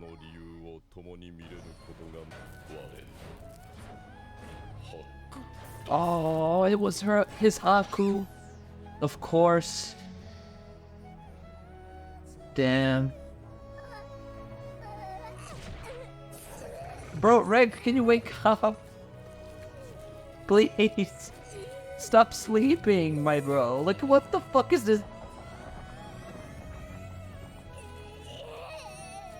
Come on, Reg. Please.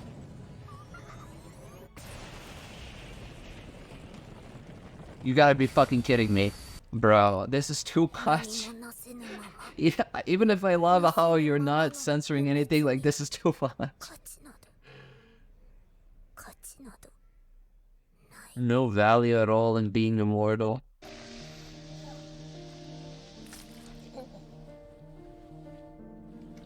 What? Yo, this is crazy. Holy shit. The way that they have been fed Irumyuui's children, now they're returning the favor by offering themselves as food back to Paputa. Oh, this anime. Then Reg, Mother. So those three people are her Haku.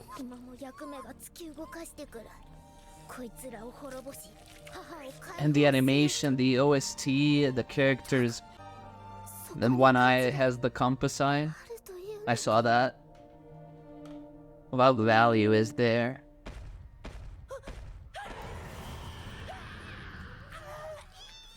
Bro, how many villagers are left? Like, see, like, not many. You know, she changed form? What? What was that? Wait, what was that? What was that at the end? Wait, the eye glowing? What? Look at this shit. What is this? Is she evolving? Like, what? Is she like... What is going on right now? Like, what is this now? You know what? You know what this reminds me of? The same pattern that we see on Reg's helmet. The patterns that are changing constantly. When Reg, like, fires up multiple incinerators, then the patterns change in this, right? Like, it's how much ammo or, like, he has or something like that. Is that the same of Paputa? Like, she used, like, her transformation and she has, like, now less amount of transformations, question mark? Something other than transformation, something else? Or did she, like, or is this, like, her new ability, maybe? Because before, her eyes were, like, in the shape of the compass, and now it's kind of like different. So many questions. Let's go from the beginning. Okay, that was a recap. So the episode's name was Value, dude. So this whole episode was about Paputa, like, trying to, like, find her value. Like, why was I created? Why am I immortal? Who, like, I wanted, like, finding herself, right?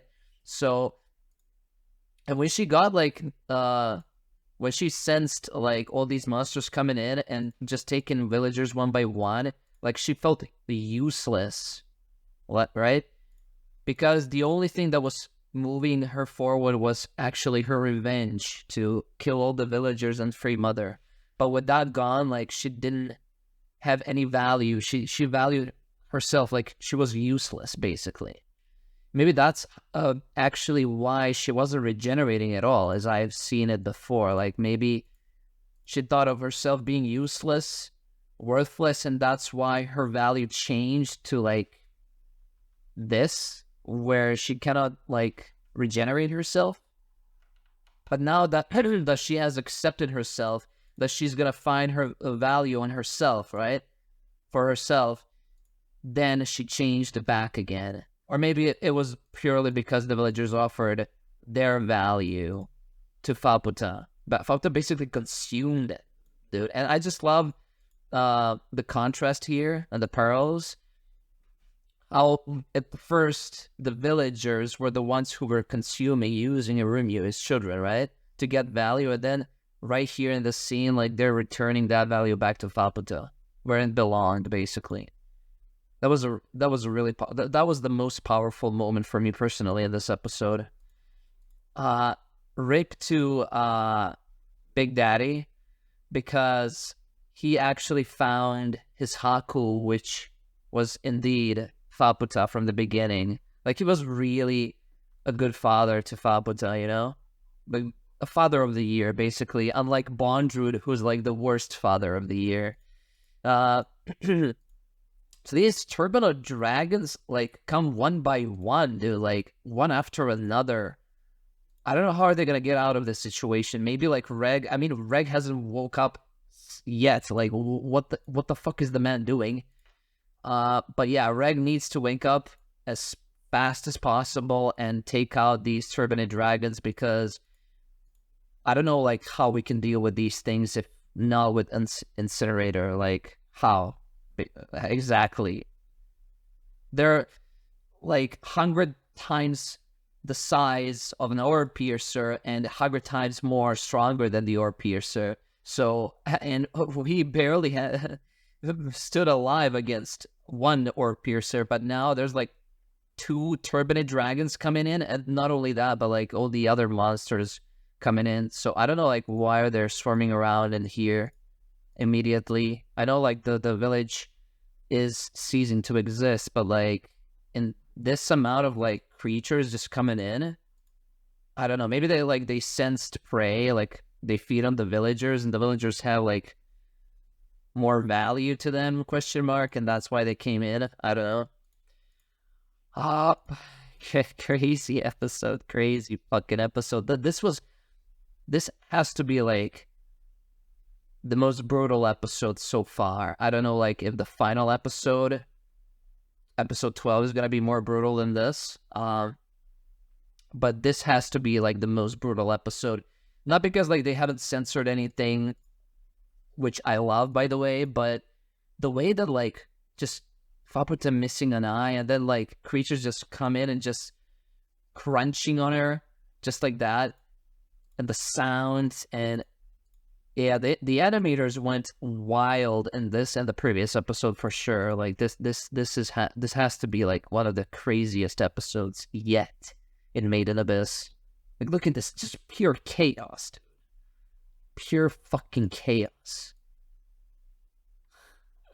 And also, shout out to my boy Belaf, because Belaf, oh my god, his character arc was 10 out of 10. 10 out of 10. Like, the man is insane. And the way that he said, like, my final gift to you, Faputa, and then he just releases, like, the smells to Faputa to calm her down, and actually Faputa to actually witness the whole story of the Ganja Corpse, similarly to how Nanachi did. That was crazy. That was crazy. Like, 10 out of 10 character arc for Belaf. And at the end, he said, like, you have beautiful eyes, please continue your journey and stuff. Beautiful, dude. Like, everything makes sense. I just love when, like, characters, like, are making sense. The story is making sense. Everything makes sense, you know, when you connect the dots. Surely you introduced, like, this concept of smells into, like, previous episode or two, so that's kind of interesting. Like, the concept of smells, when you, like, inhale those smells, you can, like, witness you can actually relive the person's memories.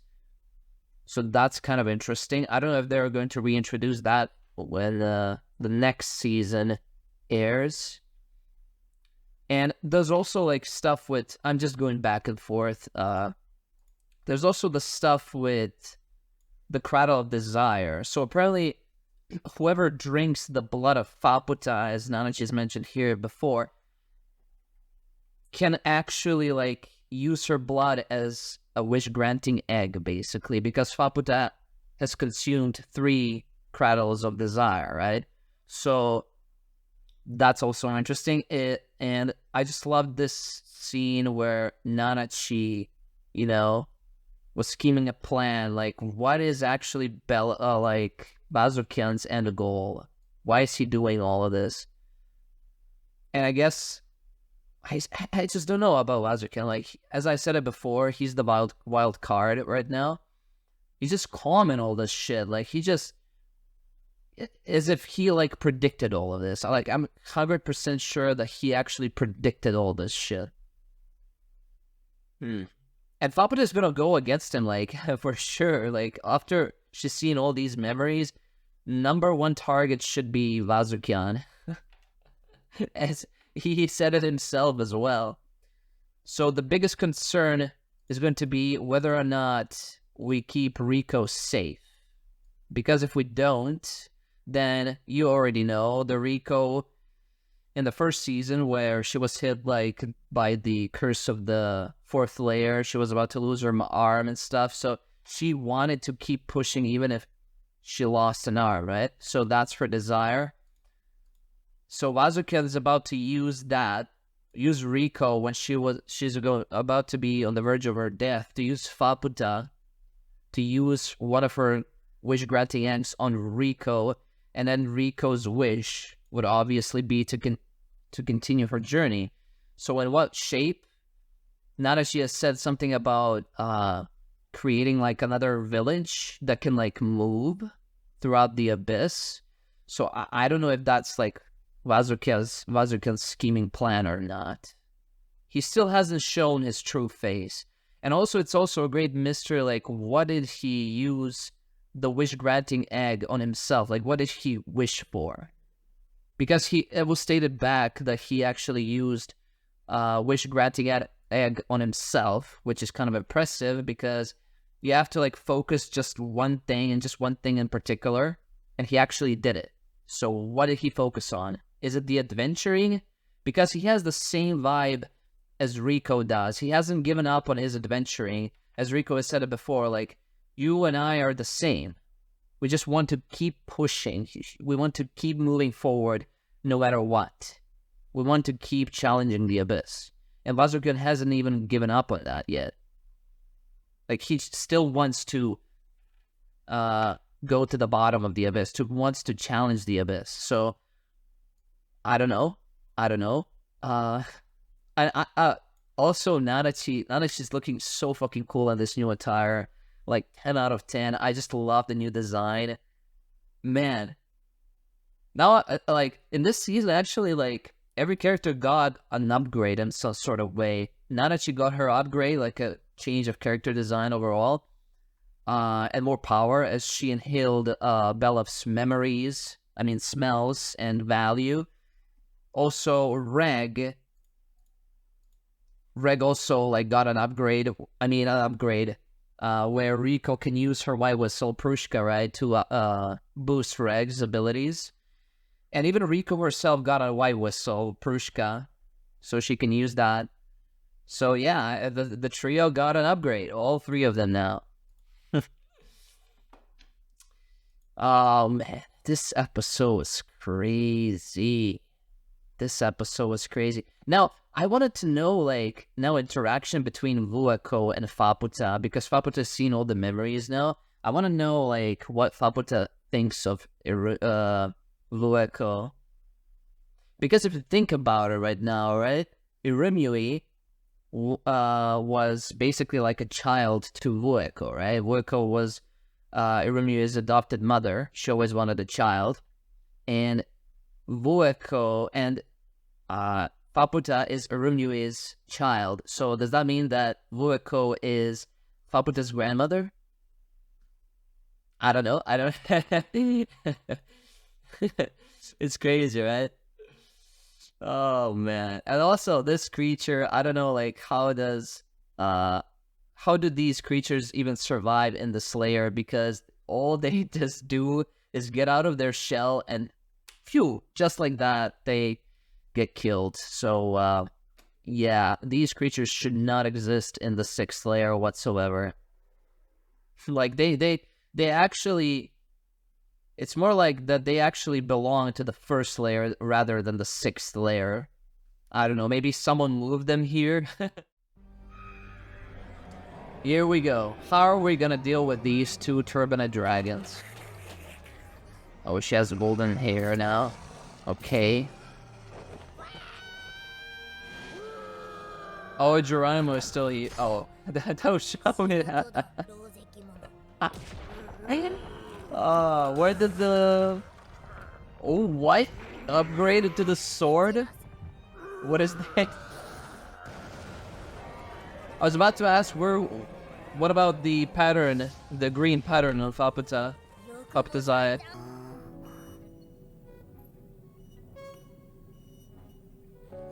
Big Daddy?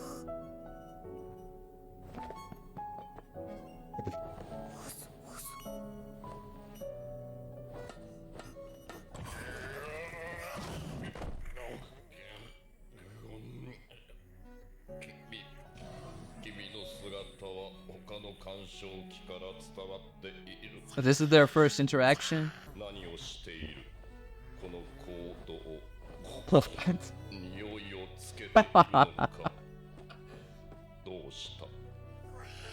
You're not my property. So it's interesting that he was actually buried at the ground, like, for sleep, for who knows how long.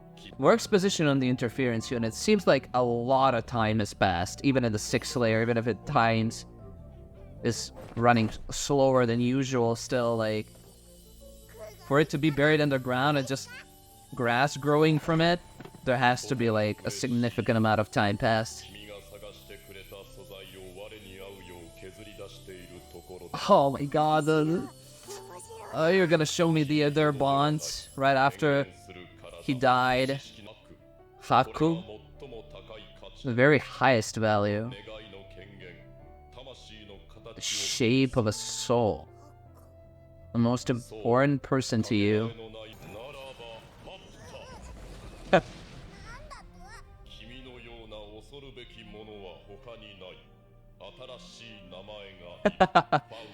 Yo, that's crazy. So it was actually him who gave Faputa name.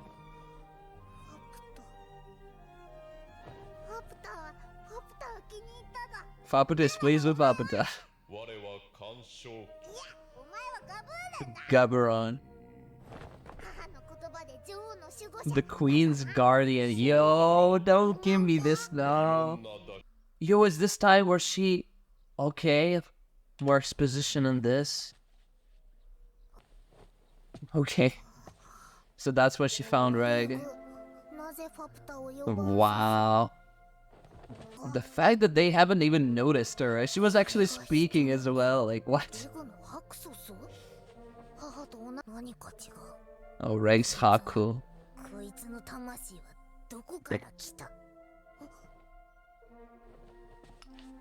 Prushka.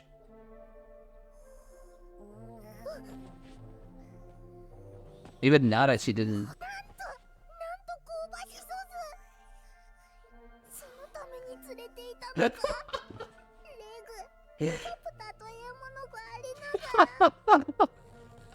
Yo, bro. Yo, the things that Gaburon has said. You have a duty to unleash yourself. Interesting. The fact that she can actually understand what is Prushka thinking.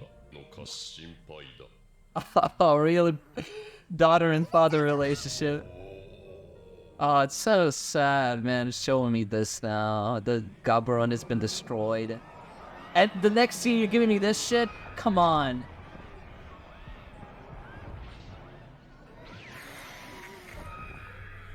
You know what? I want Faputa to win now. I just got too attached to her character right now. Fuck it. Destroy everything. Are you glad you came here?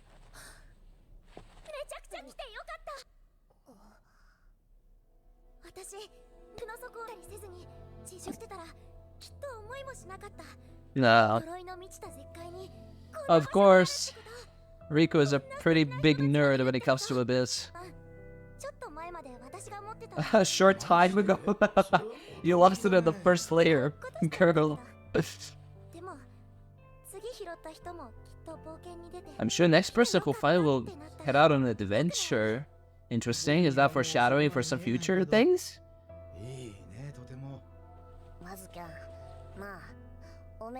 What was your end game anyway? Like, asking the same question. Wow. Avoiding the question, huh? I wanted to become something beyond human.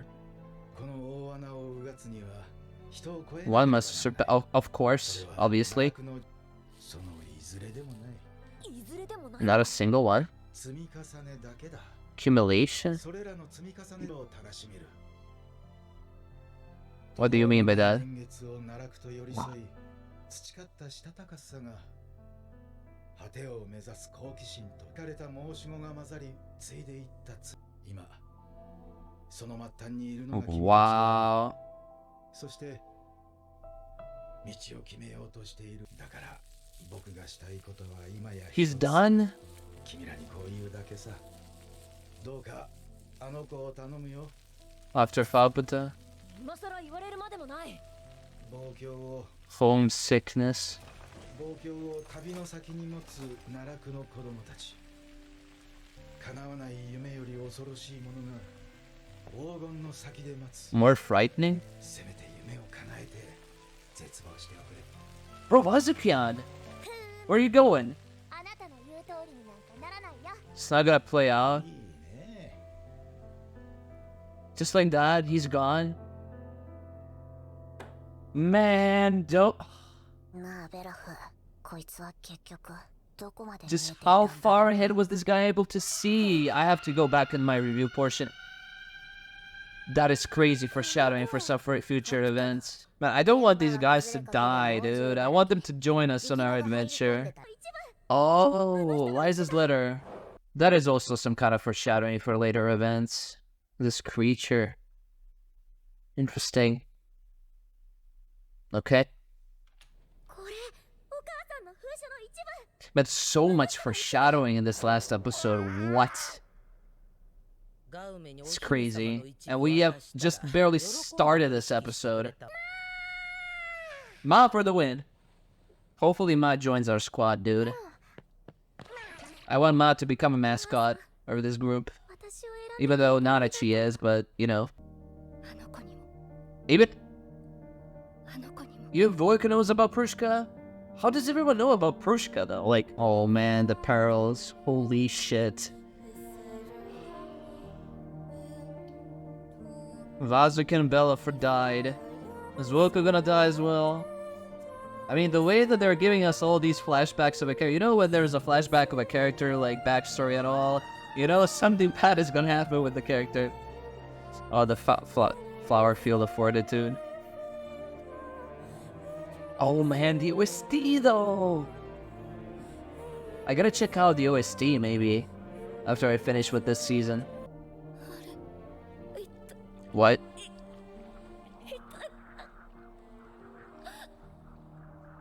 What?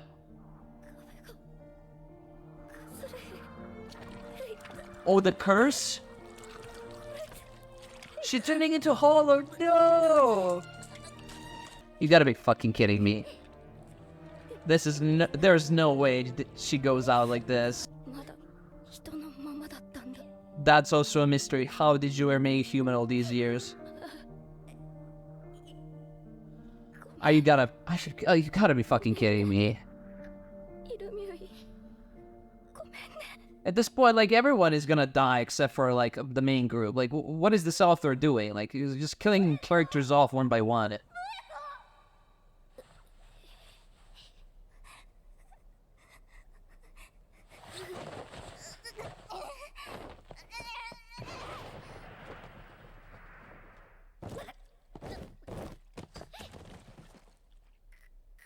Holy shit.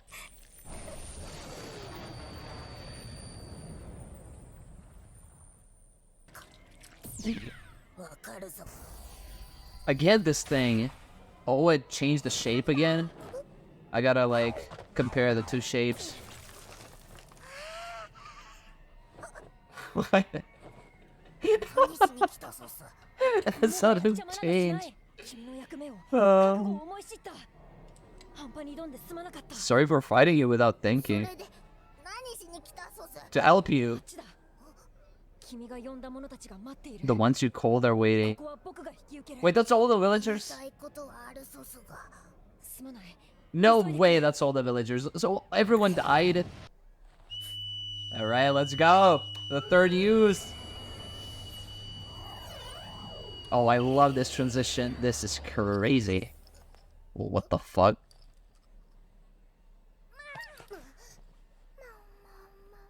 What? So there's only a limit where... Oh shit. Not playing anymore.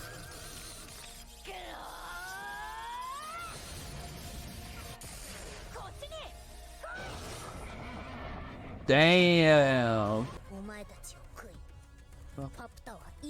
Damn.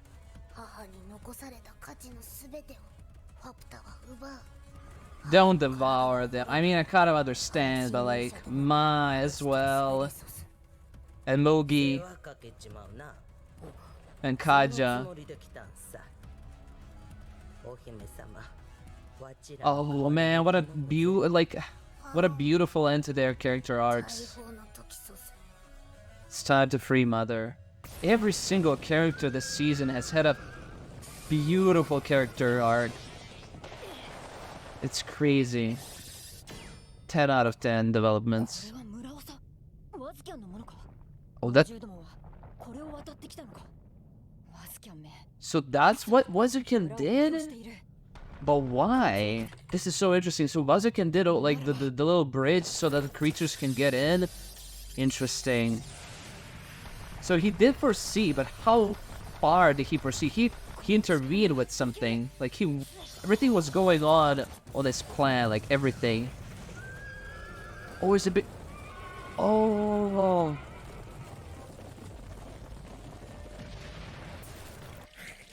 Wait, oh shit, don't show me this. Oh man, RIP to the villagers.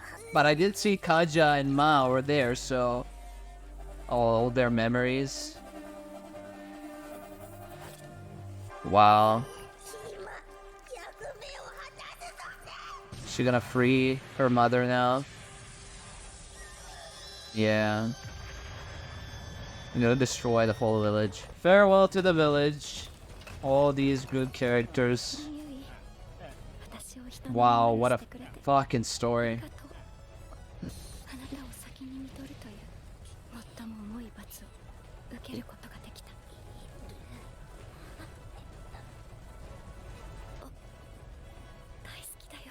Wow. My very own warm darkness. Man, this episode. Oh, it hits, dude. Aw, that's cute. Oh man.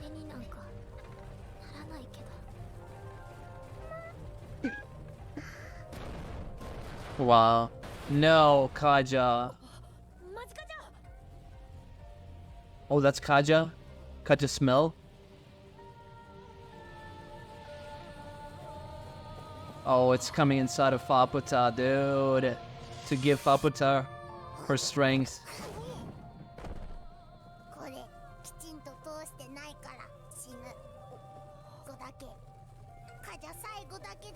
Wait, it's Kaja?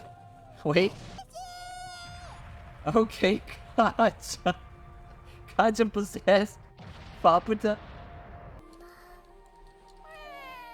Aw, that's sweet. Oh, I just love her for direction, dude.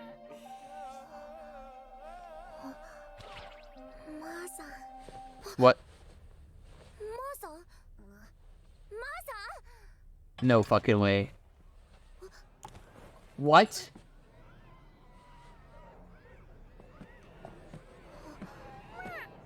You gotta be fucking kidding me. Where's Mago? Oh my god. You're not gonna leave any villager alive, aren't you? You're gonna just kill all of them.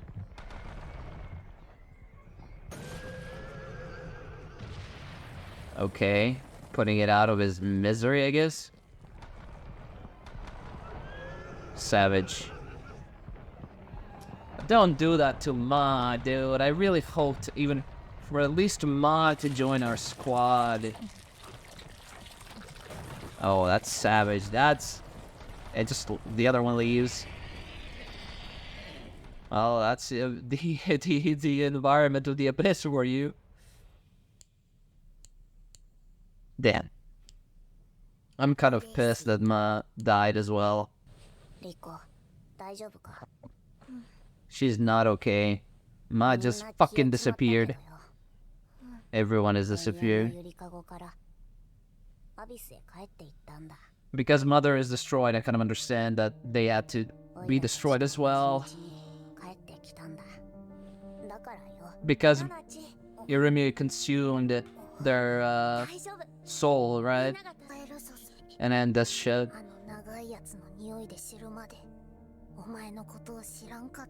Wow.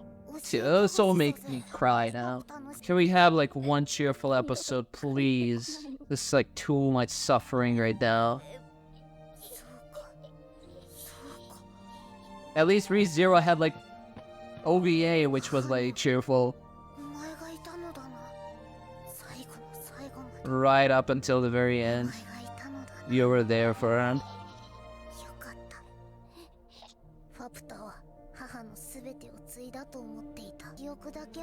Interesting.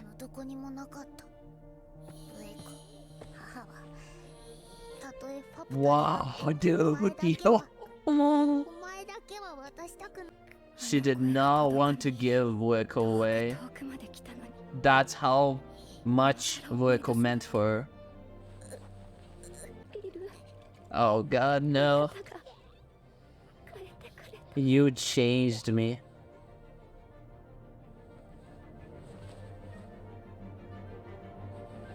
Come on, dude.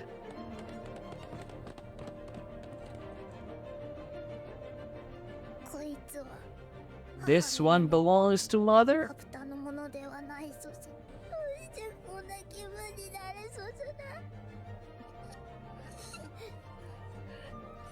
Don't make me cry right now, you goddamn... No. What a beautiful character. Arc. So that was it, huh?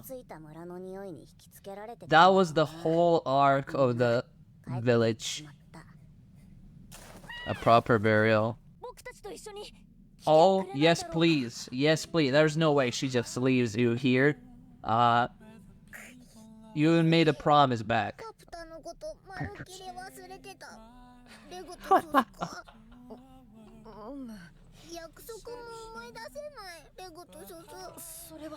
It's just fast. Yeah, there's no way she doesn't come out with us. Let's go. Oh man. Wow, this is beautiful. This is beautiful. This is beautiful. This is so beautiful. Amazing. 10 out of 10. This season, a gathering. What? Okay, we have a translator then. That's good for our group. We'll be going now. Oh, the Gabaron's words. Nah, she did not mean like that. She was just quoting Interference Humans quotes. Yeah, come on. You're gonna come with us. Within the true darkness, there certainly was a light that no one could find. Fabutam. But not a single person could take hold of it. The gold that was born of you is free from the yoke called value, and is now about to set off. Path only leads to darkness. Let's just go down, boys.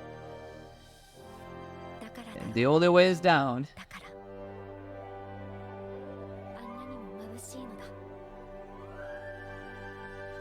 That's it. Everyone? I'm off. I'm speechless right now. I'm speechless right now. The second season of Made in Abyss, ladies and gentlemen. Amazing. Fucking amazing. I'm so speechless right now. I don't know how to rate this season over like the movie or the first season. Like every season of Made in Abyss is special in its own way. And this episode, I mean, this season overall has been like character-driven season overall. Like all the characters' arcs that we've seen so far ended so beautifully. The world building, even like the world building in this season was even crazier than the first season and the movie combined. Like, I don't know where to start off with this season, with this episode. Let's just start with the episode and we'll go with the overall season. I want more. I want more, but there is no more. I don't know, like, what's the stuff with the manga? Is the manga, like, still ongoing? How many chapters are we after the anime has ended? Is there more room for Season 3, potentially? When will we get Season 3? I don't know, but let's go from the beginning. Just Faputa, one... like I guess Faputa is my favorite, one of my favorite characters right now, for sure.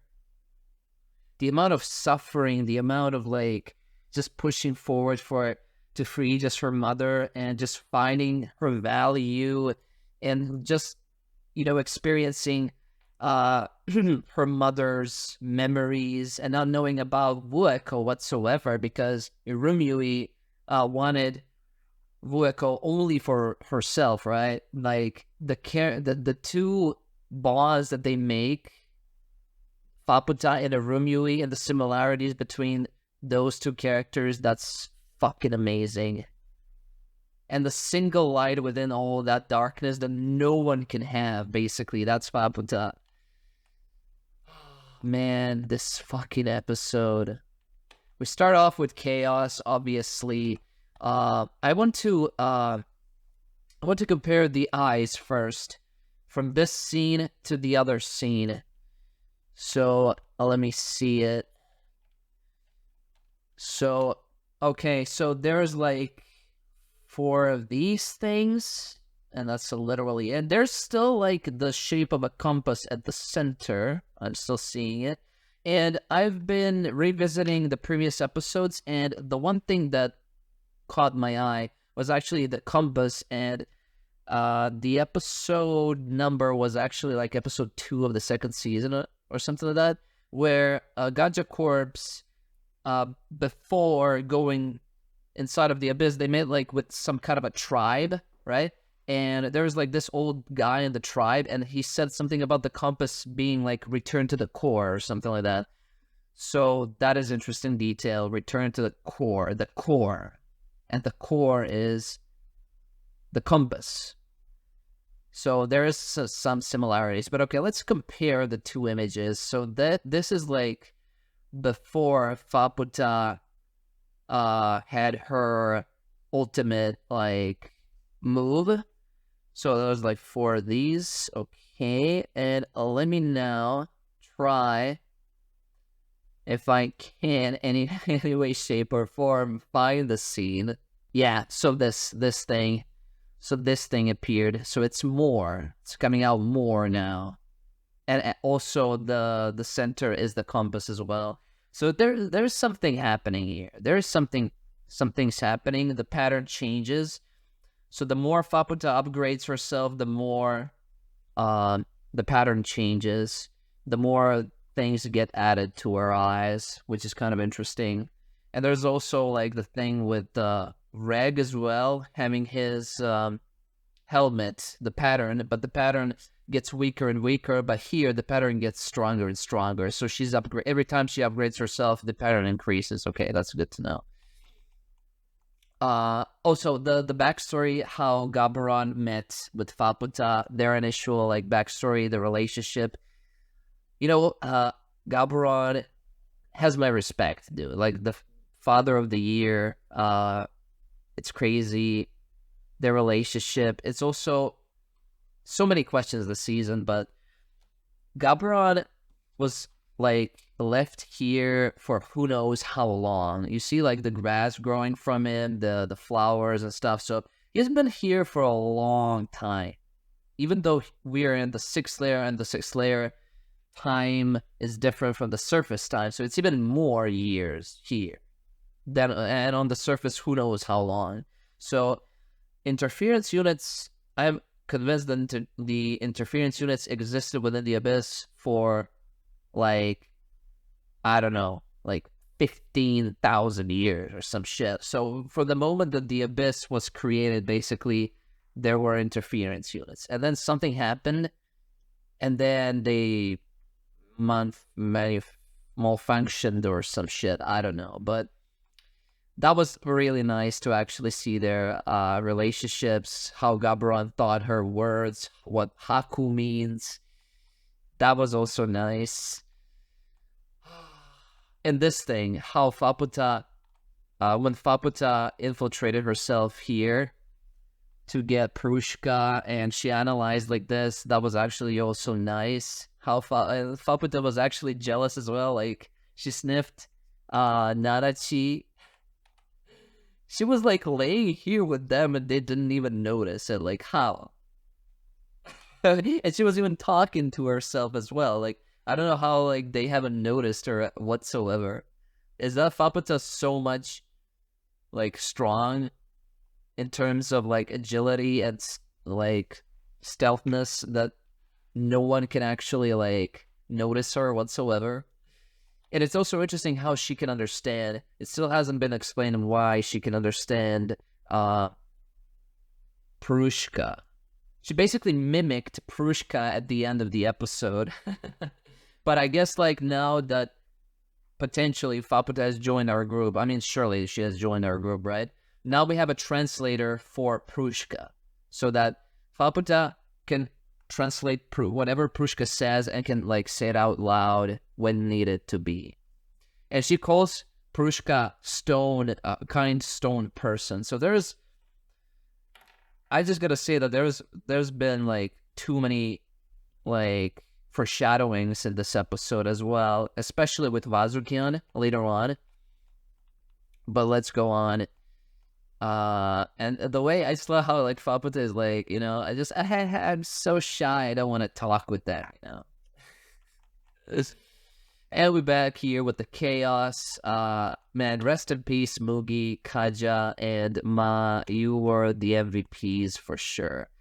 And this scene is like the most important scene right now is this one, the foreshadowing of WAZUKYAN.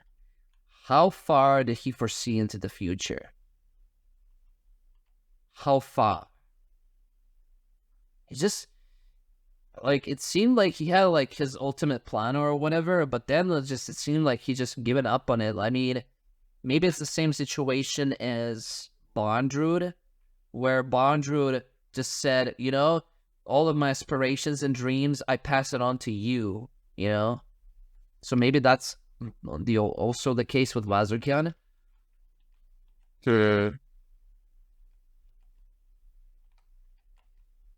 And he said like this is like, holy shit. Like he said all of these things that I thought were true about like, you need to, the only way to conquer the abyss, to go to the bottom, is to leave your humanity behind and become something other than human. But no, that's not the case.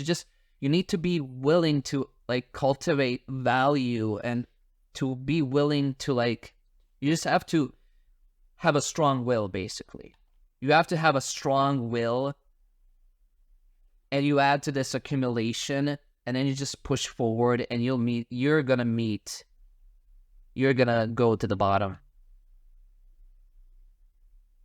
And there's so much stuff he actually knows about them, even though he's like met them for the first time. WAZUKYAN has known so much about them.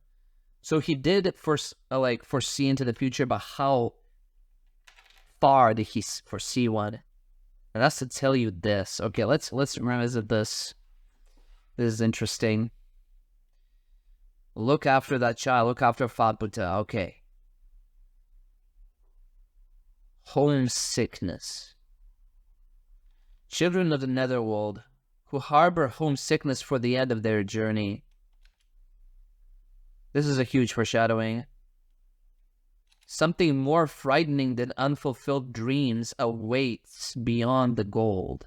Something more frightening than unfulfilled dreams. What exactly? Is he talking about the 2,000-year cycle that the bondrewd has mentioned, maybe? Huge foreshadowing, man. Huge foreshadowing. I just love this. At the very least, to realize your dreams. And then despair. Interesting.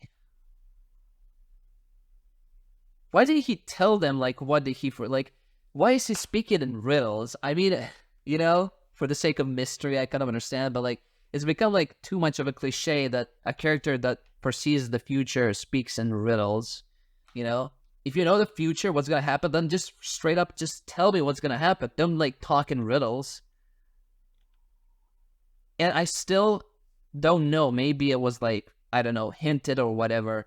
What was exactly his, what did he wish for when he used the wish granting egg?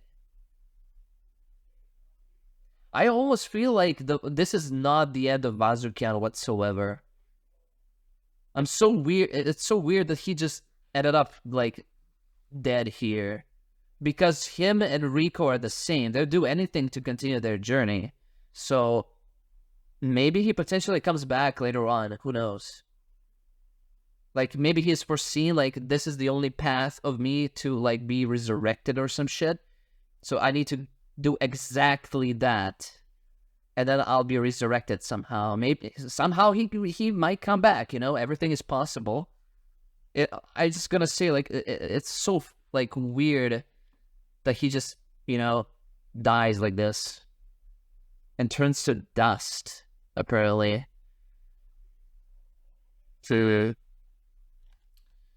then despair. And Enrico just comes in and just said, it's not gonna play out the way you say it will. Oh, really? We'll see about that, you know? And then he just fucking dies. It's weird. It's weird. WAZUKYAN is like the wild card, as I've said it before. I don't understand his motives. Why did he do all of this? Especially later on, where a reg fought against Turbulent Dragon. So this scene here, WAZUKYAN apparently like made this big ass bridge to the village, and I guess that's how all the creatures went into the village. So it's because of WAZUKYAN that all the creatures went into the village. I mean, the flying creatures, you know, just entered whatever, but like those two Turbulent Dragons, I believe like they entered from here. There's like no other entrance to the village except for here, right? Or am I tripping? I don't know. But yeah, like he made this. Now, did he make this to just for Reg to like, you know, bring those two Turbulent Dragons here and then to just make them fall down? Or did he make this to make these all of these creatures go inside the village? So there's like two things that he could have done, right? But he did foresee this. He did foresee like Reg dealing with the Turbulent Dragons this way. So there's more to WAZUKYAN than meets the eye, for sure. I'm not like, I'm certain for all the other characters' arcs that ended here, all the villagers, except for WAZUKYAN. WAZUKYAN still is a mystery to me personally. But yeah, this scene, Vueko's interpretation of Rico, that was crazy. Just, man, you're showing me all these characters' journey and stuff. I mean, all of the characters' arcs, as I've said it before, are so fucking well written. It's crazy. Every single character here, Kaja, those hollows here, Mugi, Ma, WAZUKYAN, Belaf, like all the hollows, all the villagers had a role to play in this story, and I love it. It's not like they exist here because of the story. No, the story exists because of them. They're making like the flow of the story. So it's really amazing how well the story is written so far. I just really love like all the characters from the second season, man. It's so fucking cool. Ma, I'm gonna miss Ma, dude. I'm gonna miss, like, of all the characters, I'm gonna miss Ma and Kaja the most, especially Ma. Ma is like, and at the end, like, Riko giving the stuffed toy to Ma, like, just a replacement, you know, for the previous, where Ma, you know, had the previous toy, and then the balancing took over her toy, and then Riko just made a new toy for Ma, and then Ma just disappeared because the village was destroyed. That's so sad, dude. So fucking sad. Now Vueko turning into Hollow. We gotta fight with Turbinate Dragons. Also, I thought like you can use White Whistle multiple times with ease, but apparently it seems like that's not the case. Riko used it and then immediately just, you know, fainted. So, and that's interesting. So it has to do something with the both user and the White Whistle. Okay, a little bit of exposition about that. And also Logi, I really wanted to know about her story initially. Why she challenged the Abyss. What was she like when she was a human? How did she go into like this village? I would really love like an OVA story about like all of the villagers' origins, except for the Ganja Corpse. I mean, Ganja Corpse we already know, but like there are certainly like other Hollows who came after, right? So I was really interested in that, but apparently, you know, we didn't have time for that. And this thing, this just scene explains that irumyuui not only wanted like a children, but she wanted like a mother. She wanted Vueko only for herself. And that explains it why Faputa doesn't have any memory regarding Vueko at all. Amazing character, like, damn, the characters are 10 out of 10. I haven't seen, like, except for, like, ReZero and minor other animes, like, this much of a character development. It's crazy. It's crazy. Also, this scene was nice. Kaja possessing Faputa for a brief moment. So this is Kaja's smell that he mentioned before, coming inside of Faputa. That was a nice, you know, final moment of Kaja, in all honesty. Possessing Faputa for a brief moment. You got your wish, man. You got your wish. I mean, his wish was actually to just see Faputa, you know, for himself, right? In front of himself. But to possess Faputa and use Faputa's body like this, yo, I think like the man is really happy because of that. Also, this showing me like just how the other Turbinate Dragon just, you know, kills the other one that was injured, and then just all the monsters just come in and eat from this one, and the other one just goes off. I just love that this like tiny little details, man. Like explaining me the harsh environment of the Abyss. Amazing. They didn't have to do it, but they did it. So another addition, another plus, you know. And this thing, holy shit. I teared up a little bit, not gonna lie, because final moments between, let's just say, a grandmother, right? Because Vueko is a grandmother to Faputa. Wow. Final moments. Every single scene in this episode is 10 out of 10. The OST, no, let me start on the OST. The OST was fire. I gotta check out the OST later on. All of the OST that I missed because it's just crazy.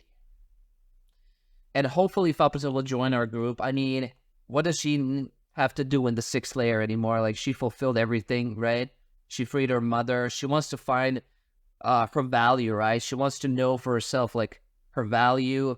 She has to, like, observe, just like interference units. I'm just quoting Galberon's words. So, yeah, she's definitely going to come to our group. And, yeah. Man, what a season it has been. 10 out of 10. We still have, like, a lot of questions left. Like, don't get me started on the questions because there's, like, tons and tons of questions. And I guess, like, they're gonna be, like, explained later on. But, man, I really want a 3rd season right now. I just want more, dude. Like, I know that ReZero has been announced, Season 3, so that's cool. But what about Made in Abyss? I want Made in Abyss Season 3, man. Where is it? But yeah, this story has been amazing. When I look at the whole picture of this 1st season, the movie, the 2nd season, everything is 10 out of 10. The characters, I had a problem a little bit because of Rico, but Rico grew on me, you know? In the 2nd season, Rico really grew on me. The background is amazing. Like, every single key scene is just so fucking well drawn. The fight scenes were amazing, especially in the movie and in this 2nd season. Faputa just, like, massacring everyone. Censorship, 0%. Amazing. OST, on spot, like, holy shit. The OST. I gotta check out the OST.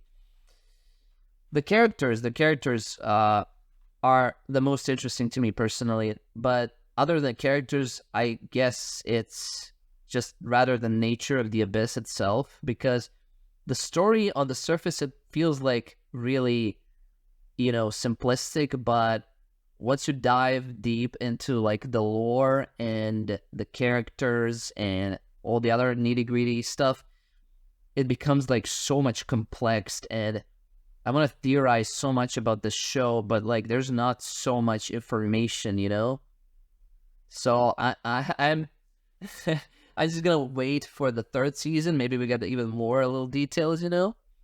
And then I'm gonna theorize about it. But even now, like, you can make bizarre theories and I'll be right, but that's the fun in it, right? Just make all these bizarre theories about, like, how Reg met Liza, who is Reg's creator, why is there a curse of the Abyss in the first place, what the fuck are the relics, there has to be something with the wishes, with the values. What is that about?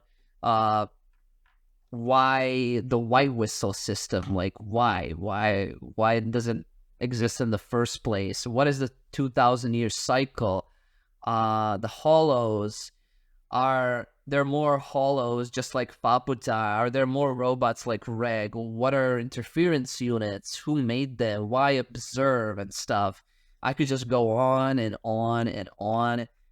But personally, the most interesting thing is probably about Liza. Like, where is Liza currently? Because we're in the 6th layer, we're just finding her notes left and right, but no sight of her whatsoever.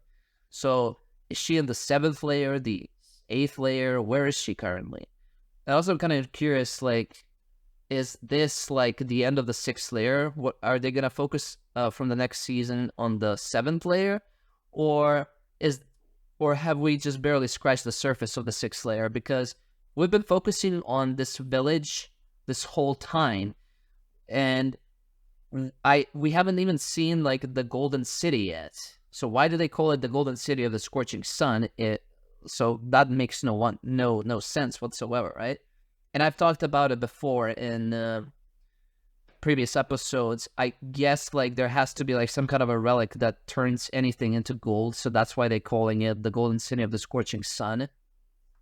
And also, I gotta mention, like, there apparently were civilizations here before within the Abyss. So what's the stuff with that? The praying skeletons, the abandoned structures, the whole city that we've seen in the 5th layer and the 6th layers. The Idol Front was basically like a ritual, sacrificial ritual site.